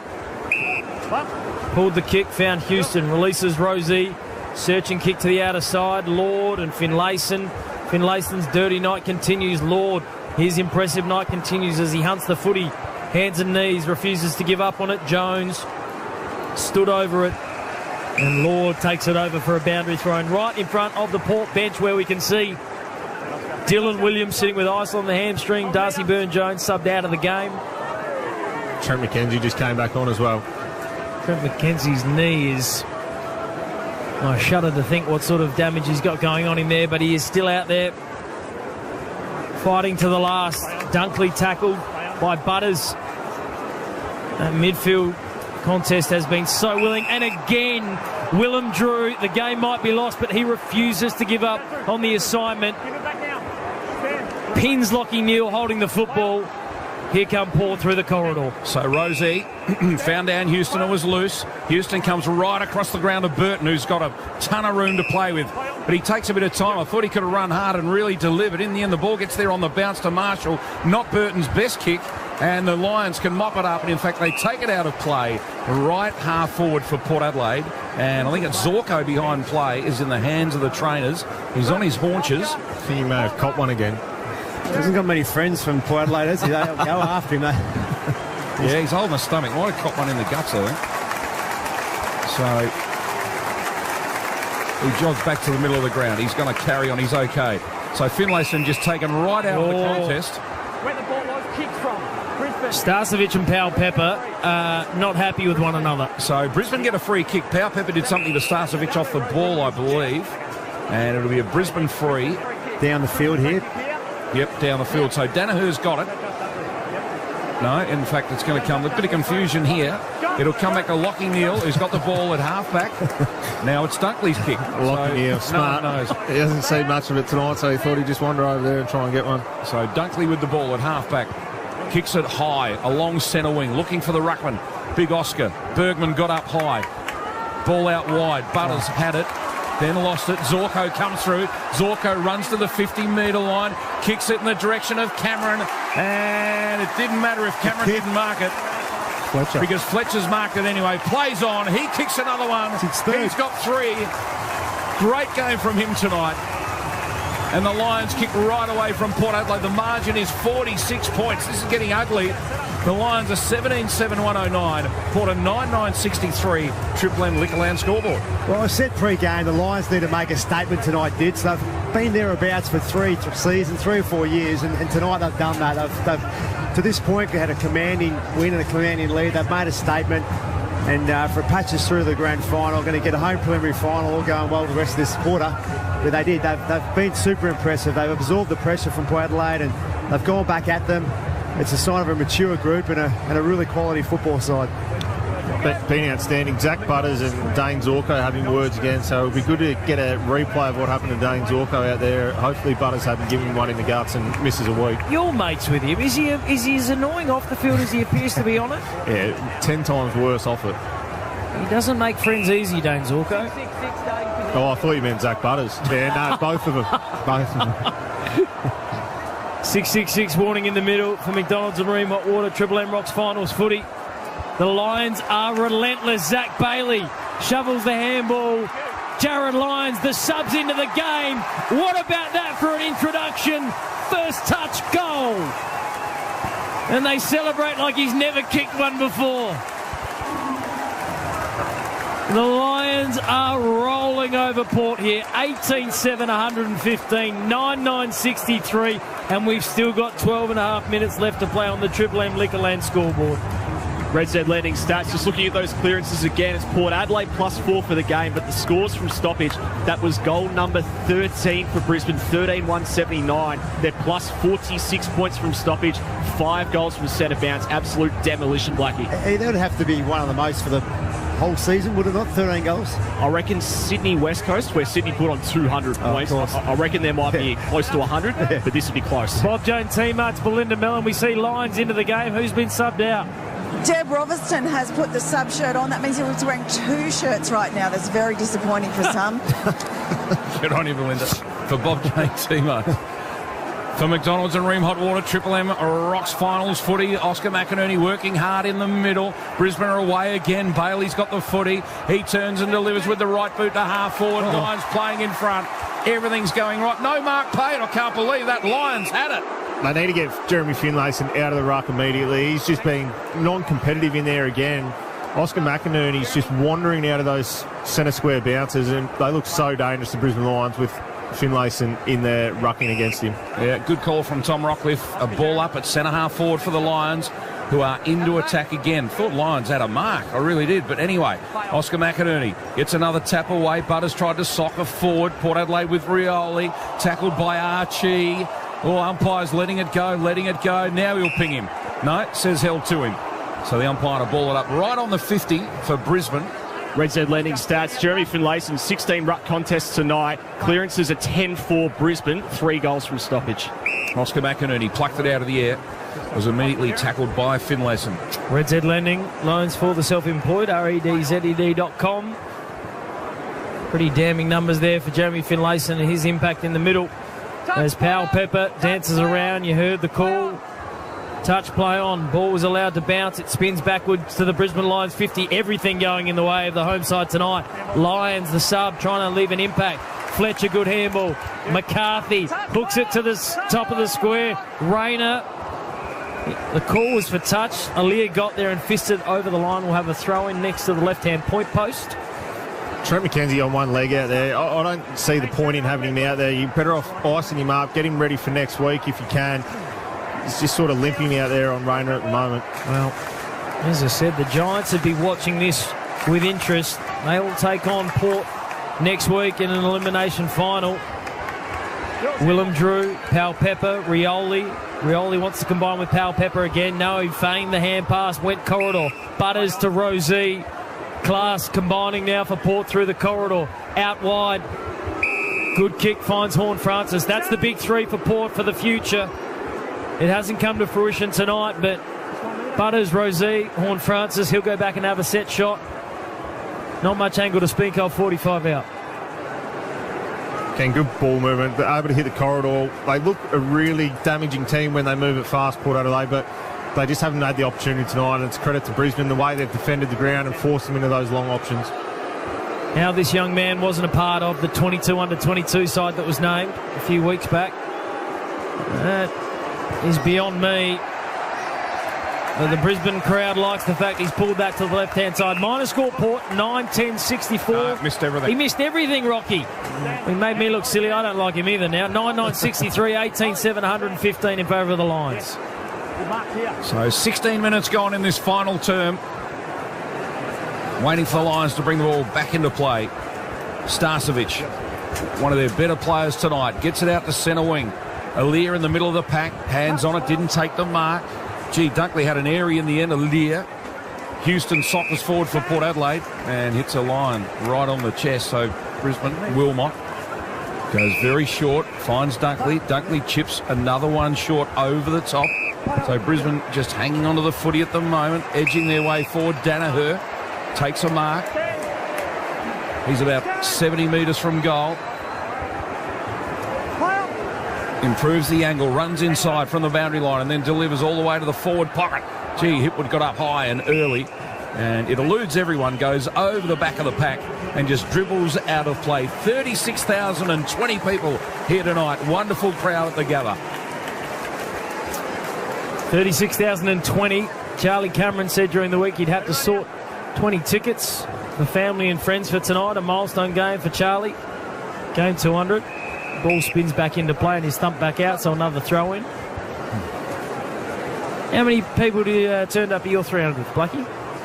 Not 20, yeah, no? Maybe half a dozen. Yeah.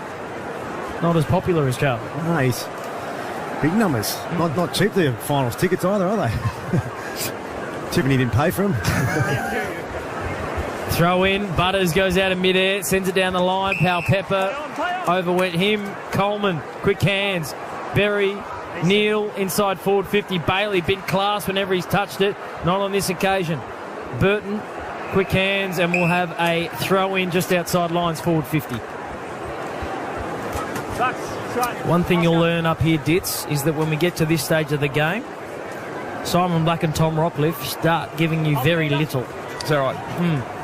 Their work is done. The cue goes in the rack, righto, and you really start having to dig deep on your own. Yeah, carrying you all night, Flanners. Free kick going to the lines. Working out the votes, Flanners. We've already given that award. Zach Butters. Jared Berry has the football. Comes short, finds Darcy Wilmot. Plays on, drives it deep to the line. Chi jumped high. Houston read it off the front. Came through, gave it to Lockie Jones. Kick wide. Coleman, Powell Pepper, big contest. Ball comes down, Powell Pepper. Rioli dances inside, finds a target corridor, and Horn Francis. So Horn Francis with the footy at halfback for Port Adelaide. They continue to boo him. I wonder if this will ever abate over time. Will it go? But anyway, Burton now with the footy. Swings it across from one side to the other. Boak's on the end of it. Handball to the running Bergman, who's had his moments tonight. Bergman delivers to a vacant square. And reading it the best of all, Harris Andrews marks in front of Ollie Lord. And he swings it across goal. Goes out to Wilmot. Wilmot with the footy. Wants to come back across goal again. And so the Lions just hanging onto the footy. Leicester with the ball. Goes short, Starcevic. Racking up possessions late in this game. We've played almost 20 minutes of the final term. As I can see, Cam Rayner has in fact limped off. He's a little bit sore. We'll check on that in just a moment. Kick comes out to centre wing. McCluggage the target. Off hands. Boak read it nicely. Delivers inside 50. No mark taken by Port Adelaide. Big tackle applied to keep the ball alive, but the Lions have got numbers, and Wilmot comes away with the ball across goal for Brisbane. Coleman off a step. Lasers it to the outer side. Lions was outmatched by Lysette. The Port Ruckman takes a mark. Squares the footy. Burton with it. Right on the logos outer side of the Gabba. Playing for time now. 7.5 still to go. As Butters drops the footy corridor. Made life hard for himself. Gets it to McKenzie off 1 foot. Geez, he is not in a good way. The kick was amazing because he sent it all the way 50 metres and found Sam Powell Pepper 30 out directly in front, but the follow-through you could see, he's not in a good way with that knee. Will he get up for next week, Rock? That's a big question. Yeah, I don't like his chances. Often when you get a knee injury or something like that, Blackie, once it cools down, it can become worse. So he'll have to monitor that this week, but I don't like his chances of playing next week. But I wouldn't be taking any chances. I'd take him from the field now, and you'd imagine Brisbane would start to look to rest a couple of their players as well. The doctor's out to Lysette as well. He's in trouble. Triple M Seabus Super special comments. Seabus Super making hard work pay off. Sam Powell Pepper hasn't been able to impact the game in the manner he would have liked tonight, but he gets a consolation prize there, a goal. 10-9-69 Port. 18-7, 115. Brisbane Lions on the Triple M Liquorland scoreboard. Here's the footy finals. Cheers, Liquorland. Choose to drink wise. Yeah, the sting's certainly gone out of this game, hasn't it? It was high intensity in the first half.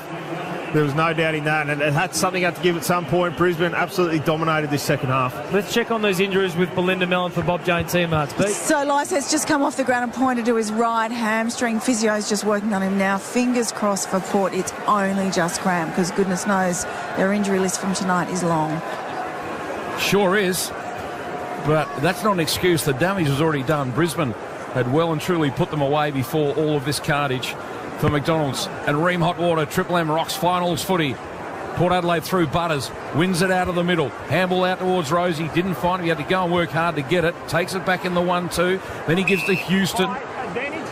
Houston to Drew in the middle. Willem Drew, a real winner for Port Adelaide tonight. His long kick all the way to full forward. No mark taken. Pal Pepper still working hard. Wins the footy. Snaps it around the corner. And he's gone back-to-back goals. Well played, Pal Pepper.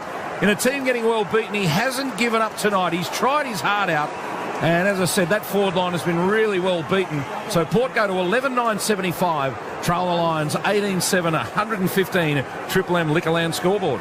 He's got a big heart, hasn't he, Pal Pepper? You'd love to play alongside him. And as you said beautifully there, Ditz, he just hangs in the contest. He's done that again tonight. His pressure up at forward line this year for Power has been really impressive. It's a nice little finish there. So to finish this game, well, really important for Port Adelaide for next week to go in with a little bit of, heartening and not to get blown off the park. So really important last 6 minutes here. They do finish strong.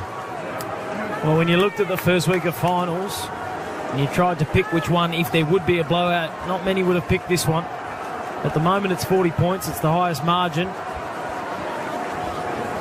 Giants getting over St Kilda by 24 points earlier today.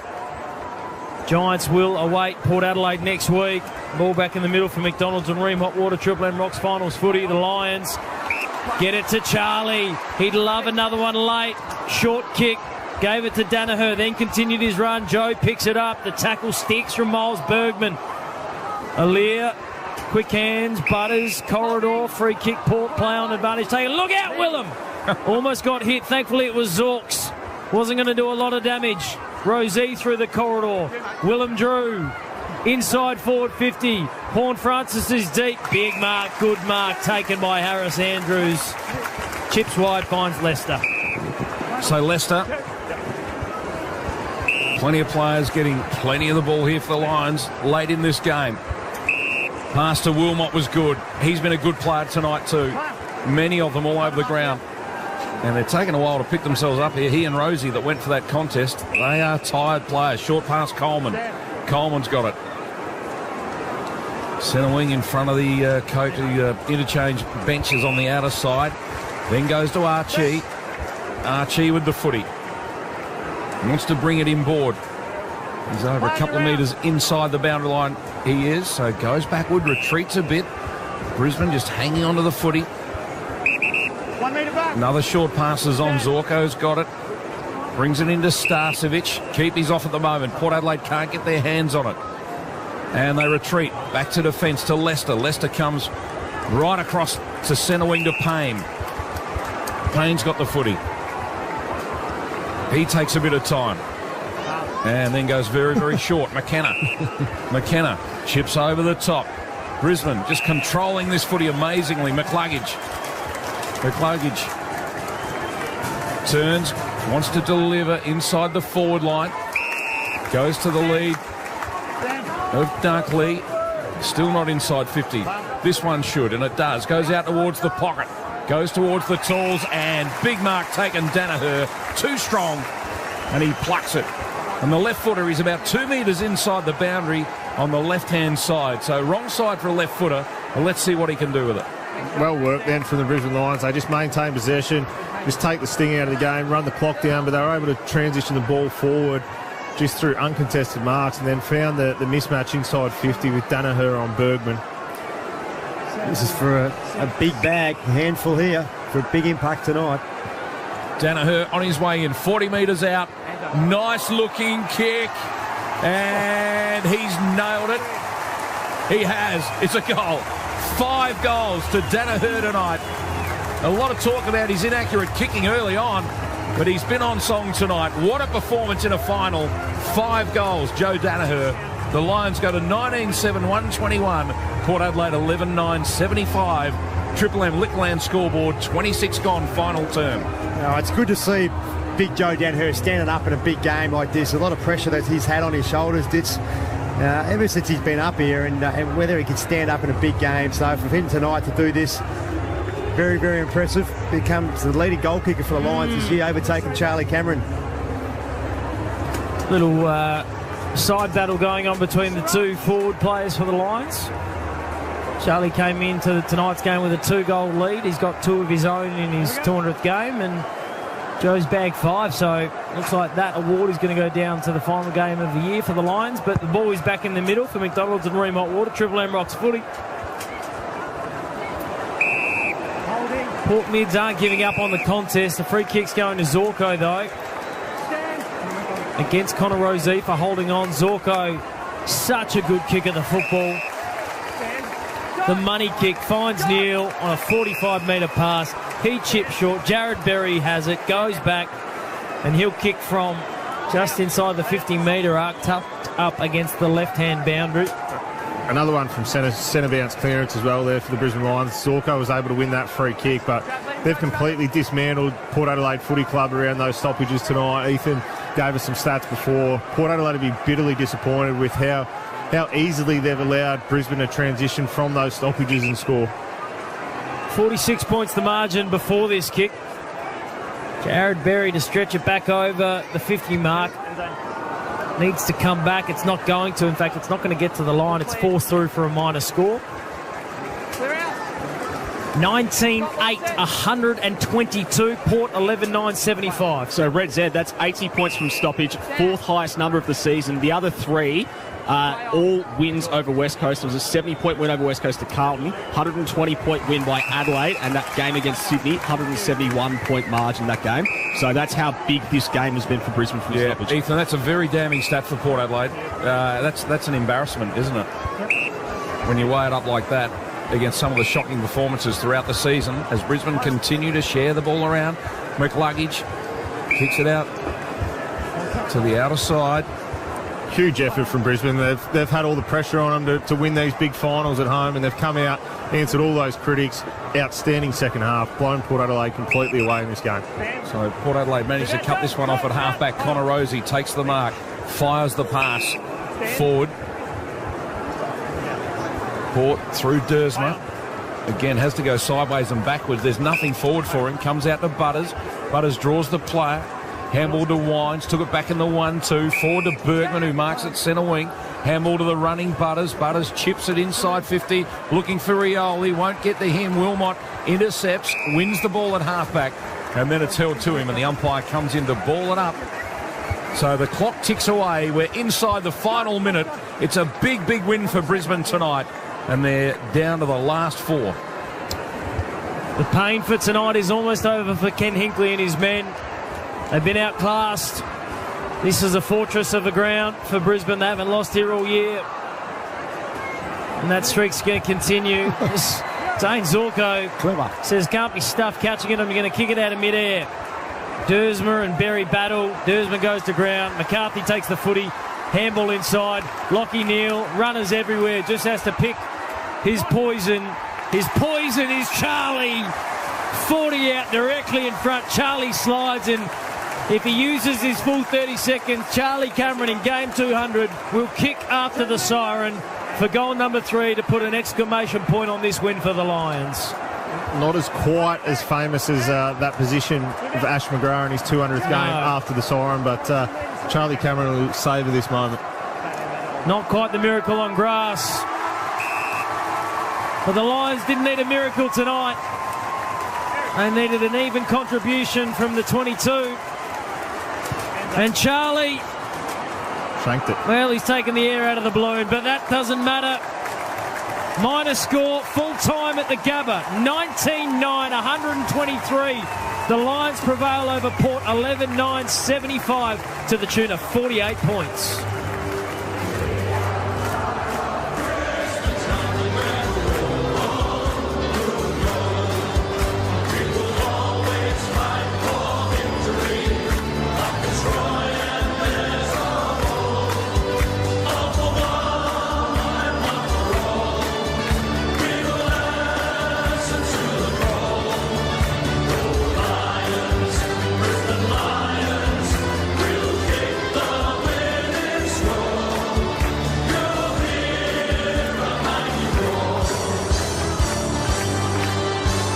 The Brisbane Lions are into another preliminary final.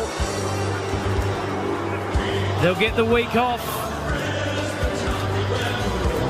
Meanwhile, Port will prepare themselves, return to South Australia, and they will host the GWS Giants in an elimination final next weekend. And they'll be walking wounded. The medical room will be busy this week. Some injury concerns and some questions about some performance as well, after some players just didn't contribute to the level that Ken Hinkley would have liked them to. Simon Black, Tom Rockcliffe.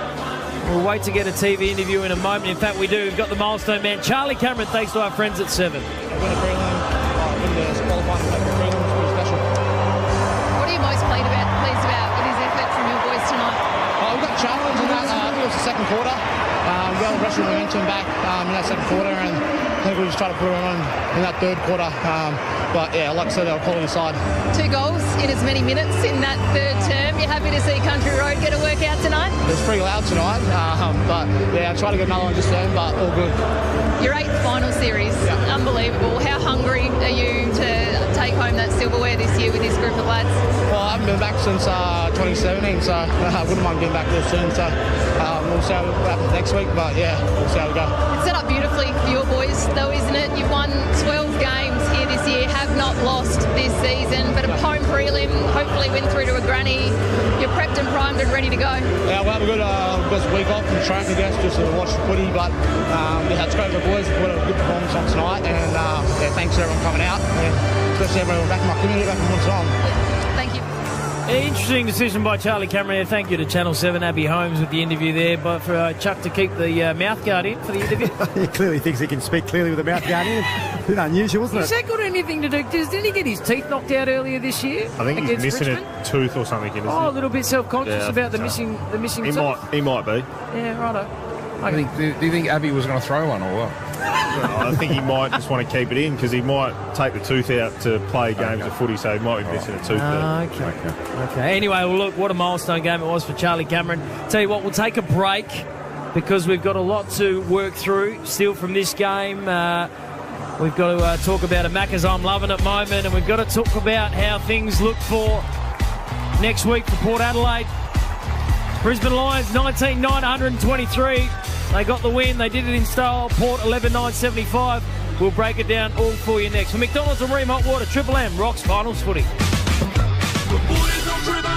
That quarter for Liquorland. Here's to the footy finals. Cheers, Liquorland. Choose to drink wise. For Ream Hot Water. Triple M rocks finals footy. Built tough for Aussie conditions. When it comes to water heating, ask your plumber to install a Ream. Steel Solutions, Houston speaking. Houston, we have a problem. Okay, settle down. What's happened? My wife's mother is coming and she wants me to fix the carport, side gate and put a retaining wall across the backyard. Relax, mate. We've got all the steel you need and we'll even cut the steel to the lengths you want. You don't have to pay any extra and you can have it delivered or pick it up. Houston, we don't have a problem anymore. That's kind of why they call us Steel Solutions. Steel Solutions. The steel you need when you need it. Sunshine, Bayswater and Springvale. SteelSolutions.com.au. Kobe is a cheeky 9-year-old that loves bikes and fast cars. He has acute flaccid myelitis, which has meant long hospital stays away from his family. But Kobe and his family had time together thanks to his wish to live like his favourite YouTubers. Kobe's wish came true when he stayed in a mansion, played laser tag and rode in a limo. Helping sick kids find hope is something we all have the power to do. Find out how at makeawish.org.au. Make a wish.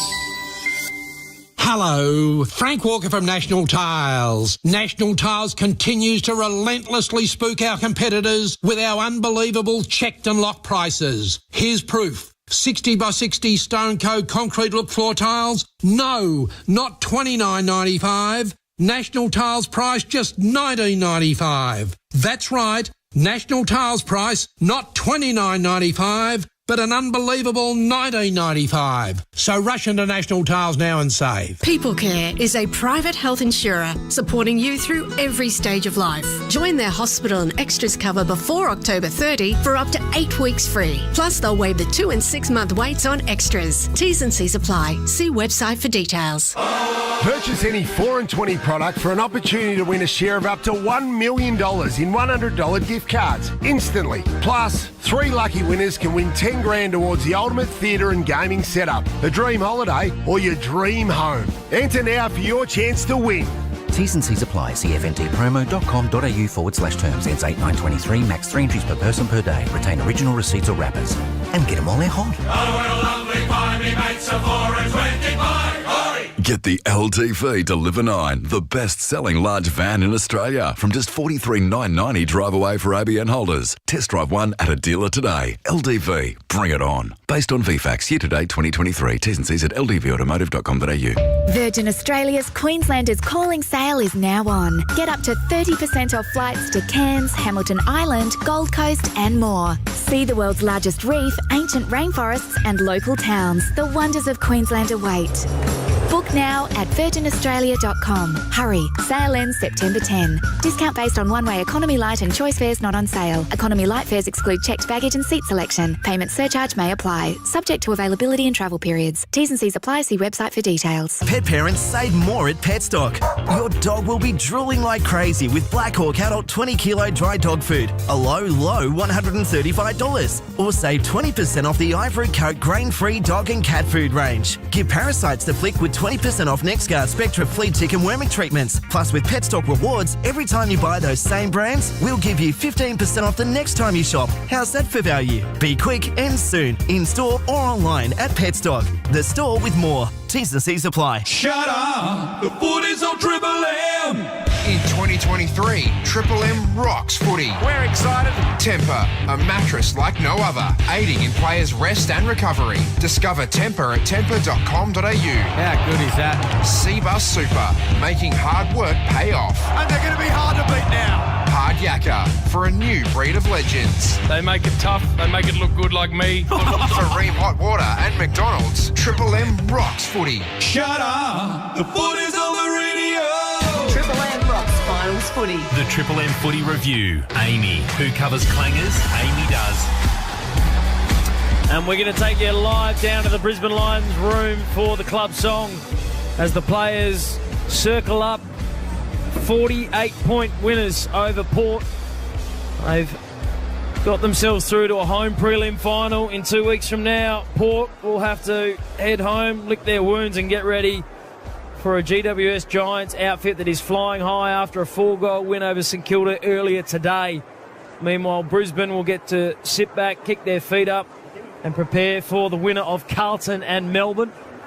Liam Flanagan, Chris Dittmar, Simon Black, Tom Rockcliffe, Ethan Meldrum and Belinda Mellon, your call team. B is down in the Lions rooms. She's going to put that Triple M mic right in the heart of this Lions song. And we'll go to it live now.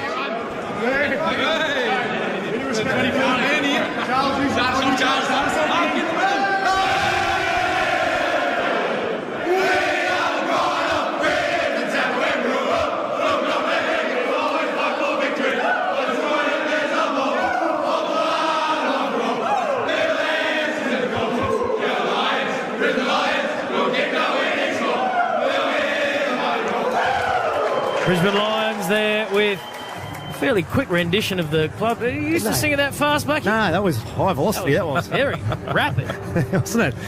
No, they're up and about. They're impressive tonight when they Flanners. They really, I mentioned a couple of times, ability to absorb the pressure. Adelaide came at them really hard in that second quarter, and I must say I was impressed the way the Lions just were able to go back at them. And I think they kicked, was it the 8 goals in that second quarter?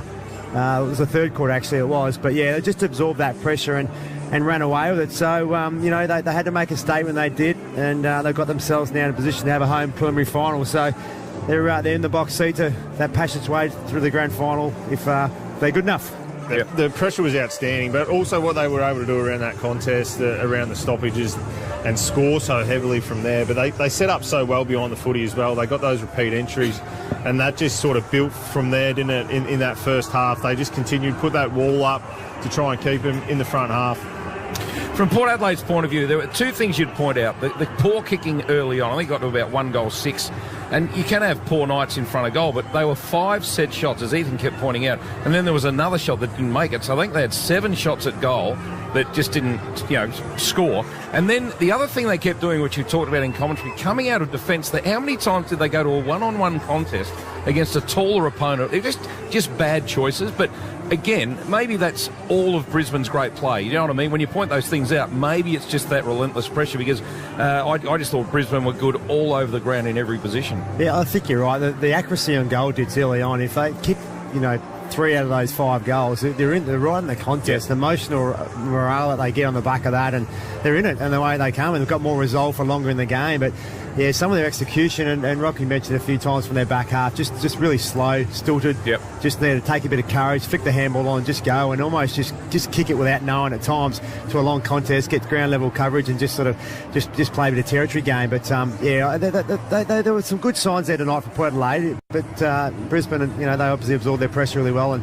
such an attacking side of the line, such an offensive powerhouse. Well, when you come into a game like this, it's obvious to say it, but everyone has to contribute, everyone has to play well. And I'm looking through the Lions side, I think everyone did contribute. You know who did contribute? Hugh McCluggage, and he is with Belinda Mellon downstairs. Over to you, B. Hugh was a large margin in the end, but it didn't feel like it out there. It was hard work from the looks of the sidelines. Yeah, definitely. It was a bit of an arm wrestle out there, but you expect that in finals, and it was really pleasing that we were able to respond to their challenges and, get the momentum back on our way. And obviously, once that happens with the crowd here, it's pretty amazing out there. Right hip knock in the start of the game, but you battled through. How are you feeling right now? Yeah, no, I'll be all right. Just got me right flush in the spot you don't want to get hit in your hip, but yeah, it'll be all good, and 2 weeks off now to be able to rest up. Huey, well done. Huey, congratulations. Well done on the win. Tom Rockcliffe here, mate.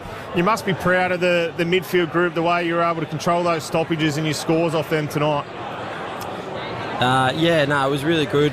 Probably early on they got a few easy exits, but they're a super exciting team. They got a good mix of strength and speed on the outside, so we were able to keep them in tight for a majority of the game and not let them get us with their momentum going forward. Huey, congratulations, Blackie here. I was mightily impressed the way that you guys absorbed Port Adelaide's pressure tonight and then went back at them, particularly late in that second quarter, and obviously put the foot on the throat in that third quarter. But the ability to absorb the pressure, you must be incredibly pleased the way you guys did that as a group. Yeah, it's something that we've had to learn to do throughout our past finals experiences, and even this year. I think the Melbourne game springs to mind where they were coming and we weren't able to stop them. So I think probably a moment that really summed it up was in the third quarter there, where they were coming hard and Connor McKenna kicked it through the middle, and I think we got a goal over the back, and that was just being brave and taking the game on and not going into our shells when we were getting challenged. Huey, we've seen you really dominate the third quarters, particularly at home this year. Is that a key message at half-time that Fags says to you guys to come out with all the momentum in that third quarter? Yeah, obviously everyone speaks about the third quarter being the premiership quarter and really important. We don't really change anything in terms of our messaging, but we just need to make sure that we're really on, because there's probably been times in the past where we've been a little bit slow to get going after breaks and things like that. It's really pleasing that we were able to do that tonight. Huey, you've been an All-Australian squad member, played a lot of time inside last year, probably the year before, but obviously with Ashcroft and Dunkley there this year, you haven't been able to play as many minutes inside, but with obviously Ashcroft not there now, you are doing that, and I think the team is better for it, and you must be pumped to be back in the middle of the ground where I feel you play your best footy. Yeah, it is good. Obviously, when you get a lot of good players like Dunks and Ashy come in, you need to work out the mix that works for the team. And Ashy was playing some great footy there, and I was out in the wing, and we had guys sort of rotating through everywhere. Bales even coming inside Cam. I really enjoy playing inside, but I also like the fact that we have so many guys, myself included, that can go anywhere, and even a little bit forward, a little bit out in the wing. But it is always good to be in amongst the contests and around the ball. Hugh, you and your mate Cam Rona do the club podcast, and I can see in the background there he's been picked for the TV interview tonight, where you've got stuck with radio. How's that going to go down? Is that going to be a bit awkward that he got the TV time? No, it's all right. He's the main man. I'm just the co-host. He's great at it. He might have a future there, I reckon. So I'll let him do the big dog shows. Now, Huey, it's pretty loud down there. Have they opened the floodgates and let everyone in tonight down there in the rooms? There's a few more about it on the bandwagon now. But no, we usually have a lot of family come down, and it is great to be able to celebrate these moments, because you never know how many times you're going to experience a win like this in a finals match. Well, the vibe is high out on the deck as kick-to-kick goes on. Hugh McCluggage, outstanding performance from you and your teammates tonight. Enjoy the week off, and we'll see you back here for a prelim in 2 weeks. Thanks, guys. Right, Huey. He is a star. Luke Hodge declared him when he retired from the game, left the club. He said he is the one I can't wait to watch continue his footy career. And Blackie, he's coming on in leaps and bounds, isn't he? He's just so composed. The ball on hand, his ball use is superb. Getting the ball outside 50, how often he finds a forward inside 50 with that critical kick is quite amazing. So his composure is a treat to watch. They're right in the box seat to play in a grand final this year. They'll be very hard to beat here in a fortnight, and then whatever happens on grand final day at the MCG, it's a lottery, it really is. So they are right in it. But again, I was saying before we went down here, I just think the contribution across the ground is one of the most impressive things. Connor Rozee threatened to get Port Adelaide back into the game in that second term. He really did. Bust it wide open, didn't he? And that's when Brisbane went to another level again. And that means they're a very, very good side. When you get everything thrown at you, and then you go, tell you what, we'll go another level again. And that's why they were good tonight. Yeah, maturity. I think that's the thing that they've found. It's ability of now. They've played a fair few big games the last 3 years, Dits, and a lot of blokes have played 100-plus games, and they're relishing the opportunity within games when sides come at them. And so, sign of maturity. There's been numerous times at the Gabba this year where sides have come at them and they've had to really go to another level. And it's really pleasing to see they can do that now. This is the Triple M Amy review. Who covers clangers on and off the field? Amy does. It was a game that was full of highlights. The pressure rating from both sides in that first half was through the roof. But tonight's Macca's I'm Loving It moment happened at the 15-minute mark of the second quarter, and here's how we called it on Triple M footy. Ball back in the middle for McDonald's and Ream Hotwater. Triple M rocks finals footy, and this is one hell of a final so far. Here come the Lions. Rayner, Simon Black said he'd be a star of this final series, and he's just kicked one from 60. Wow. This has everything here. The Gabba is on fire. Cam Rayner, you called him, Blackie, you nominated him heading into this final series as a man to watch, and he has stood up. McDonald's, the Monopoly game is back at Macca's, and it ends October 24th. T's and C's at mcdonalds.com.au. Heath, walk us through some of these numbers that paint the picture of the game tonight. Yeah, it was the scores from stoppage for me. Brisbane, 81 points in the end. They lost the clearances, but won the points from stoppage really convincingly. Again, that's the fourth highest number this season. Top three are all smashings of West Coast, who have had one of the worst scores from stoppage, runs this season in recent memory. Of course, 17th on the ladder. So Brisbane Port Adelaide tonight takes fourth place, 81 points from stoppage to Port Adelaide's 39. Effectively the margin in the game. And the clearance leaders, Hugh McCluggage, the man we just spoke to, led the way with 9, so he was dominant there. A lot of numbers in Brisbane's favour. Again, contested ball, inside 50s, plus 16. Port Adelaide are the number one territory team in the competition. Brisbane shut that down with their clearance game and their scores from stoppage. Leading players on the ground, Hugh McCluggage, 26 touches, ended up being the number one ranked player, 12 score involvements, kicked a goal as well. Dunkley, 21, Wilmot, 20. Lachie Neale worked his way up to 19. It was a really low disposal count tonight. Lachie Neale had 19 in the end. He was well held by Willem Drew. Zach Butters racked up 29 in the end. Rozee, 28. Dan Houston, 27.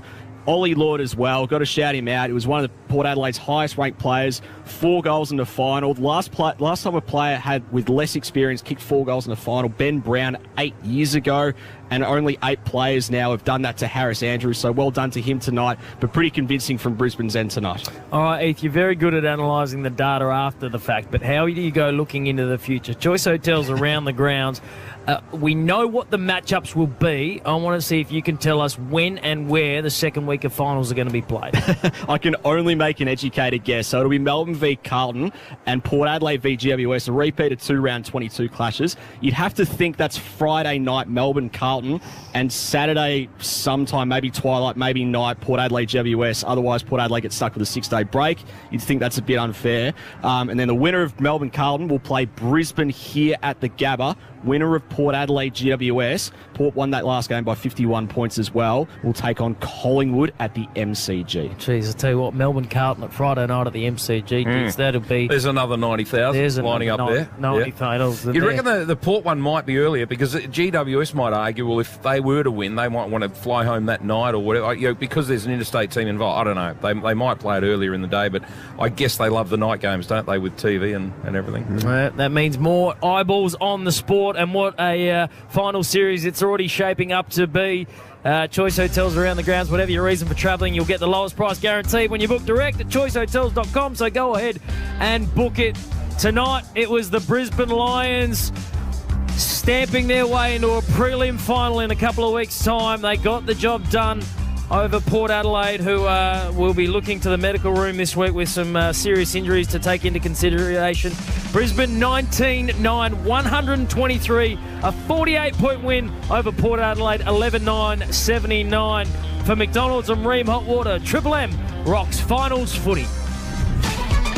The Triple M Footy Review for Amy, who covers clangers. Amy does. For Ream Hot Water and McDonald's. Triple M rocks finals footy.